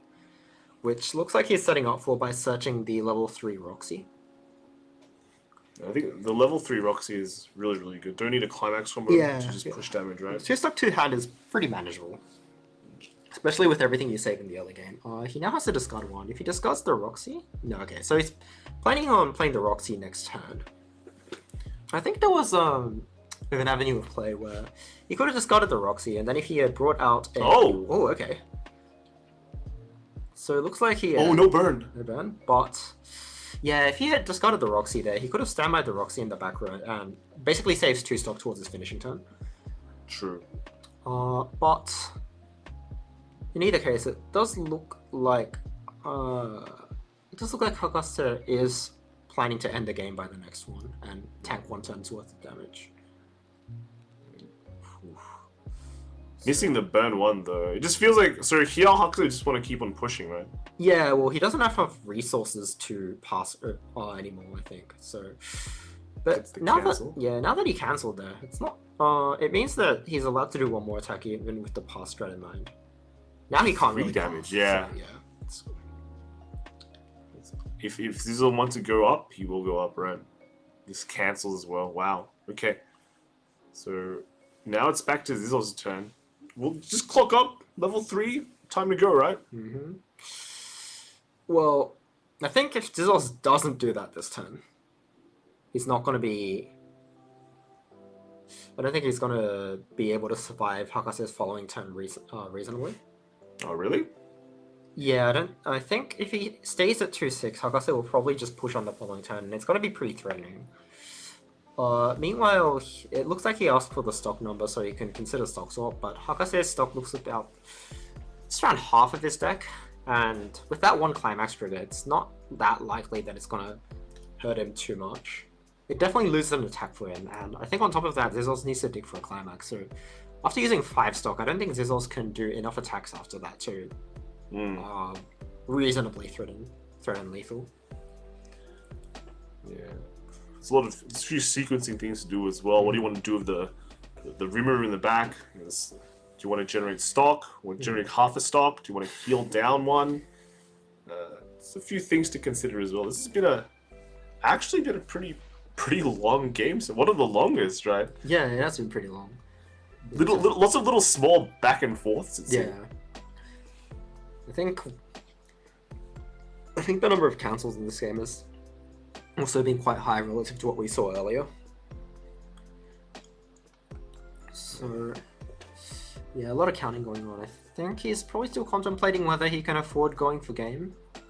It is a bit awkward. Can he do X? How many of the rimmers can he do? Yeah. Well, assuming he clock draws her and already has a copy of the climax and the level 3 in hand. Looks like that's not happening. But I think he's going for the stock swap. that's interesting. I think the problem might be the amount of deck that Zizos has, right? Yeah, I think his deck might reset too fast for him to be able to do the whole combo. And that's only 6-7 stock swap. Yeah, it looks like it. So Hakase sort of has to end the game by next turn because of that, but I think that was more or less his plan anyway, unless he cancelled really well. So Zizzle's there by stock swapping kind of forced Hakase to go into that line, unless Hakase triple cancels here and then find out that the stock swap helped him. Yeah. 1 damage. Again, very low damage amounts. Yeah. There's a choice. And puts the level 3 there. Mm-hmm. Cancels. Okay. That's not bad. And the last one. 1. Cancels again. Alright, so that stock swap was not too bad for Hakase to take. I guess you can kind of figure out how many climax are now left in the deck, right? Yeah. His deck is still about 3 or 4 cards. Yep. Yeah, so he kind of needs to work out what's left in there and how much he can afford to have left in there, but with 1, 2, 3, 4, 5, 6, looks like 7 stock. 7 stock. 7 stock is like if you can't do triple. Right? 7. You need 10 stock to do triple combo or triple instances burn, but I think over here Hakase opted to brainstorm to mill out his deck, take a refresh penalty, and then heal that off, and then probably hold a counter. And we just saw one there, so I think I wasn't paying too much attention, but that was a double cancel, and I think we saw about 3 in waiting room. So it's not too strong, not too bad, but if Hakase can set up a board and hold the rest counter, or go for game even. Ooh, clocks the climax. Yeah. But that's gotta be healed off, so which means less in deck. It just means fewer climaxes to cancel with. And I don't know. It feels a bit out of reach. You know. It's possibly. Is that 2-5? I thought it was 2-6 for some reason. 2-5, yeah. It might 2-5. be a bit far, but I feel the correct play might be to. Is there a way to kind of replace the 1/1s and just set up the? Well, we know he has level 3s in his hand, so. But looks like he's searching. Maybe is this a stock swap and then burn play? Ooh. With stock swap, I think Zizos does lose quite a few climaxes. So we know there's 1 climax in that deck. Yeah, but I think in the stock or in the stock. Yeah. Sorry. So I think we see 2 in waiting room. Yeah, I think it's basically certain that with the stock swap here, it's going to shoot more climaxes into his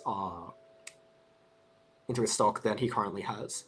So that plus 1 instance of burn and 3 direct attacks. That makes 3-3-3-2, so that's 11 instances of damage, and he only needs to do 8 for lethal. So if he lands, what's that? So there's 1 climax there. If he lands 3 instances, or 2, depending on what his triggers are, it could be game. But we have to see how good that stock swap is. Yeah, I think Hakase did miss out quite a bit from having to standby out that back row Roxy as opposed to a burn Roxy. If he had standby that one out, he might have had 1 more opportunity to burn, depending on how he constructed the rest of his game as well. But, what happens. 4? Oh wow! All right, yeah, 4 does stick. Wow, the 4 today's. I'll be right back, guys. Rebuilding Sinon. Yeah. now we know why Yuki Sinon. Yeah. Very Alright, popular. So with that 4 sticking, and then 1 refresh point, that puts Zizos on 3 and 3. That's pretty good numbers. Yeah, which means that if Hakase either triggers on one of his 2 attacks and does direct for 4, or he can stick a 3 from a direct and a 2 burn from the Roxy, that will be game. So refresh there. Yep. Then yeah, so he's at 3-3. And this is so close. This is intense, yeah. And triggers. Is the soul trigger for 4? Okay, 4s are sticking. Not this time. Not this time. But there's only 3 climax left in the deck, right? Yeah. So it goes for the burn 2.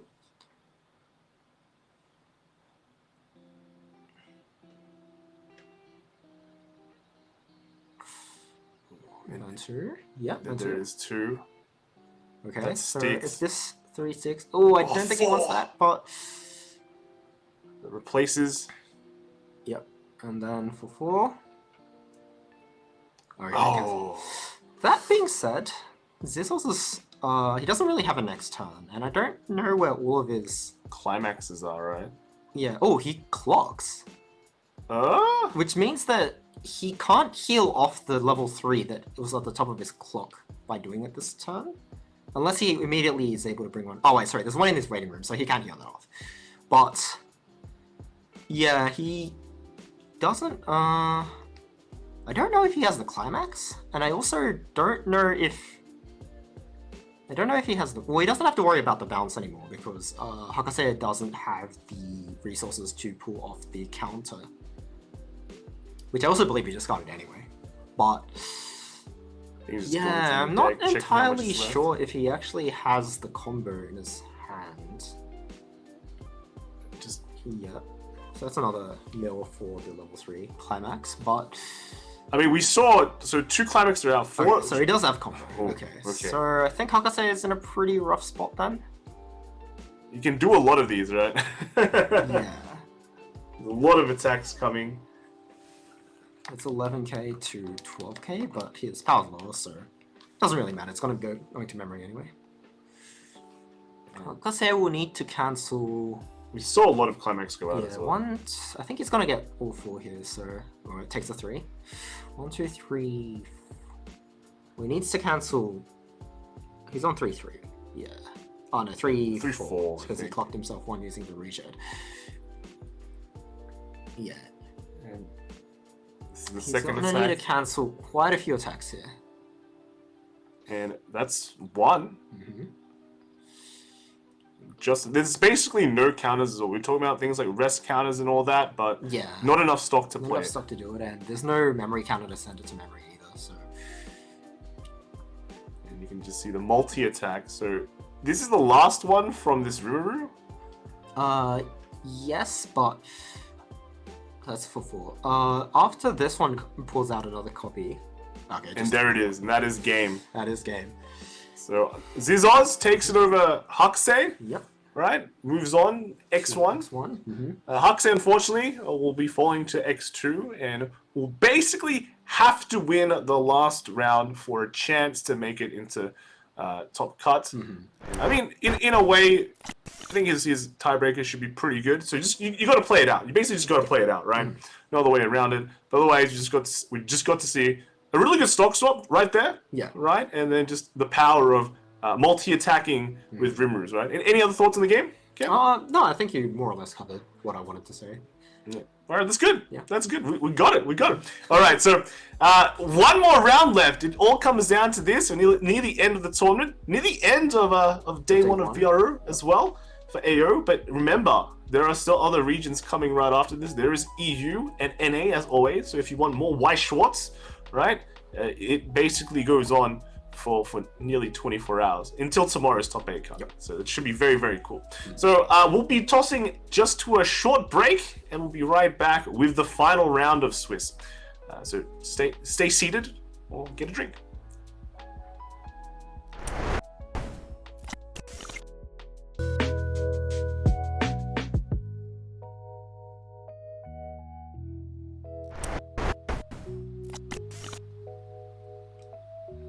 We're finally at the last round of Swiss. Ken, how do you feel? Nervous.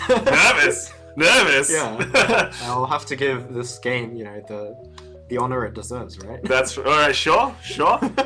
Let's see who is in the running to make it into top cut. Well, kind of confirmed who's in the top cut, right? There is definitely at least one person. Yeah. So we have Kisa. Ooh. Kisa and Mini Spring Chan, both 6-0, basically confirmed to make it into top cut, right? And Kisa last time did really, really well as well. This time looking to defend his title, I think, right? Yeah. So that'll be a good storyline. Then we got SBTTG Patrick, Zizos, Hakwa, Fresh Cabbage, Oofme, and WCC Kel rounding out the top 8 there. They basically really have to win on to stay there. Maybe not Patrick. I think Patrick might be fine. But let's take a look at the 9th to 16, the ones that are clawing their way back. Ken, who are they? Yep, so the one last person we have on X1 is Chairman. And then following Chairman in X2, we have Stock Swap Games, William King 123, Josh, Asian David, Laojiang Jimmy, Elliot, and Chronos. Wow, so yeah, a lot of the X2s. These X2s, they still have a chance. This is basically where the X1s are now. Win to be in it, right? Yep. Gotta win it to be in it. We got the decks coming up though. Let's see who we're going to be following this last round, and seeing if we, watching whose fate is on the line, right? So first off, we have Hakwa 999 playing Ruby. We saw Ruby before, but this is not the same Ruby that we've seen. Yep, so this is dual standby, unlike the previous, which was 8 choice. I think this is probably more a well-known build compared to before. Use the level 1 trial deck combo and go into the Ruby Rose level 3 combo. Pretty well-known stuff, but I think it should pose a pretty different matchup to what we saw pairing against the next deck that we're going to see. Yeah, and let's take a look at this one. I think we might have seen this next one too, right? Yeah. But hey, it is Tokyo Revengers again. So different player, this time we've got Chairman, but I think the list is I think it's very close. Is he running the heal? Is he running any heal? He's playing 0 heals, so okay, it's slightly different. So against Chairman, I think, was it Hakwa? Hakwa Yes. will probably be trying to stick as much damage as possible, because every point of damage that Chairman takes is damage that he can't heal. It's got to be true damage. Yeah, true damage. Yeah. I mean, we've seen what happened Tokyo Revengers last time. Maybe we're gonna see the big finisher this time, right? But yeah, let's see if the players are ready. We might jump in if they are, and see how this game goes. Will it be like last time, where one side just how do you say it? Cancel a lot. Well, not even cancel a lot. Deals a lot of damage. we want to see Tokyo Revengers, do the thing, right? We've seen the dual lane is dual, but we haven't seen the finishes finish yet, right? But again, we also have the Ruby build here, and what can it do? Right? It should be quite cool. A different build, fresh new look on how the deck can go. Right. Looks like the players are ready. They've both mulled. Chairman has guarded 2 climax and a character. Hakwa looks like he's just guarded 3 cards. I'm not too sure what the glared card is, but they both should be starting on, well, pretty normal hands. Nothing insanely good, nothing terrible. And right. And it looks like Hakwa is going first. It's a pretty good start against Tokyo Revengers, against any deck really. we've got Canada versus US as well. Oh, okay. Right, and that is the Neptune, which gains 2k and goes to 4k if he has a marker, which he has successfully gained this time. And it's the direct attack for 2. So, I actually think Chairman's deck can only out that card by playing the level 0 Takemichi, which I think I just saw him draw for turn, draw from my clock roll. Yeah, so it looks like that Neptune is going to be sent away. Oh, so it's one of the bottom deck ones, right? I think it goes straight to the waiting room, but yeah, it outs a card, which if it's the only one in the front row, and it's cost 0. Hakwa actually could possibly have played around that by putting another level 0 in the front row, even if it's just not to attack, because from what I think I know of Chairman's deck, it doesn't have that many ways of fighting over characters. So if he just wanted to keep the 4k over whatever else he had in his hand, it might have been a decent idea to just put a level 0 in the front row, but either he decided it wasn't worth it, or he just didn't have a level 0 in hand, I guess. Already a Baji being used here. Yep, so you can use stock effects on your first turn thanks to Takemichi generating stock with zone effect. Is this what they call the tiki? Is it? I don't know. I've never heard of that. I think it's pretty neat that this card can hit yourself for one and make one stock, but you do have to be careful because if you're playing a deck like Chairman, which doesn't heal at all or very much, every damage you take is going to count towards that endgame. So if you just wander into your opponent's lethal range, you have to be pretty scared. You can't escape from it. I mean, it's the first turn. Yeah. And there's already so much. It's many deck, actions being taken. Like he's gone through so much of his deck. Yeah, I think he just wants to speed it up and get his dual lane setup ready because being on 0-5 at this moment, he already is more or less confirmed that he's going to be at level 1 next turn, and he really needs to get that dual lane setup, ready and started. And Aqua takes 3 damage here. So one thing against Tokyo Revengers, which works kind of well, especially if you know what your opponent's playing, is if you can tri-lane on this turn following your opponent's first one, and you hit them to level 1, while answering your opponent's cards, of course, you can kind of force them into a dilemma of whether they want to tri-lane back to answer your board, or whether they want to dual lane and commit to the plan. And if they play the tri-lane, well, they're not building resources as fast as they want to towards their finisher, which is obviously good for you. And then if they only dual lane, then you get a free direct attack again. Your card comes back, and many things can just go really well. So I think from Hakua's perspective here, seeing as he went first and he's slightly up on card advantage, he can really gain a lot here from tri-laning, as long as he's able to answer the 2/1/5 power characters on the opponent's board. Which, if he just salvages Neptune here, yeah, I think he is. Regardless of whether the top card of the deck can become a marker or not, he can still get that tri-lane value. I think it's quite cool. Like most 1K decks just naturally want to commit so early, right? Mm-hmm. You want to tri lane as soon as possible. So it's like kind of a built-in. Yeah, especially when you're going first and you just have that advantage. And he also hits a brainstorm here, so he can set up for his level 1 combo. I guess the ever so slight awkward line here is that Hakua's level 0 Pyra in the middle has to reverse to go to memory, and with Chairman only potentially attacking twice, he might just ignore that in the middle and force Hakua to chump attack on a following turn. So he might have to think about what he's going to do there, either jump attack or find another way to send it to memory, probably using the level 1 instead. Already going for a standby here though. Means no extra soul output compared to just the normal. Yeah, when you're playing climax. 4 of each climax, 4 standby, 4 non-standby, that does happen, but at least Hakua is getting his next turn ready, so he's getting ready to fight whatever Chairman puts out next turn, which is pretty solid, I would say. I mean, would this have been a good turn for a 1K one, right? Yeah, it would have been a great turn for a 1K one if you had one. Yeah, you mentioned that, Chairman's level 1 game is dual laning, so you naturally just keep a card available for you, right? Mm-hmm. Then looks like Chairman is not cancelling too much here, but right now it's like no extra soul output, right? Just a Yeah. standby. It's okay for now. Mhm.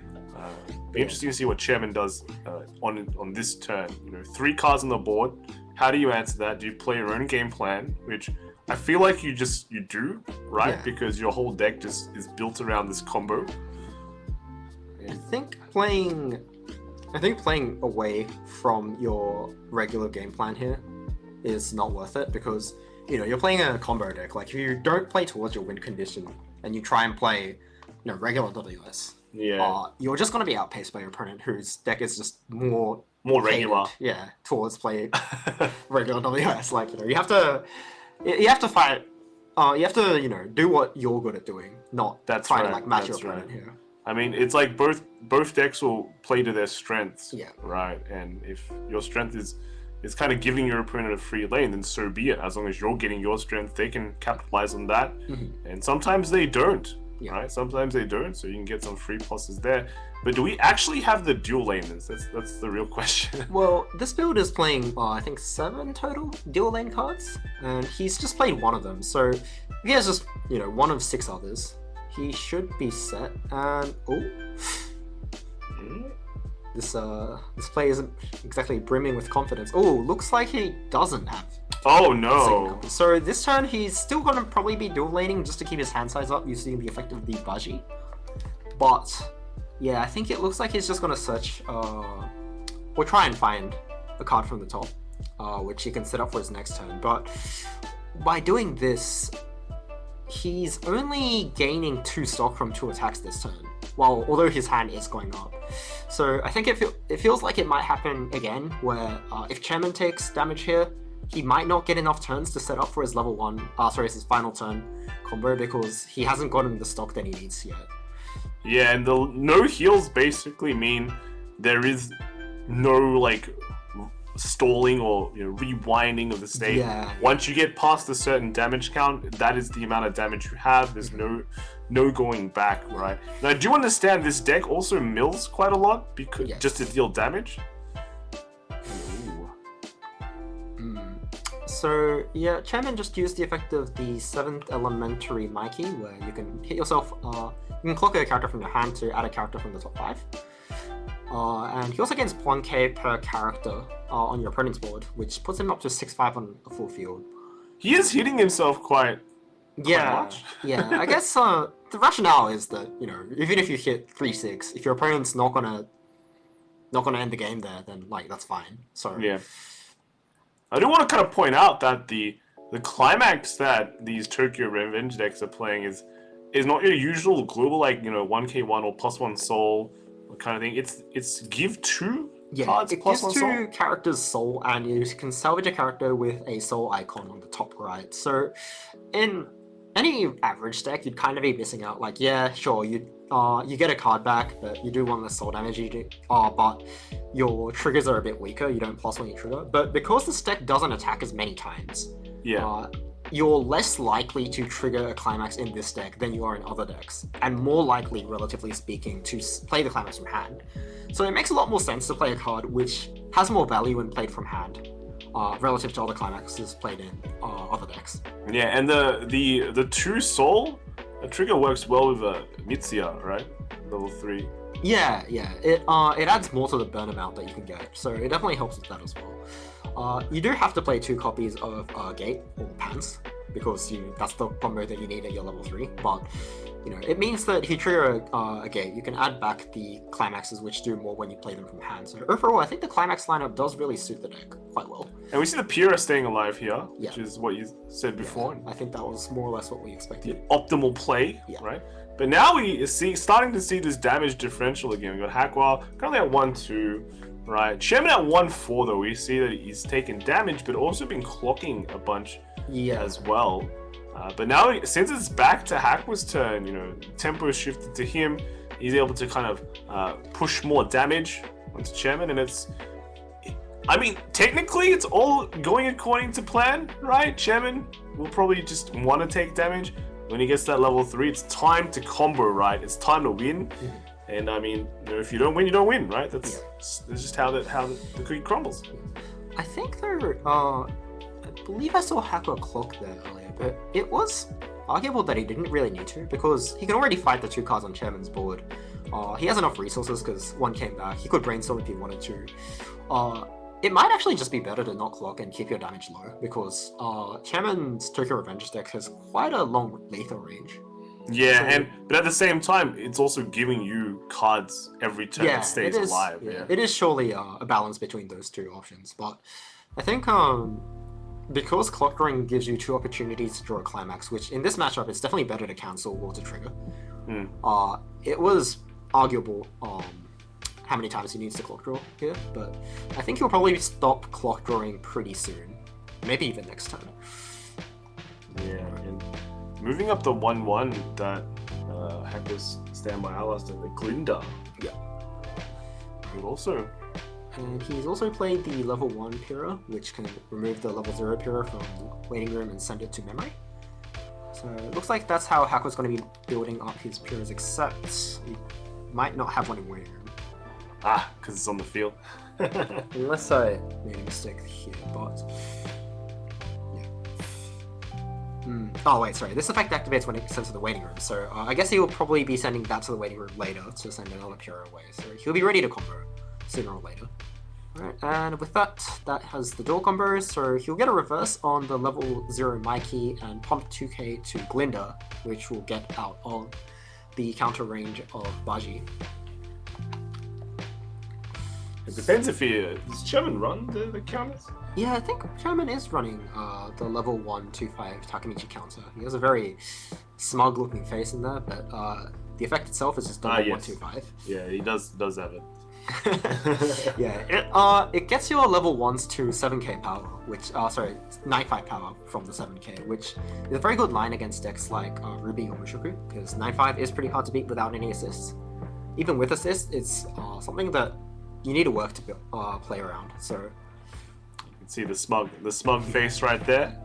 Yeah, it looks like Chairman let his level 1 his level 1 Baji move to the marker zone using Meteor, but that does open up a direct attack lane, and it also hasn't dodged Haku's level 1 combo, so Haku kind of forced the dilemma on Chairman then. He either has to save his level 1 combo, or he lets Haku get his level 1 combo off, or Chairman can save his level 2, which does nothing to deny combo, and I think Chairman just prioritized what he wants rather than denying the opponent there. Yeah. I think I totally agree. You know, just if you're a combo deck, you have one thing to do, just to play a combo. Just continue doing that, right? Yeah. Just go according, and just continue walking along that line, right? So it cancels on the second card. And then the second attack here. Yep. That's for 4 as well, I think. Yeah, 4. I think it was a soul trigger, and I mean this 4 is actually kind of scary, right? Yeah. I think there's a bit of a lag there, but looks like that was a cancel. Ah, okay. Well, that's actually pretty good cancels. Yeah. And another one too. Cancel. Okay. So Chairman actually, because of that triple cancel, is in a pretty good spot. Mm-hmm. I don't know. It looks pretty good, but Yeah, it looks like the unfortunate level up situation is definitely it's been mitigated by that triple cancel there. But Chairman will need to kind of keep cancelling from here and pushing damage, because at the moment they're still on roughly the same amount.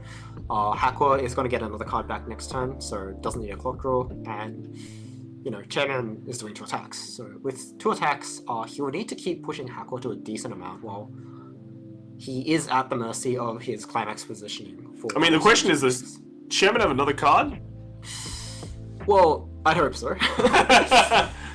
Yeah, like we saw that last turn, not a very cool turn if you're on Chairman's position.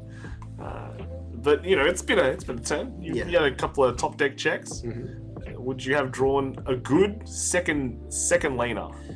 Going for the clock as well. Draw, so with that many copies in his deck, I assume he can get another copy somehow or other. I mean, I think you've played a lot of Weiss Schwarz. Well, yeah, things do happen in this game. Many things happen. That's right. 7. There's a climax in the deck, and sometimes you don't see it. It's a brainstorm, so if he hits that brainstorm, he'll get to check 3 cards per hit for another copy. But unfortunately, that's a miss. Yeah. Yeah, and Okay, so he does there have we to go. Interesting. So we've got the duo, the spicy duo, right? So it looks like Chairman with a climax here, he's going to be hitting for 2 and 2 before triggers. He'll be gaining 4 total stock and adding up to 2 cards to hand. That's pretty good. Yeah, it's Sounds not bad. good. And also has a climax as well. So overall, got a bit of everything. Mm-hmm. Hitting like a decent amount of soul as well. I think the biggest thing that's the difference between this and the previous game we saw for Tokyo Revengers was I didn't see that much soul climaxes come out for being played. I mean, from Yeah. the previous one, right? That's true. So that was a card added to hand, and then with the effect given by the Emma Brainstorm, Chairman has looked at the top 2 cards and kept one, but Haku getting a cancel though. Yep.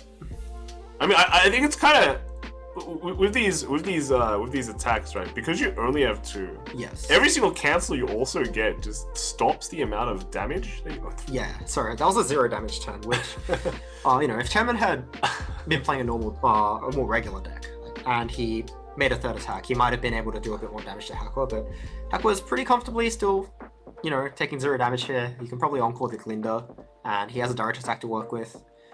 You know, I mean, there's two. If you think about it, right? There's been both players got a no damage turn. yeah, Anyway. so far. So kind of reset back to 0. Now it'll be interesting to see if Hacker actually bothers to clock here. I think it's probably not that important that he clocks here.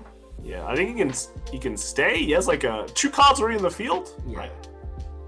Only 4 cards in, so it feels like he's gonna clock. There it is. Chairman is only still at 6 stock, so I think he's gonna need at least 1 turn of double Shifu after this to make 6 total stock and go to 12.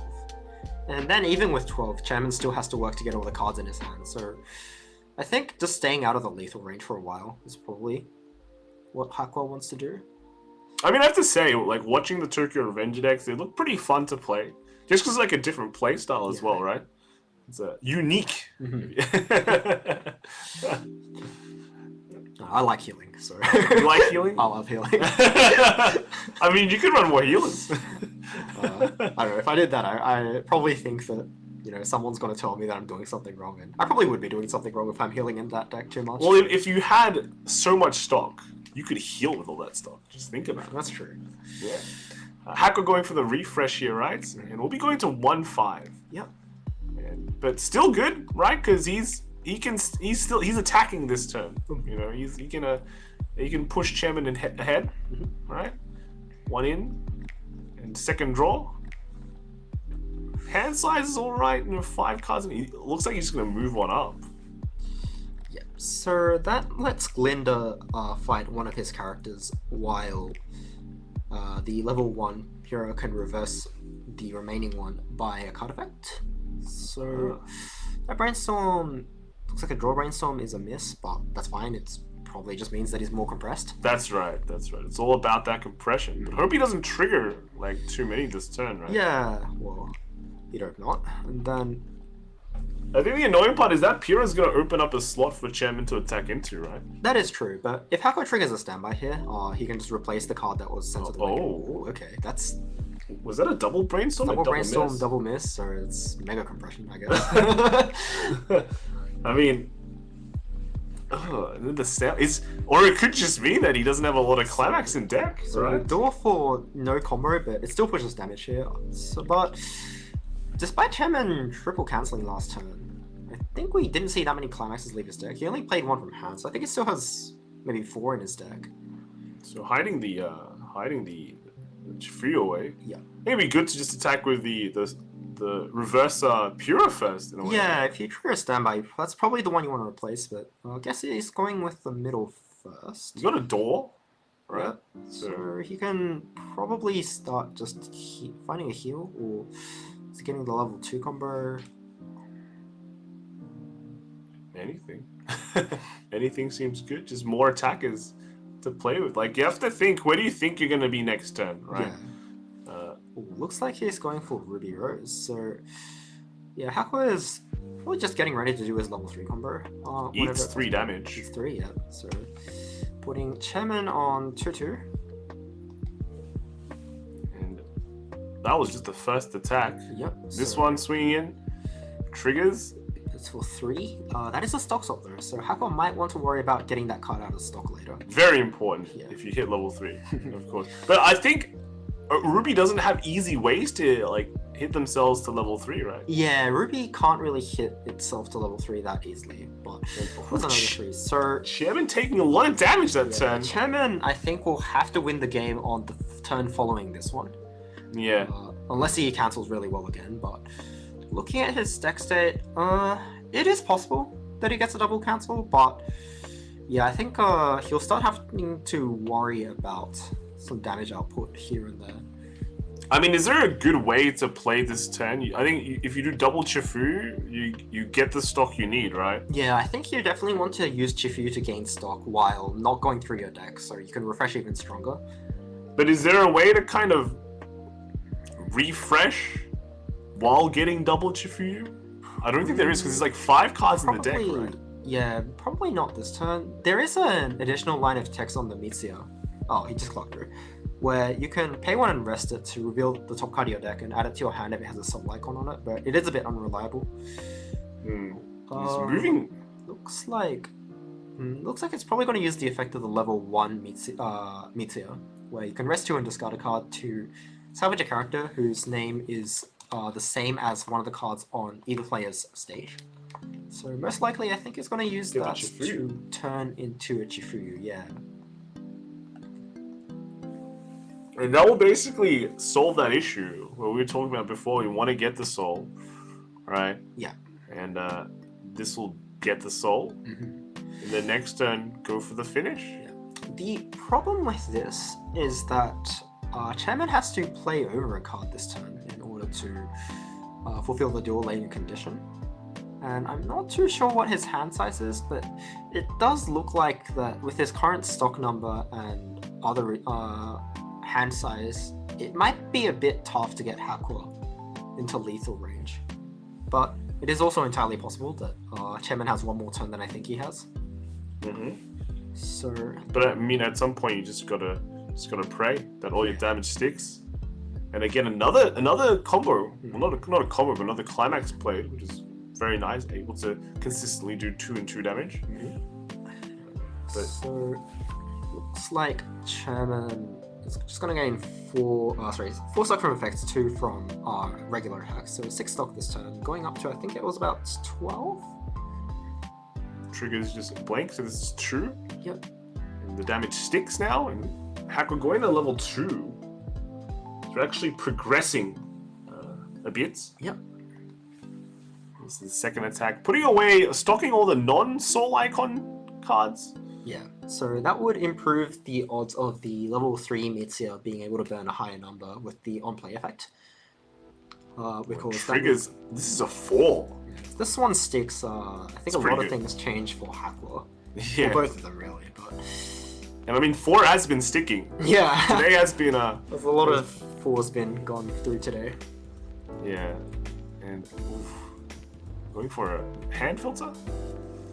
Yep. 4, 2, 3. Already cancelled. Cancel. I'm kind of curious what the line would have been if Hakua took that 4. I don't think he can hit himself to level 3, but Chairman's resources didn't look quite like he could feasibly end from 2-4 plus refresh. So it depends what Hakua's line was. But I think one thing is, like, I've noticed Hakua's hand is still a bit low. Like, I think he's been foregoing clock drawing, but he's also been missing brainstorms. So yeah, no, we definitely saw him as a clock draw, right? yeah, That was just something that he had to do. Feels like just to stay in the game with enough resources, right? at least he is cancelling. And he did trigger some doors, so he has like the minimum amount of hand that he can use to play. If Hakua can ideally early play heal, probably not on this turn, but on a future turn, he should be able to sit out of the most dangerous lethal range for now. But I think he has to clock draw for hand here. Ooh. But I think he's easily hitting Chairman to like level 3 this turn. Yeah, which is where Chairman has to make a call. But But Chairman's compression wise seems really, really good. yeah, well, he has made a lot of clean stock over there, so he might be pretty well off in the compression department and might be able to buy one more turn to cancel at level 3. But that does depend on whether or not Hakua accesses the stock swap later in this game. Because just a normal stock, if Chairman sits on that stock and then lets Hakua go into stock swap somehow, just a regular stock swap and then 1 or 2 bans might seal the deal right there. So he will have to be careful in how he treats that resource. Yeah, and is the stock swap still in the Yeah, I think it still is. It's gonna be here's the thing, it's gonna be a bit annoying to get out, but by the time he gets it, I feel like... Oh, there it is. Yeah, there it is. Yeah, I think by the time he gets it and gets to play it, right? Yeah. Either the damage would already be done, or, yes. Yeah. Well, it sort of forces Chairman to go for game next turn, though. Yeah. And, if that is Chairman's plan already, then yeah, you've kind of use the resources to not really accomplish much. But if Chairman is sitting on the fence and it makes him go towards the less desirable line, I think it's a worthy play. But that being said, it doesn't look like he's really considering getting the stocks up at this moment. So, that's kind of curious what that would be. What is he getting? Got the nice. Ooh, okay. So he's getting James, or not. Thinking about it. Yeah, he is definitely thinking about it. So I'm guessing he just wants to kind of go through his deck, but at the same time, he's only got 3 cards left in his deck. So with 3 attacks, he can kind of just clean that out. It's not really something he needs to worry about. Ooh, is that a refresh counter, if I remember correctly? Crow, yeah, and it's a refresh counter. That's an interesting time to salvage the refresh counter. There's exactly 3 cards left in Hackwa's deck, if I'm seeing correctly. So maybe he's thinking that I'm gonna refresh, right? And then I'm gonna cancel all his finisher attacks, and then I'm gonna refresh after I cancel all of them, and then cancel even more. Maybe. But yeah, I think assuming Chairman's gonna go for game next turn, that's not really a timing where you really need to use the refresh counter. Yeah, but after you cancel everything, you have no Possibly, no climax in the deck. yeah. You have to think, proactively, Yeah, think of the bigger picture outside the box. That's right. And, Yeah. I mean, in a way though, if I'm Hackwa still, I feel like I'm relatively safe. 2-1 is still a long way, Yeah. right? It's 13 damage they need to go through. I think, well, if you're refreshing here, you're at 2-2. So it's 12 damage, right? Well, he might just drop the early play Blake and heal down 1, which puts him back on 2-1, and he shouldn't be too susceptible. As long as he doesn't take the big swings too often, he should be faring decently. But Yeah. at the same time, the number of climaxes in his deck compared to the total number in his deck isn't... The compression ratio is not brilliant. True. So things could go wrong. True. That's right. And just looking at Chairman's stock, Chairman's ready to go. He's got a lot of stock, right? Yeah, Chairman's probably ready to go in terms of total number of resources. It's just whether or not he has everything ready. I just feel like, did Hackwa hit 2 there? Looks like it. Yeah. It feels just fighting for resources at the moment, Yeah. Well, I guess the worst case scenario here for Hackwa is that he only does just enough damage to Chairman, such that Chairman is not quite in lethal range for Hackwa after he survives, and then he doesn't have enough resources to push for game either. Yeah, this is a kind of a bad situation, because I can see why he searched for the refresh counter, but remember, everything's also at level 1, so Yeah. very easy to work around. But this is now 4 climaxes out, right? 4 climaxes out. We have 2 that got hit with the brainstorm. We got 1 that got played, and then 1 that got triggered just then. So there's only 4 climax in the deck, and that means there's more avenues for Chairman to win with. Alright. And there's really nothing on the field that prevents your opponent from siding, right? Everything is not low really. level. You take 1 less damage, but that's, in the grand scheme of things, probably not a huge contributor. Yeah. And Chairman going to level 3 now, so as long as Chairman doesn't... And he cancels a 3, that's a big one. Yeah, as long as Chairman doesn't die here, he has a... I think he might have a good chance of winning. Oh That's my gosh, another climax. Wow. Looks like Hackwa is in the danger zone. Yeah, 3 climax only at maximum. Yeah. And then we have the Smug Takamichi just getting the counter. Cancel on 3 again. Ooh, these cancels are very, very good. Yeah. I don't think any 4s are going to be sticking against Chairman today. Yeah, even if a 4 sinks in, I think it's fine. So that looks like a 2. Just a triple cancel. Wow. Okay. All right, now Chairman, I think it could be time. I think it's actually a perfect time to kind of just win the game, right? If his hand's ready, even if he doesn't win immediately here, being on 3-0 and, or maybe okay 3-1, and looks like Hackwa. So what do you need? What do we need to win? What's the stock commitment? So he needs to have 5 stock by the time he finishes a tackle. Looks like he's not going for that line, but he need if he were to go for it, he needs 5 stock by the time that he finishes attacking. Sorry, 8 stock So he needs stock. 5 going in. Which means that... Just going for the 2 lane. Alright. Dual laners be dueling. So I guess he just wasn't ready yet. But at this point, I think with that much compression, he can reasonably expect that the Brainstorm can actually get him what he needs. Okay, so but here's the thing. Okay, so you can compress your deck really well, Yeah. right? But what happens if all your climax are out of your deck? What do you mean? So we saw he cancelled 3 times just then, Yeah. right? Then he triggered another climax. Yeah. Right. Oh, yes. So even if... well, yeah, if he triggers 1 more here, don't know exactly how thin that deck is, but he might leave like a pocket where he will take a bit of damage. Yeah, and I'm just saying, Chairman has no healers as well, right? So. And also, if Hakwa does incidentally go into stock swap here... Okay, so there's like 5 climax out for Chairman, Yeah. right? He's probably thinking, should I attack? So there's the... Looks like he is attacking. And the next card is... Not a climax. Okay. So there's still 3 in the deck? Yeah, it should be. So Chairman effectively has 5 life left because he's most likely going to see a refresh point soon. Mm-hmm. But What can Hakwa Hakwa is do? now on... It's a bit hard to see over there. It's 2 and 5. Ooh. Is there a world where Hakwa can stock swap? I'm not sure how he would... In order to take 1 damage here, he kind of has to refresh his deck, which requires stock, and then he also has to get the stock swap by using 1 stock somehow. Yeah. I don't think he can.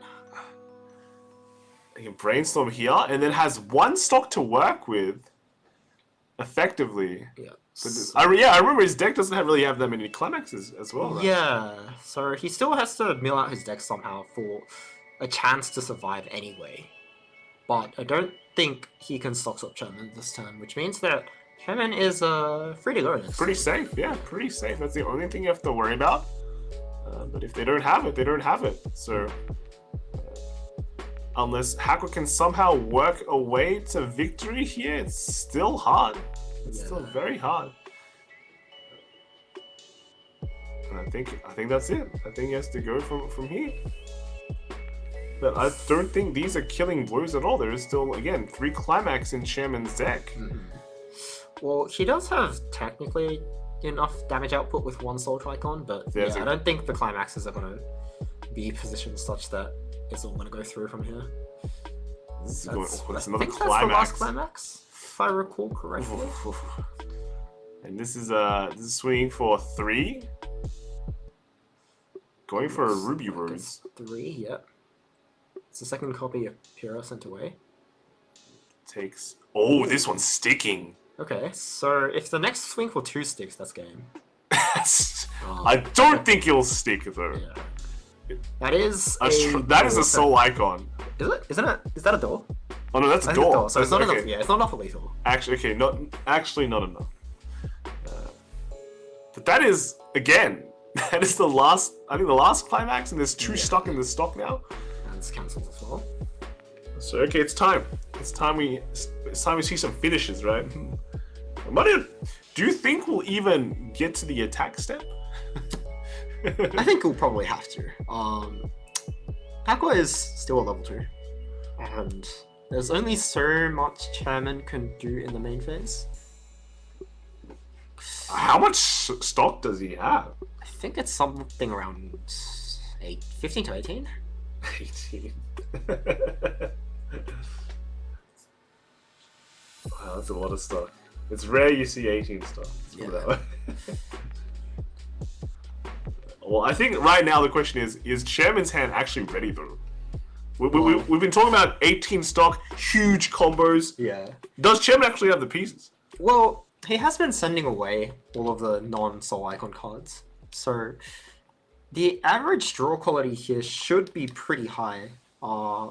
Whether it be like clock drawing or using the top 3 at 1 brainstorm. So even if it's not immediately ready now, I presume that the rest of the deck can just do its work and get him ready. I mean, you could just draw more climax. You could, but he also did love for cancel last turn, so I don't think he's going to draw that many climaxes here. Well, I think he's going to refresh though, right? Most likely, yeah. Yeah.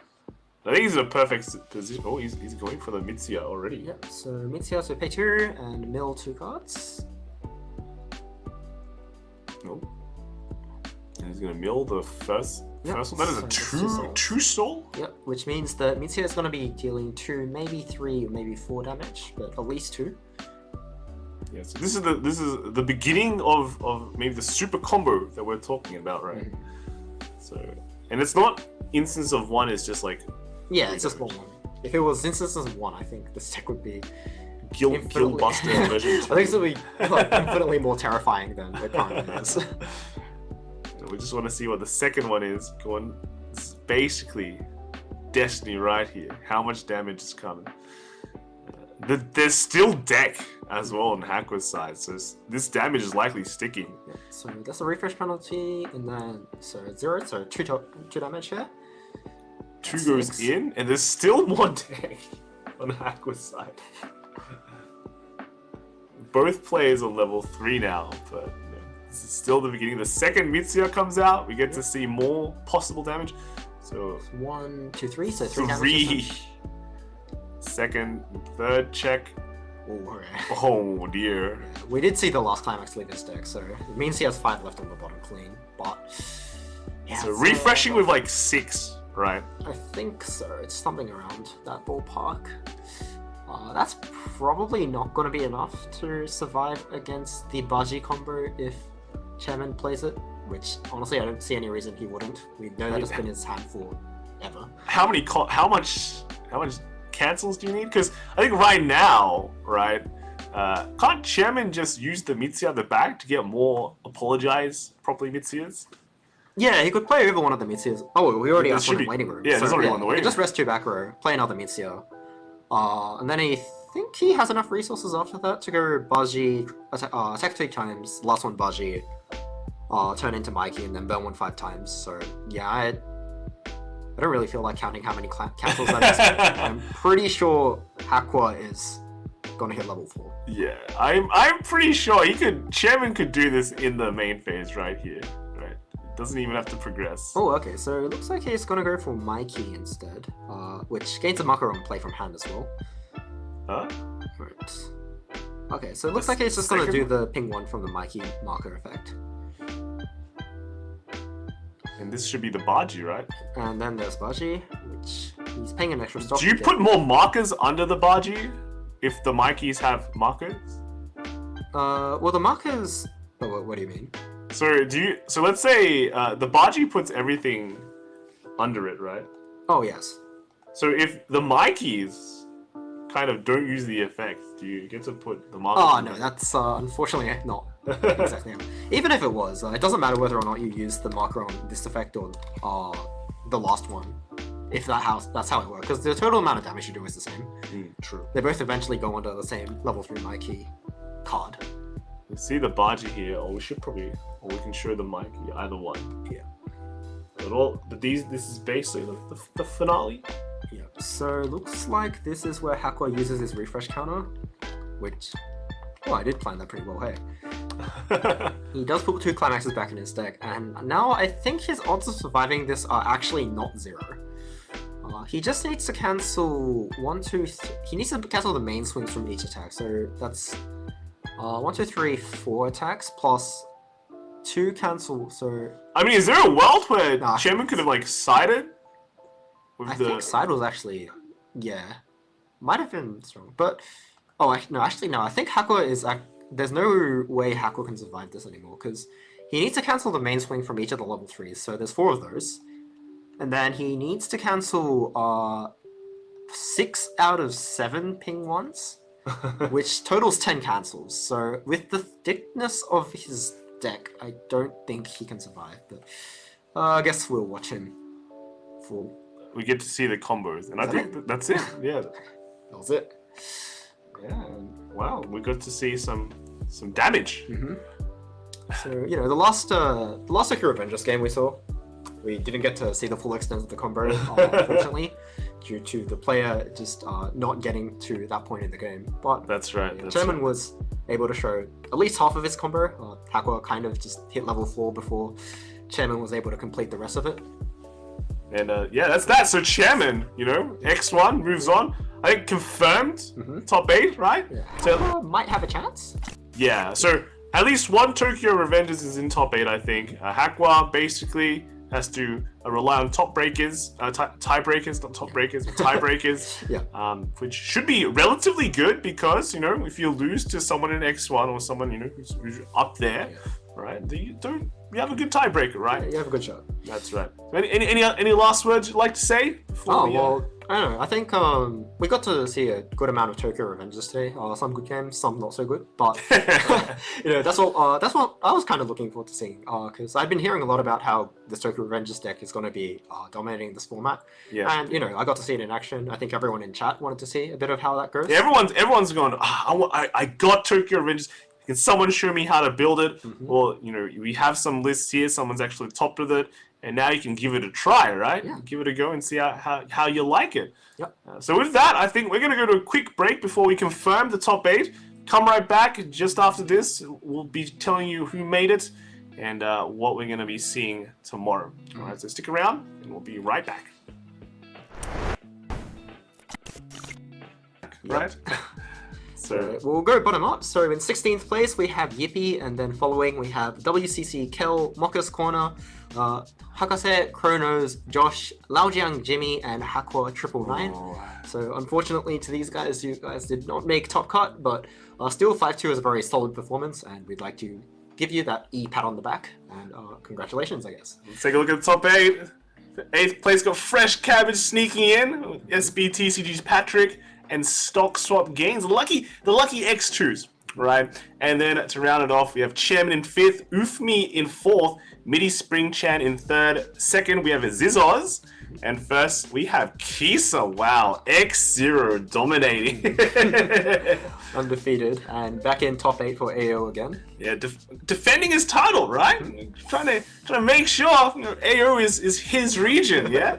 And it's quite cool. I think there was actually no Australian player that made the top 8 this time, so I'm pretty sure they'll be invading the other regions very soon. No sleep. That's right. And speaking of other regions, we do have EU coming up very, very soon in basically 10 minutes. Ken, how do you feel? Me? Oh, I feel ready to hop into EU, I think. I'm ready to hop to sleep, you know.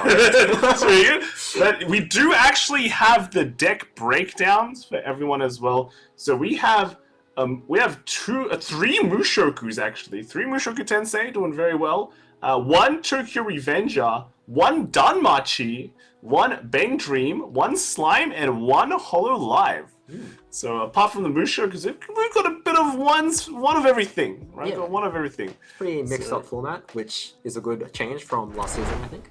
Yeah, and I think it'll be quite cool to see who takes it tomorrow. Yeah. Who takes it tomorrow? It could be anyone. It could be Mushokus. It could maybe not be Mushokus. But it'll be quite interesting to see. And it will be here again, same time tomorrow. Same time, top 8. Go right into it.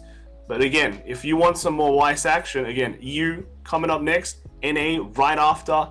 It can be a long day of Weiss for anyone who's watching, and for everyone who's participating. Good luck as well, right? Good luck. Any last words?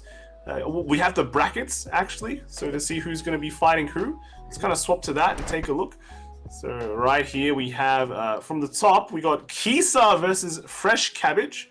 Then we got Ufmi versus Chairman. So first off we got Kisa with actually Mushoku versus Fresh Cabbage with the Mushoku as well. So we got that double Mushoku mirror.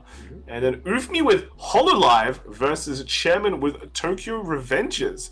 So that should be quite an interesting matchup. We haven't actually seen Hololive at all today. No, not at all. Yeah. But then next, Ken, who's coming in the bottom bracket? Yeah, so in the bottom bracket, we've got Zizoz against SBTCG Patrick. I think Zizoz is playing A-Choice Slime versus Patrick, who is playing Mushoku. Alright, so here's our third Mushoku player in top 8. And finally, in the last bracket, we have Midi Springchan versus Stock Swap Games. And I think that matchup would be... Yeah, Midi is a Bing Dream, Yep. Bing Dream, and then Stock Swap is the Danmachi. Uh-huh. So got some mix-ups right there. Yep. So it should be quite interesting to see. I'm not sure which match are you the most interested in, do you think? Well, I think I kind of want to take a peek at that Hololive matchup because we haven't seen Hololive much on stream yet. I'm curious to see what the build is. I'm curious to see just how he's going to fare and against the competition. Yeah. I think we've seen quite a few Mushoku matches. So either Hololive game versus Tokyo. We're actually seeing a few Tokyo Revenge games as well. Yeah. When I think about it, right? We've seen 2 of them. But the Bang Dream as well. The Bang Dream versus the Danmachi. We've seen a couple of Danmachis as well doing Swiss, but the Bang Dream is quite not exactly new, but fresh, right? But fresh, and it'll be interesting to see what build MIDI brings for that for the tournament tomorrow, the top cut, right? Yeah. And should be good. It should be good. Should be some great matches. Even the Mushoku mirror should be amazing too, because a lot of the mirrors come down to some more technical aspects, and should be quite interesting to see how they play that out, right? So anything you want to add, Ken? Right? Oh, I'm just excited to be back here tomorrow and cast the top 8 games. Yeah, the highly skilled game. Yeah. The best of the best. Right? Today's kind of determined that. And tomorrow, we're going to be able to crown the champion. Apart from that, thanks everyone who was watching today. Come back tomorrow. Stick around. We're going to be rating the EU stream, I think. Yeah. And big thanks to the judges and the staff that made everything work really, really quickly today. Great job, guys. Great job.